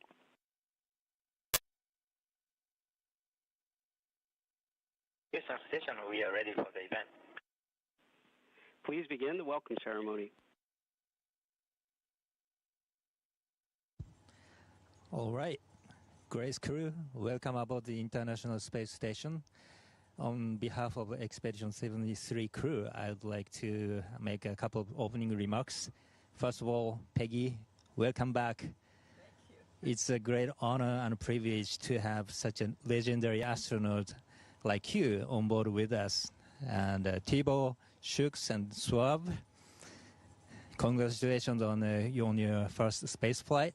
And we've been waiting for you guys so long, and we are so happy to see your all smiling faces. And with your arrival, right now there are 11 astronauts from 6 countries, and all of us are here in order to advance human space exploration and scientific research, symbolizing international cooperation. So from this moment, you are also a part of Expedition 73. And once again, welcome aboard. And I will pass the microphone to Action 4 Commander Peggy Whitson. Thank you so much, Tak, and for the 73 crew as well. We appreciate being invited in. You guys are exceptional hosts, and hopefully you'll think we're exceptional guests at the end of a couple of weeks. But we're looking forward to getting a lot of work done with you guys, and I really appreciate all the support you've provided to us in advance of actually even getting here. I think that's very unique and special about you. And the best part about being is you get to watch the rookies go through it for the first time, and it helps you remember some of the things you went through the first time, but it also, it's just very special to get to relive the experience again through these guys. And so I'd like to give these guys their astronaut pins. So we'll start with Shubhanshu Shukla, astronaut number 634. Wow.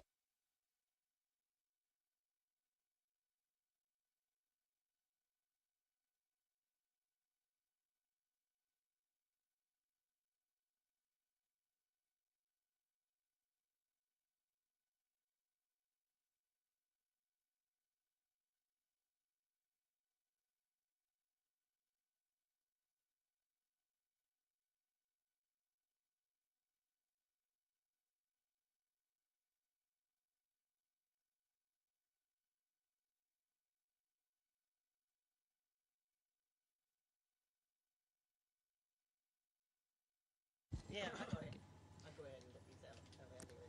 Thank you, Peggy. Oh, so I am number 634. That's a privilege. No, but to be fair, it is a privilege to be amongst the few who have got the chance to see the Earth from a vantage point that I have been able to see now. It has been a wonderful ride. It has been great, and I was looking forward to come to space. It is something to look forward to as such. But the minute I entered the International Space Station and you guys, this crew, you just made me feel so welcome, as if you literally opened your doors, like your house doors for us. That's true. So, but it was fantastic. I feel even better. Whatever expectation I had of coming here, they were surpassed by the view, of course. That's the big part of it, but by you guys as well. So thank you so much. I think this was fantastic. This is wonderful, and I'm very, very confident that the next 14 days are going to be amazing, doing, as you said, advancing science and research and working together. Thank you so much.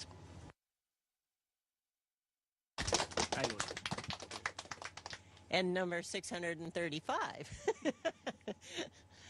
Sławoj Uznański.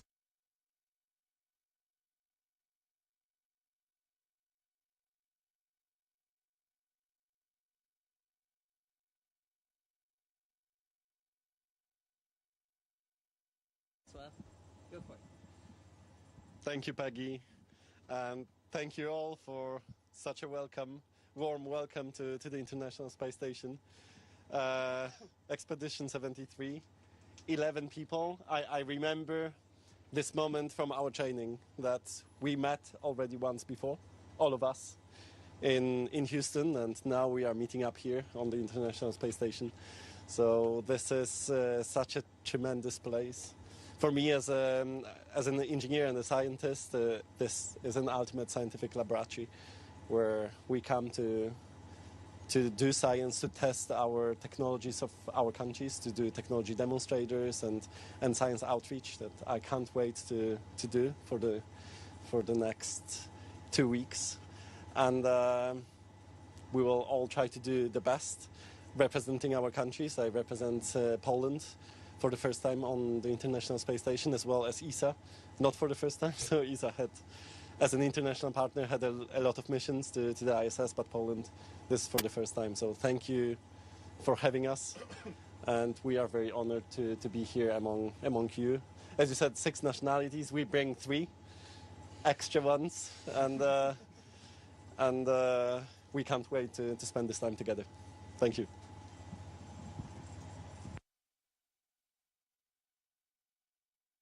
And last but not least, number 636, Tibor Kabu.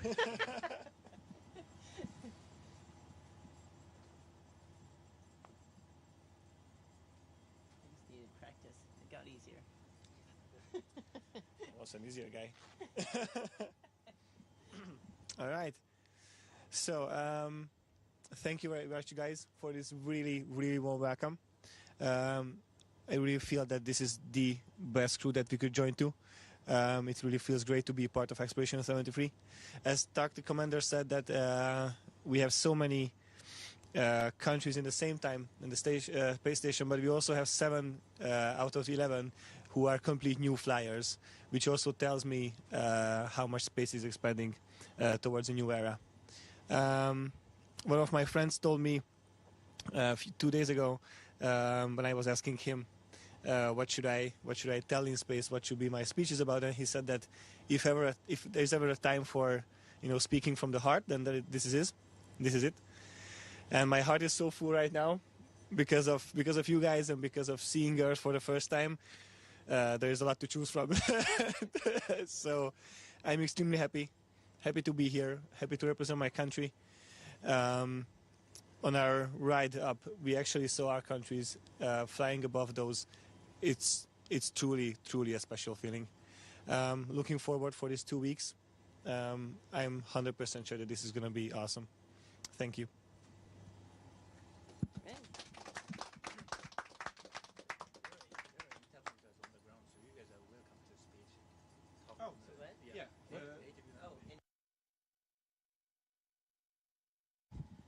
और एक छोटा सा संदेश मेरे प्यारे देशवासियों के लिए, आपके प्यार और आशीर्वाद से सुरक्षित मैं इंटरनेशनल स्पेस स्टेशन पे पहुंच चुका हूं। और बहुत आसान दिख रहा है यहाँ खड़े होना, लेकिन थोड़ा सा मुश्किल है, थोड़ा सा सर भारी है, थोड़ी तकलीफ हो रही है, लेकिन ये सब बहुत छोटी चीज़ें हैं और कुछ ही दिनों में हम इसके यूज्ड टू हो जाएंगे। और ये पहला पड़ाव है इस जर्नी का, और अभी आगे 14 दिन यहाँ पे रह के हम काफ़ी सारे साइंस एक्सपेरिमेंट्स करेंगे, आप लोगों से बातचीत करेंगे। लेकिन कहीं ना कहीं ये जो पड़ाव है ये भी दिखाता है कि ये हमारी अपनी स्पेस जर्नी का भी एक पड़ाव है। तो मैंने बात की थी आपसे कुछ देर पहले जब मैं ड्रैगन में था, और अभी यहाँ से आगे भी बात करता रहूँगा। चलिए इस जर्नी को बहुत एक्साइटिंग बनाते हैं, बहुत उत्साह से इसमें पार्टिसिपेट करते हैं। मैं बहुत उत्साहित हूँ और मैं अपने शोल्डर पे अपना तिरंगा जो मैं लेके चल रहा हूँ, मैं मानता हूँ कि आप सब मेरे साथ हैं, तो मैं ये भी समझ लेता हूँ कि आप सब भी मेरे साथ उत्साहित हैं। और मुझे लगता है कि अगले 14 दिन बहुत ही एक्साइटिंग जाने वाले हैं। धन्यवाद। जय हिंद, जय Bharat. Thank you, Jux. Drodzy Polacy, drogie Polki, cieszę się, że mogę tutaj Was powitać z pokładu Międzynarodowej Stacji Kosmicznej. Po raz pierwszy jesteśmy na stacji, po raz pierwszy mamy polską misję na Międzynarodową Stację Kosmiczną i bardzo się cieszę, że mogę reprezentować właśnie Was, 40 milionów Polaków, którzy mają możliwość obejrzenia misji, ale jednocześnie kontrybuowania do części naukowej, technologicznej i wykonywania eksperymentów na Międzynarodowej Stacji Kosmicznej. Będziemy prowadzić również lekcje fizyki dla dzieci w szkół, dla studentów i mam nadzieję, że to jest początek Polski technologicznej, obrazu Polski na świecie właśnie w takich miejscach jak Międzynarodowa Stacja Kosmiczna czy najbardziej zaawansowane laboratoria technologiczne. Bardzo dziękuję Wam za zaufanie. Tak jak już wcześniej mówiłem, kosmos jednoczy. Jesteśmy tutaj razem, jesteśmy silni i budujemy naszą przyszłość. Dziękuję bardzo za zaufanie i do zobaczenia przez najbliższe 2 tygodnie. And over to Tibor. Yeah. Oh, that's nice. There's always a first time for anything, right? Üdvözlök mindenkit a világűrből. Ha jól számolok, akkor 2009 óta először hangzanak el magyar szavak innen a nemzetközi űrállomás fedezetéről. csÁ után, aki kétszer is járt itt, én álltak a következő, aki magyarul beszél ezen falak között. Hatalmas megtiszteltetés és elképesztő büszkeség számomra. Alig 30 órája se vagyunk a világűrben, de már volt alkalmam beszélni a szüleimmel egy pár perce, akik elmondták azt, hogy az ő szemükkel mit láttak a Földről, amikor mi elhagytuk azt, és már látjuk, hogy micsoda hatása lesz annak a küldetésnek, és amikor azt mondom, hogy küldetés, ez nem véletlen, nekünk ezzel a pár következő nappal, héttel valóban egy küldetésünk van. Nem csak egy tudományos küldetésről beszélünk, nem csak kísérleteket fogunk elvégezni, egy inspirációs jelleggel is vagyunk itt. Szeretném megmutatni azt, hogy még egy ilyen kis nemzetnek is sikerült egy ekkora hatalmas dolgot végrehajtania. Én vallom azt, hogy kis nemzetek tudnak a legnagyobbat támadni. Szeretném megköszönni mindenkinek azt, hogy lehetővé tette ezt a küldetést, lehetővé tette ezt az elmúlt pár órát és a következő napokat. Még egyszer csak azt tudom mondani, hogy rendkívül hálás és büszke vagyok, hogy magyarként itt lehetek.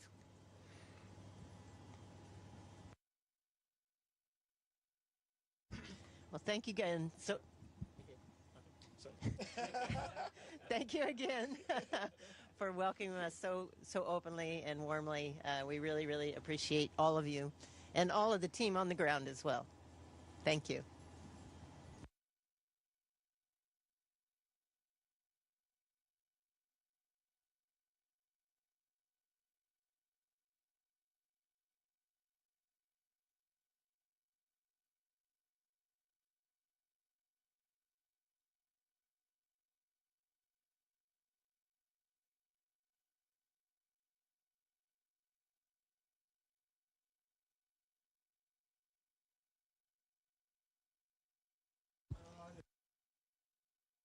Okay, Houston Station, that concludes our event.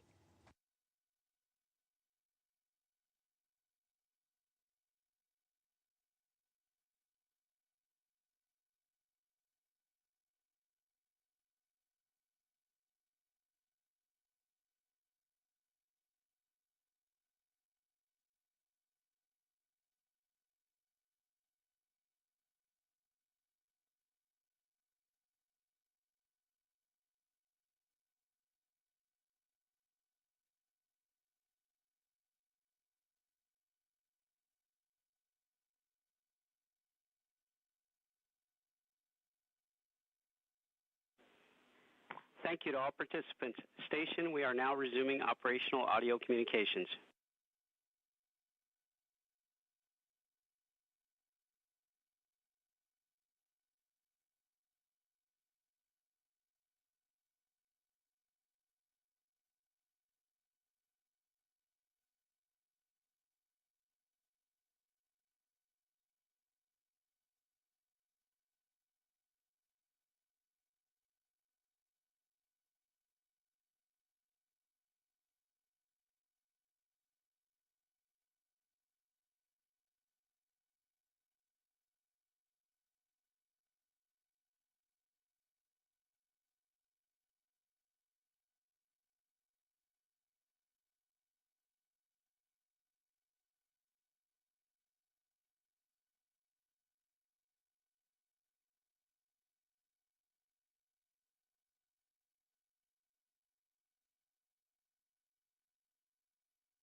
With the conclusion of the welcome remarks from the Expedition 73 crew and Axiom at Mission 4 that just arrived at the International Space Station, Expedition 73 Commander Takuya Onishi currently holding a meeting with the newly arrived crew, familiarization, and his remarks as the crew now begins their approximately 2-week stay and mission aboard the orbiting outpost. Well, that'll do it for our coverage of the arrival, docking, and welcome remarks of Axiom Mission 4 as the private astronaut mission, the 4th private astronaut mission, has arrived safely to the International Space Station after docking earlier this morning at 5:31 a.m. Central Time to smiles, hugs, and handshakes a couple of hours later, and then celebrating with the pinning ceremony of 3 members of the Axiom Mission 4 team from Peggy Whitson, the mission commander. To follow along with the International Space Station and Expedition 73, be sure to visit nasa.gov. That'll conclude today's coverage. This is Mission Control Houston.